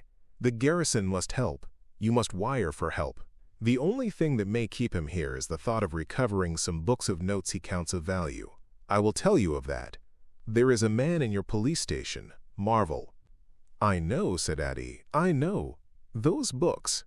Yes, but the tramp says he hasn't them, but he thinks the tramp has. And you must prevent him from eating or sleeping. Day and night the country must be astir for him. Food must be locked up and secured, all food, so that he will have to break his way to it. The houses everywhere must be barred against him. Heaven send us cold nights and rain. The whole countryside must begin hunting and keep hunting. I tell you, Addie, he is a danger, a disaster. Unless he is pinned and secured, it is frightful to think of the things that may happen. "What else can we do?" said Addie. "I must go down at once and begin organizing. But why not come? Yes, you come too. Come, and we must hold a sort of council of war. Get Hops to help, and the railway managers. By Jove, it's urgent. Come along, tell me as we go. What else is there we can do? Put that stuff down." In another moment, Addie was leading the way downstairs. They found the front door open and the policeman standing outside staring at empty air. "He's got away, sir," said one. "We must go to the central station at once," said Addie. "One of you go on down and get a cab to come up and meet us. Quickly. And now, Kemp, what else?" "Dogs," said Kemp. "Get dogs. They don't see him, but they wind him. Get dogs." "Good," said Addie. "It's not generally known, but the prison officials over at Halstead know a man with bloodhounds. Dogs. What else?" "Bear in mind," said Kemp, "his food shows. After eating, his food shows until it is assimilated, so that he has to hide after eating. You must keep on beating every thicket, every quiet corner, and put all weapons, all implements that might be weapons, away. He can't carry such things for long, and what he can snatch up and strike men with must be hidden away." "Good again," said Addie. "We shall have him yet." "And on the roads," said Kemp, and hesitated. "Yes," said Addie. "Powdered glass," said Kemp. "It's cruel, I know. But think of what he may do." Addie drew the air in sharply between his teeth. "It's unsportsmanlike. I don't know. But I'll have powdered glass got ready. If he goes too far." "The man's become inhuman, I tell you," said Kemp. "I am as sure he will establish a reign of terror, so soon as he has got over the emotions of this escape, as I am sure I am talking to you. Our only chance is to be ahead. He has cut himself off from his kind. His blood be upon his own head." Chapter 26. The Wicksteed murder, the Invisible Man, seems to have rushed out of Kemp's house in a state of blind fury. A little child playing near Kemp's gateway was violently caught up and thrown aside, so that its ankle was broken, and thereafter for some hours the invisible lies. Man passed out of human perceptions. No one knows where he went nor what he did, but one can imagine him hurrying through the hot June forenoon up the hill and onto the open downland behind Port Burdock, raging and despairing at his intolerable fate, and sheltering at last, heated and weary, amid the thickets of Hintondean, to piece together again his shattered schemes against his species. That seems the most probable refuge for him, for there it was he reasserted himself in a grimly tragical manner about 2 in the afternoon. One wonders what his state of mind may have been during that time, and what plans he devised.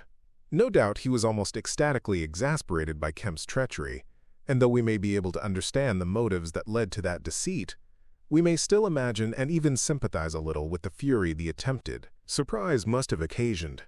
Perhaps something of the stunned astonishment of his Oxford Street experiences may have returned to him, for he had evidently counted on Kemp's cooperation in his brutal dream of a terrorized world.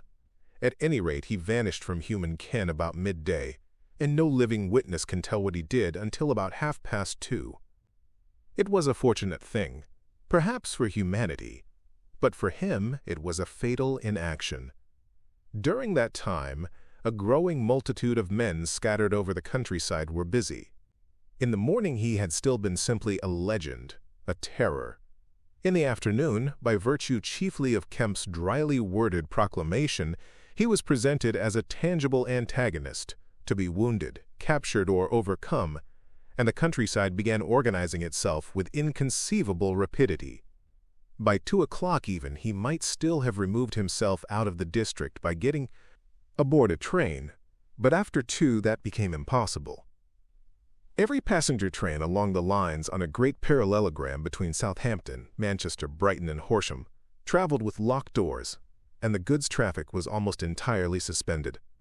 And in a great circle of 20 miles round Port Burdock, Men armed with guns and bludgeons were presently setting out in groups of 3 and 4, with dogs, to beat the roads and fields. Mounted policemen rode along the country lanes, stopping at every cottage and warning the people to lock up their houses and keep indoors unless they were armed, and all the elementary schools had broken up by 3 o'clock, and the children, scared and keeping together in groups, were hurrying home. Kemp's proclamation, signed indeed by Adi, was posted over almost the whole district by 4 or 5 o'clock in the afternoon. It gave briefly but clearly all the conditions of the struggle, the necessity of keeping the invisible man from food and sleep, the necessity for incessant watchfulness, and for a prompt attention to any evidence of his movements. And so swift and decided was the action of the authorities, so prompt and universal was the belief in this strange being, that, before nightfall, an area of several hundred square miles was in a stringent state of siege. And before nightfall, too, a thrill of horror went through the whole watching, nervous countryside. Going from whispering mouth to mouth, swift and certain over the length and breadth of the country, passed the story of the murder of Mr. Wicksteed. If our supposition that the invisible man's refuge was the Hintondian thickets, then we must suppose that in the early afternoon he sallied out again, bent upon some project that involved the use of a weapon. We cannot know what the project was, but the evidence that he had the iron rod in hand before he met Wicksteed is to me at least overwhelming. Of course, we can know nothing of the details of that encounter. It occurred on the edge of a gravel pit, not 200 yards from Lord Burdock's lodge gate. Everything points to a desperate struggle. The trampled ground, the numerous wounds Mr. Wicksteed received, his splintered walking stick. But why the attack was made, save in a murderous frenzy, it is impossible to imagine. Indeed, the theory of madness is almost unavoidable. Mr. Wicksteed was a man of 45 or 46, steward to Lord Burdock, of inoffensive habits and appearance, the very last person in the world to provoke such a terrible antagonist. Against him, it would seem the invisible man used an iron rod dragged from a broken piece of fence. He stopped this quiet man, going quietly home to his midday meal, attacked him, beat down his feeble defenses, broke his arm, felled him, and smashed his head to a jelly. Of course, he must have dragged this rod out of the fencing before he met his victim. He must have been carrying it ready in his hand. Only 2 details beyond what has already been stated seem to bear on the matter. One is the circumstance that the gravel pit was not in Mr. Wicksteed's direct path home, but nearly a couple of 100 yards out of his way. The other is the assertion of a little girl to the effect that, going to her afternoon school, she saw the murdered man trotting in a peculiar manner across a field towards the gravel pit. Her pantomime of his actions suggests a man pursuing something on the ground before him and striking at it ever and again with his walking stick. She was the last person to see him alive. He passed out of her sight to his death, the struggle being hidden from her only by a clump of beech trees and a slight depression in the ground. Now this, to the present writer's mind at least, lifts the murder out of the realm of the absolutely wanton. We may imagine that Griffin had taken the rod as a weapon indeed, but without any deliberate intention of using it in murder. Wicksteed may then have come by and noticed this rod inexplicably moving through the air. Without any thought of the invisible man, for Port Burdock is 10 miles away, he may have pursued it. It is quite conceivable that he may not even have heard of the invisible man. One can then imagine the invisible man making off quietly, in order to avoid discovering his presence in the neighborhood, and Wicksteed, excited and curious, pursuing this unaccountably locomotive object, finally striking at it. No doubt the invisible man could easily have distanced his middle-aged pursuer under ordinary circumstances, but the position in which Wicksteed's body was found suggests that he had the ill luck to drive his quarry into a corner between a drift of stinging nettles and the gravel pit. To those who appreciate the extraordinary irascibility of the invisible man, the rest of the encounter will be easy to imagine, but this is pure hypothesis. The only undeniable facts, for stories of children are often unreliable, are the discovery of Wicksteed's body, done to death, and of the blood-stained iron rod flung among the nettles.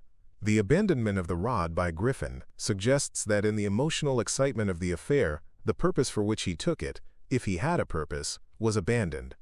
He was certainly an intensely egotistical and unfeeling man, but the sight of his victim, his first victim, bloody and pitiful at his feet, may have released some long-pent fountain of remorse which, for a time, may have flooded whatever scheme of action he had contrived. After the murder of Mr. Wicksteed, he would seem to have struck across the country towards the downland. There is a story of a voice heard about sunset by a couple of men in a field near Fern Bottom. It was wailing and laughing, sobbing and groaning, and ever and again it shouted. It must have been queer hearing. It drove up across the middle of a clover field and died away towards the hills. That afternoon the Invisible Man must have learnt something of the rapid use Kemp had made of his confidences. He must have found houses locked and secured. He may have loitered about railway stations and prowled about inns, and no doubt he read the proclamations and realized something of the nature of the campaign against him. And as the evening advanced, the fields became dotted here and there with groups of 3 or 4 men, and noisy with the yelping of dogs. These men-hunters had particular instructions in the case of an encounter as to the way they should support one another. But he avoided them all. We may understand something of his exasperation, and it could have been nonetheless because he himself had supplied the information that was being used so remorselessly against him. For that day at least he lost heart. For nearly 24 hours, save when he turned on Wicksteed, he was a hunted man.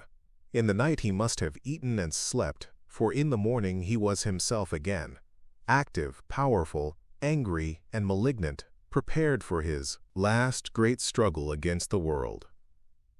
Chapter 27. The Siege of Kemp's House. Kemp read a strange missive, written in pencil on a greasy sheet of paper. "You have been amazingly energetic and clever," this letter ran. "Though what you stand to gain by it I cannot imagine. You are against me. For a whole day you have chased me. You have tried to rob me of a night's rest. But I have had food in spite of you. I have slept in spite of you. And the game is only beginning. The game is only beginning. There is nothing for it but to start the terror. This announces the first day of the terror. Port Burdock is no longer under the Queen. Tell your colonel of police, and the rest of them. It is under me, the terror. This is day 1 of year 1 of the new epoch, the epoch of the Invisible Man. I am Invisible Man the First. To begin with, the rule will be easy. The first day there will be one execution for the sake of example. A man named Kemp. Death starts for him today. He may lock himself away, hide himself away, get guards about him, put on armor if he likes. Death, the unseen death, is coming. Let him take precautions. It will impress my people. Death starts from the pillar box by midday. The letter will fall in as the postman comes along, then off. The game begins. Death starts. Help him not, my people, lest death fall upon you also. Today, Kemp is to die. Kemp read this letter twice. It's no hoax, he said. That's his voice, and he means it. He turned the folded sheet over and saw on the addressed side of it the postmark Hinton Dean and the prosaic detail 2D to pay. He got up slowly, leaving his lunch unfinished. The letter had come by the 1 o'clock post and went into his study. He rang for his housekeeper and told her to go round the house at once, examine all the fastenings of the windows, and close all the shutters. He closed the shutters of his study himself. From a locked drawer in his bedroom he took a little revolver, examined it carefully, and put it into the pocket of his lounge jacket. He wrote a number of brief notes, one to Colonel Addy, gave them to his servant to take, with explicit instructions as to her way of leaving the house. There is no danger, he said, and added a mental reservation, to you. He remained meditative for a space after doing this, and then returned to his cooling lunch. He ate with gaps of thought. Finally he struck the table sharply. "We will have him," he said, "and I'm the bait. He will come too far." He went up to the belvedere, carefully shutting every door after him. "It's a game," he said, "an odd game. But the chances are all for me, Mr. Griffin, in spite of your invisibility." Griffin _contra mundum _ with a vengeance. He stood at the window staring at the hot hillside. He must get food every day, and I don't envy him. Did he really sleep last night? Out in the open somewhere, secure from collisions. I wish we could get some good cold wet weather instead of the heat. He may be watching me now. He went close to the window. Something rapped smartly against the brickwork over the frame and made him start violently back. "I'm getting nervous," said Kemp. But it was 5 minutes before he went to the window again. "It must have been a sparrow," he said. Presently, he heard the front door bell ringing and hurried downstairs. He unbolted and unlocked the door, examined the chain, put it up, and opened cautiously without showing himself. A familiar voice hailed him. It was Addie. "Your servant's been assaulted, Kemp," he said round the door. "What?" exclaimed Kemp. "Had that note of yours taken away from her. He's close about here. Let me in." Kemp released the chain, and Addie entered through as narrow an opening as possible. He stood in the hall, looking with infinite relief at Kemp refastening the door. Note was snatched out of her hand. Scared her horribly. She's down at the station. Hysterics! He's close here. What was it about? Kemp swore. "What a fool I was," said Kemp. "I might have known. It's not an hour's walk from Hinton Dean. Already?" "What's up?" said Addie. "Look, here," said Kemp, and led the way into his study. He handed Addie the invisible man's letter. Addie read it and whistled softly. "And you?" said Addie. "Proposed a trap, like a fool," said Kemp, "and sent my proposal out by a maidservant. To him." Addie followed Kemp's profanity. "He'll clear out," said Addie. "Not he," said Kemp. A resounding smash of glass came from upstairs. Addie had a silvery glimpse of a little revolver half out of Kemp's pocket. "It's a window upstairs," said Kemp, and led the way up. There came a second smash while they were still on the staircase. When they reached the study, they found 2 of the 3 windows smashed, half the room littered with splintered glass, and 1 big flint lying on the writing table. The 2 men stopped in the doorway, contemplating the wreckage. Kemp swore again, and as he did so, the 3rd window went with a snap like a pistol, hung starred for a moment, and collapsed in jagged, shivering triangles into the room. "What's this for?" said Addie. "It's a beginning," said Kemp. "There's no way of climbing up here?" "Not for a cat," said Kemp. "No shutters?" "Not here. All the downstairs rooms. Hello!" Smash, and then whack of boards hit hard came from downstairs. "Confound him," said Kemp. "That must be— Yes, it's one of the bedrooms. He's going to do all the house. But he's a fool. The shutters are up and the glass will fall outside. He'll cut his feet." Another window proclaimed its destruction. The 2 men stood on the landing perplexed. "I have it," said Addie. "Let me have a stick or something, and I'll go down to the station and get the bloodhounds put on. That ought to settle him. They're hard by, not 10 minutes. Another window went the way of its fellows. "You haven't a revolver?" asked Addie. Kemp's hand went to his pocket. Then he hesitated. "I haven't one, at least to spare." "I'll bring it back," said Addie. "You'll be safe here." Kemp, ashamed of his momentary lapse from truthfulness, handed him the weapon. "Now for the door," said Addie. As they stood hesitating in the hall, they heard one of the first-floor bedroom windows crack and clash. Kemp went to the door and began to slip the bolts as silently as possible. His face was a little paler than usual. "You must step straight out," said Kemp. In another moment, Addie was on the doorstep and the bolts were dropping back into the staples. He hesitated for a moment, feeling more comfortable with his back against the door. Then he marched, upright and square, down the steps. He crossed the lawn and approached the gate. A little breeze seemed to ripple over the grass. Something moved near him. "Stop a bit," said a voice, and Addie stopped dead and his hand tightened on the revolver. "Well?" said Addie, white and grim and every nerve tense. "Oblige me by going back to the house," said the voice, as tense and grim as Addie's. "Sorry," said Addie a little hoarsely, and moistened his lips with his tongue. The voice was on his left front, he thought. Suppose he were to take his luck with a shot. "What are you going for?" said the voice, and there was a quick movement of the two, and a flash of sunlight from the open lip of Eddie's pocket. Eddie desisted and thought. "Where I go," he said slowly, "is my own business." The words were still on his lips when an arm came round his neck. His back felt a knee, and he was sprawling backward. He drew clumsily and fired absurdly, and in another moment he was struck in the mouth and the revolver wrested from his grip. He made a vain clutch at a slippery limb, tried to struggle up, and fell back. "Damn," said Eddie. The voice laughed. "I'd kill you now if it wasn't the waste of a bullet," it said. He saw the revolver in mid-air, 6 feet off, covering him. "Well?" said Eddie, sitting up. "Get up," said the voice. Eddie stood up. "Attention," said the voice, and then fiercely, "Don't try any games. Remember, I can see your face if you can't see mine. You've got to go back to the house." "He won't let me in," said Eddie. "That's a pity," said the invisible man. "I've got no quarrel with you." Eddie moistened his lips again.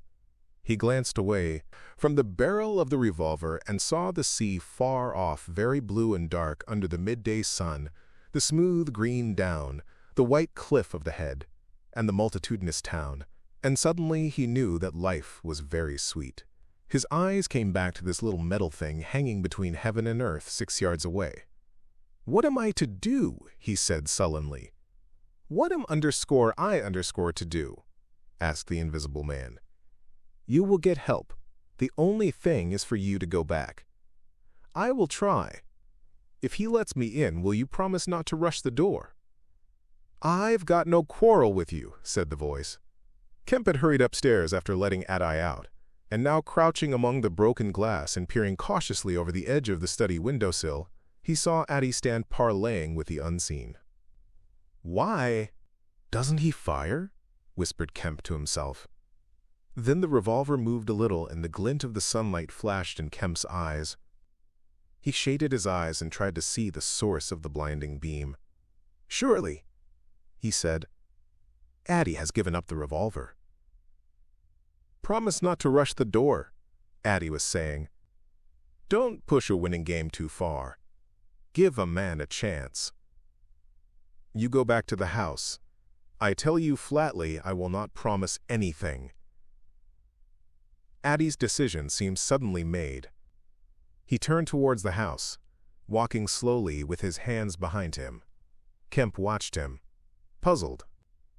The revolver vanished, flashed again into sight, vanished again, and became evident on a closer scrutiny as a little dark object following Eddie. Then things happened very quickly. Eddie leapt backwards, swung around, clutched at this little object, missed it, threw up his hands, and fell forward on his face, leaving a little puff of blue in the air. Kemp did not hear the sound of the shot. Eddie writhed, raised himself on one arm, fell forward, and lay still. For a space Kemp remained staring at the quiet carelessness of Eddie's attitude. The afternoon was very hot, and still nothing seemed stirring in all the world save a couple of yellow butterflies chasing each other through the shrubbery between the house and the road gate. Eddie lay on the lawn near the gate. The blinds of all the villas down the hill road were drawn, but in one little green summer house was a white figure, apparently an old man asleep. Kemp scrutinized the surroundings of the house for a glimpse of the revolver, but it had vanished. His eyes came back to Eddie. The game was opening well. Then came a ringing and knocking at the front door that grew at last tumultuous, but pursuant to Kemp's instructions, the servants had locked themselves into their rooms. This was followed by a silence. Kemp sat listening, and then began peering cautiously out of the 3 windows, one after another. He went to the staircase head and stood listening uneasily. He armed himself with his bedroom poker and went to examine the interior fastenings of the ground floor windows again. Everything was safe and quiet. He returned to the belvedere. Eddie lay motionless over the edge of the gravel, just as he had fallen. Coming along the road by the villas were the housemaid and 2 policemen. Everything was deadly still. The 3 people seemed very slow in approaching. He wondered what his antagonist was doing. He started. There was a smash from below. He hesitated and went downstairs again. Suddenly the house resounded with heavy blows and the splintering of wood. He heard a smash and the destructive clang of the iron fastenings of the shutters. He turned the key and opened the kitchen door. As he did so, the shutters, split and splintering, came flying inward. He stood aghast. The window frame, save for one crossbar, was still intact, but only little teeth of glass remained in the frame. The shutters had been driven in with an axe, and now the axe was descending in sweeping blows upon the window frame and the iron bars defending it. Then suddenly it leapt aside and vanished. He saw the revolver lying on the path outside, and then the little weapon sprang into the air.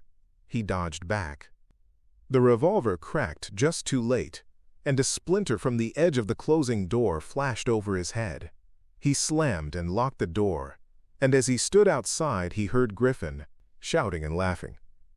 Then the blows of the axe with its splitting and smashing consequences were resumed. Kemp stood in the passage trying to think. In a moment, the invisible man would be in the kitchen. This door would not keep him a moment, and then a ringing came at the front door again. It would be the policeman. He ran into the hall, put up the chain, and drew the bolts. He made the girl speak before he dropped the chain, and the three people blundered into the house in a heap, and Kemp slammed the door again. "The invisible man," said Kemp. "He has a revolver with 2 shots. Left. He's killed Adier. Shot him anyhow. Didn't you see him on the lawn? He's lying there." "Who?" said one of the policemen. "Addie," said Kemp. "We came in the back way," said the girl. "What's that smashing?" asked one of the policemen. "He's in the kitchen, or will be. He has found an axe." Suddenly the house was full of the invisible man's resounding blows on the kitchen door. The girl stared towards the kitchen, shuddered, and retreated into the dining room. Kemp tried to explain in broken sentences. They heard the kitchen door give. "This way," said Kemp, starting into activity, and bundled the policeman into the dining room doorway. "Poker," said Kemp, and rushed to the fender. He handed the poker he had carried to the policeman in the dining room one to the other. He suddenly flung himself backward. "Whoop!" said one policeman, ducked, and caught the axe on his poker. The pistol snapped its penultimate shot and ripped a valuable Sidney Cooper. The second policeman brought his poker down on the little weapon, as one might knock down a wasp, and sent it rattling to the floor. At the city, first clash, the girl screamed, stood screaming for a moment by the fireplace, and then ran to open the shutters, possibly with an idea of escaping by the shattered window. The axe receded into the passage and fell to a position about 2 feet from the ground. They could hear the invisible man breathing. "Stand away, you two," he said. "I want that man, Kemp." "We want you," said the first policeman, making a quick step forward and wiping with his poker at the voice. The invisible man must have started back, and he blundered into the umbrella stand. Then, as the policeman staggered with the swing of the blow he had aimed, the invisible man countered with the axe. The helmet crumpled like paper, and the blow sent the man spinning to the floor at the head of the kitchen stairs. But the second policeman, aiming behind the axe with his poker, hit something soft that snapped. There was a sharp exclamation of pain, and then the axe fell to the ground. The policeman wiped again at vacancy and hit nothing. He put his foot on the axe and struck again. Then he stood, poker-clubbed, listening intent for the slightest movement. He heard the dining room window open and a quick rush of feet within. His companion rolled over and sat up, with the blood running down between his eye and ear. "Where is he?" asked the man on the floor. "Don't know. I've hit him. He's standing somewhere in the hall, unless he slipped past you." "Dr. Kemp?" "Sir." Pause. "Dr. Kemp!" cried the policeman again. The second policeman began struggling to his feet. He stood up. Suddenly the faint pad of bare feet on the kitchen stairs could be heard. "Yap!" cried the first policeman, and incontinently flung his poker. It smashed a little gas bracket. He made as if he would pursue the invisible man downstairs. Then he thought better of it and stepped into the dining room. "Dr. Kemp," he began, and stopped short. "Dr. Kemp's a hero," he said, as his companion looked over his shoulder. The dining room window was wide open. and neither housemaid nor Kemp was to be seen. The second policeman's opinion of Kemp was terse and vivid. Chapter 28. The hunter hunted Mr. Heelis, Mr. Kemp's nearest neighbor among the villa holders, was asleep in his summer house when the siege of Kemp's house began. Mr. Heelis was one of the sturdy minority who refused to believe in all this nonsense about an invisible man. His wife, however, as he was subsequently to be reminded, did. He insisted upon walking about his garden just as if nothing was the matter, and he went to sleep in the afternoon, in accordance with the custom of years. He slept through the smashing of the windows, and then woke up suddenly with a curious persuasion of something wrong. He looked across at Kemp's house, rubbed his eyes, and looked again. Then he put his feet to the ground and sat listening. He said he was damned, but still the strange thing was visible. The house looked as though it had been deserted for weeks after a violent riot. Every window was broken, and every window save those of the Belvedere study was blinded by the internal shutters. I could have sworn it was all right. He looked at his watch. 20 minutes ago. He became aware of a measured concussion and the clash of glass, far away in the distance. And then, as he sat open-mouthed, came a still more wonderful thing. The shutters of the drawing-room window were flung open violently, and the housemaid in her outdoor hat and garments appeared struggling in a frantic manner to throw up the sash. Suddenly a man appeared beside her, helping her drive Kemp. In another moment, the window was open, and the housemaid was struggling out. She pitched forward and vanished among the shrubs. Mr. Heelis stood up, exclaiming vaguely and vehemently at all these wonderful things. He saw Kemp stand on the sill, spring from the window, and reappear almost instantaneously running along a path in the shrubbery and stooping as he ran, like a man who evades observation. He vanished behind a laburnum and appeared again clambering over a fence that abutted on the open down. In a second he had tumbled over and was running at a tremendous pace down the slope towards Mr. Heelis. "Lord!" cried Mr. Heelis, struck with an idea. "It's that invisible man brute. It's right, after all." With Mr. Heelis to think things like that was to act, and his cook watching him from the top window was amazed to see him come pelting towards the house at a good 9 miles an hour. There was a slamming of doors, a ringing of bells, and the voice of Mr. Heelis bellowing like a bull. "Shut the doors, shut the windows, shut everything. The invisible man is coming." Instantly the house was full of screams and directions and scurrying feet. He ran himself to shut the French windows that opened on the veranda. As he did so, Kemp's head and shoulders and knee appeared over the edge of the garden fence. In another moment, Kemp had plowed through the asparagus and was running across the tennis lawn to the house. "You can't come in," said Mr. Heelis, shutting the bolts. "I'm very sorry if he's after you, but you can't come in." Kemp appeared with a face of terror close to the glass, rapping and then shaking frantically at the French window. Then, seeing his efforts were useless, he ran along the veranda, vaulted the end, and went to hammer at the side door. Then he ran round by the side gate to the front of the house, and so into the hill road. And Mr. Heelis, staring from his window, a face of horror, had scarcely witnessed Kemp vanish ere the asparagus was being trampled this way and that by feet unseen. At that, Mr. Heelis fled precipitately upstairs, and the rest of the chase is beyond his purview. But as he passed the staircase window, he heard the side gate slam. Emerging into the hill road, Kemp naturally took the downward direction, and so it was he came to run in his own person the very race he had watched with such a critical eye from the Belvedere study only 4 days ago. He ran it well, for a man out of training, and though his face was white and wet, his wits were cool to the last. He ran with wide strides, and wherever a patch of rough ground intervened, wherever there came a patch of raw flints, or a bit of broken glass shone dazzling, he crossed it and left the bare invisible feet that followed to take what line they would. For the first time in his life, Kemp discovered that the hill road was indescribably vast and desolate, and that the beginnings of the town far below at the hill foot were strangely remote. Never had there been a slower or more painful method of progression than running. All the gaunt villas, sleeping in the afternoon sun, looked locked and barred.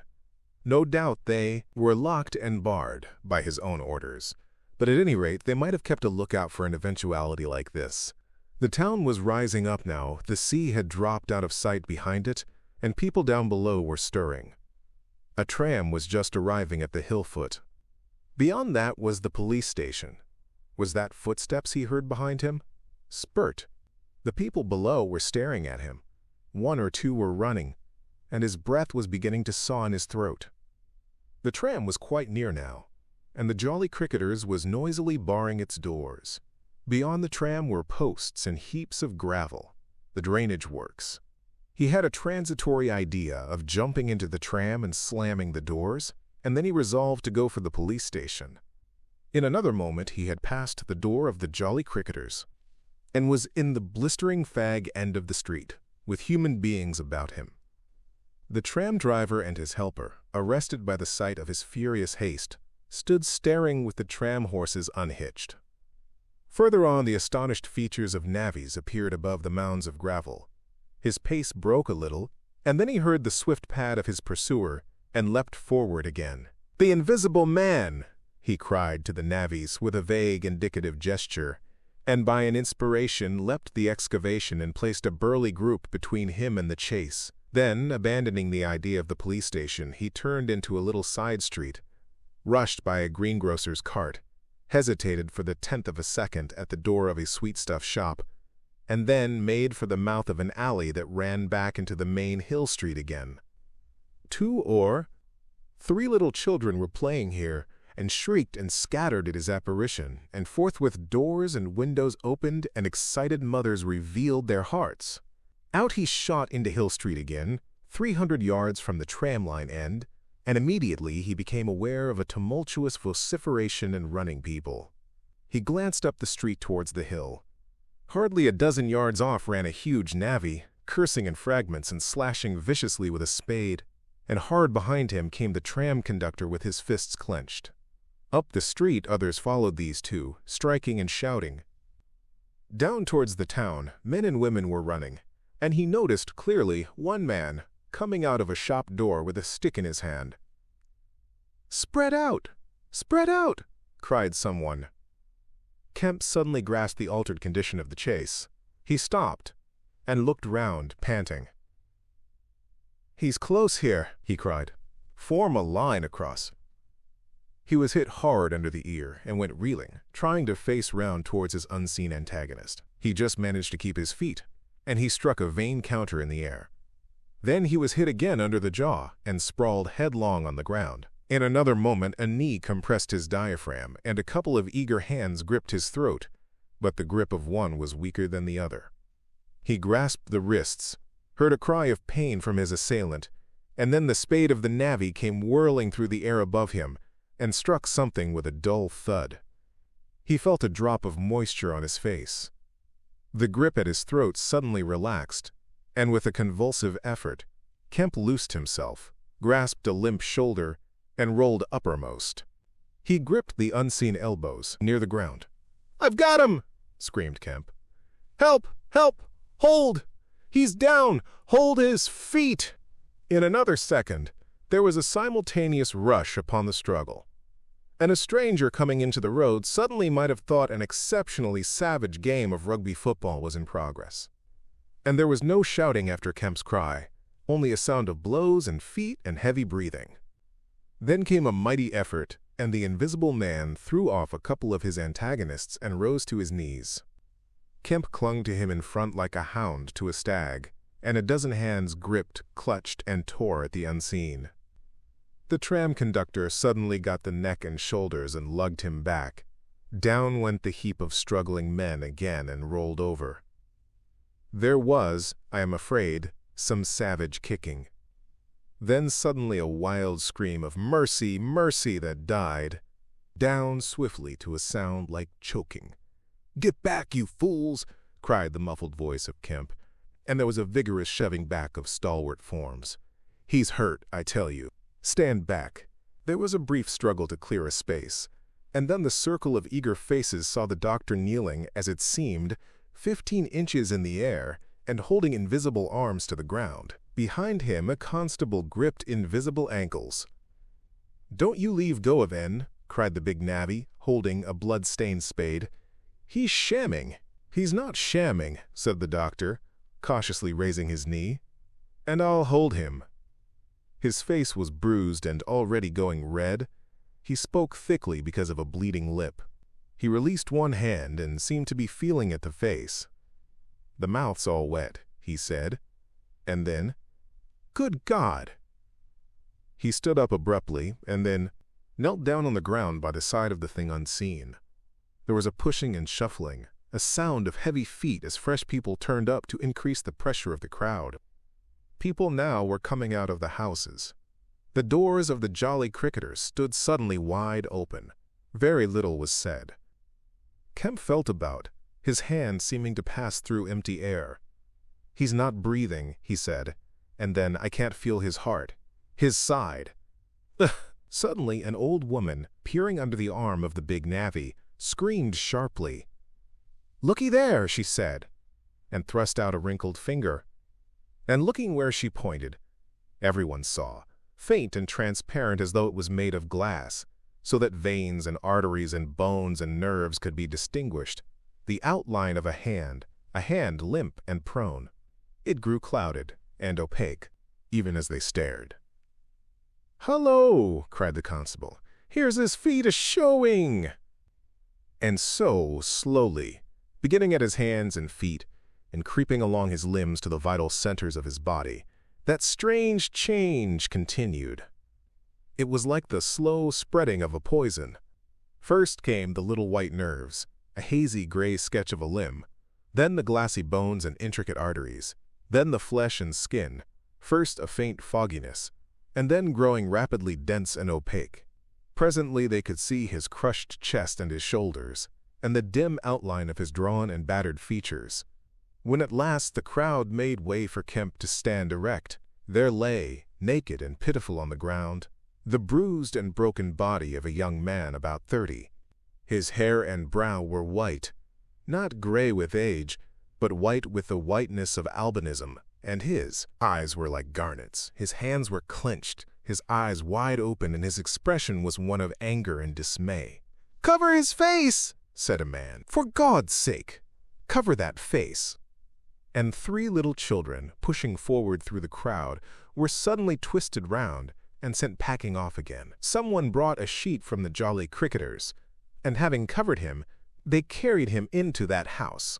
And there it was, on a shabby bed in a tawdry, ill-lighted bedroom, surrounded by a crowd of ignorant and excited people, broken and wounded, betrayed and unpitied, that Griffin, the first of all men to make himself invisible, Griffin, the most gifted physicist the world has ever seen, ended in infinite disaster his strange and terrible career.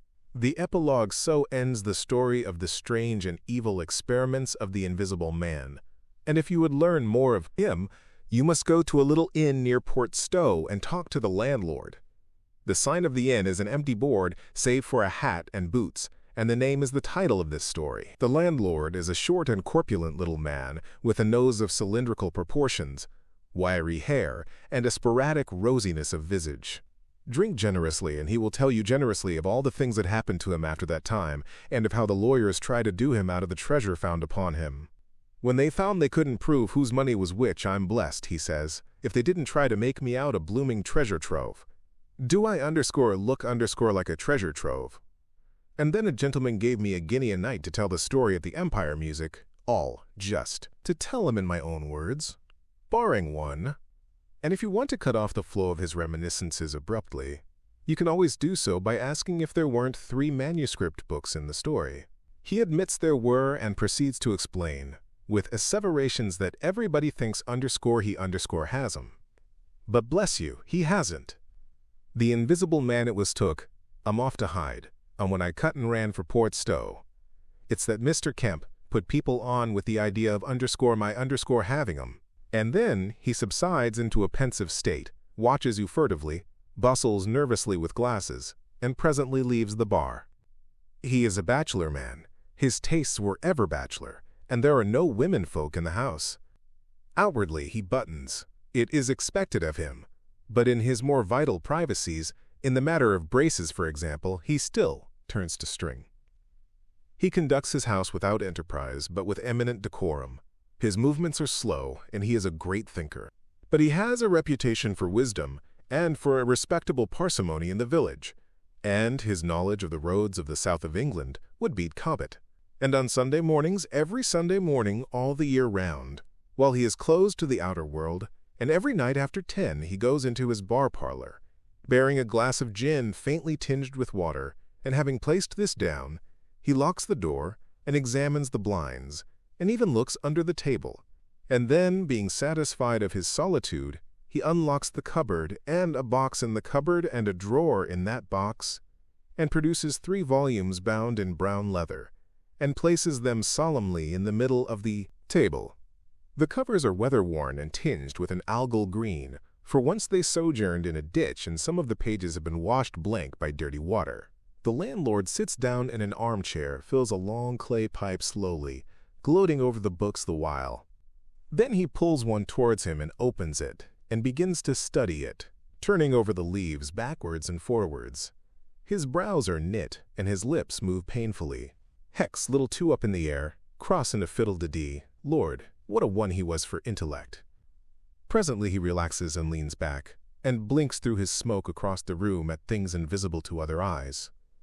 Full of secrets, he says. Wonderful secrets. Once I get the haul of them, underscore Lord underscore. I wouldn't do what underscore he underscore did. I just, well, he pulls at his pipe.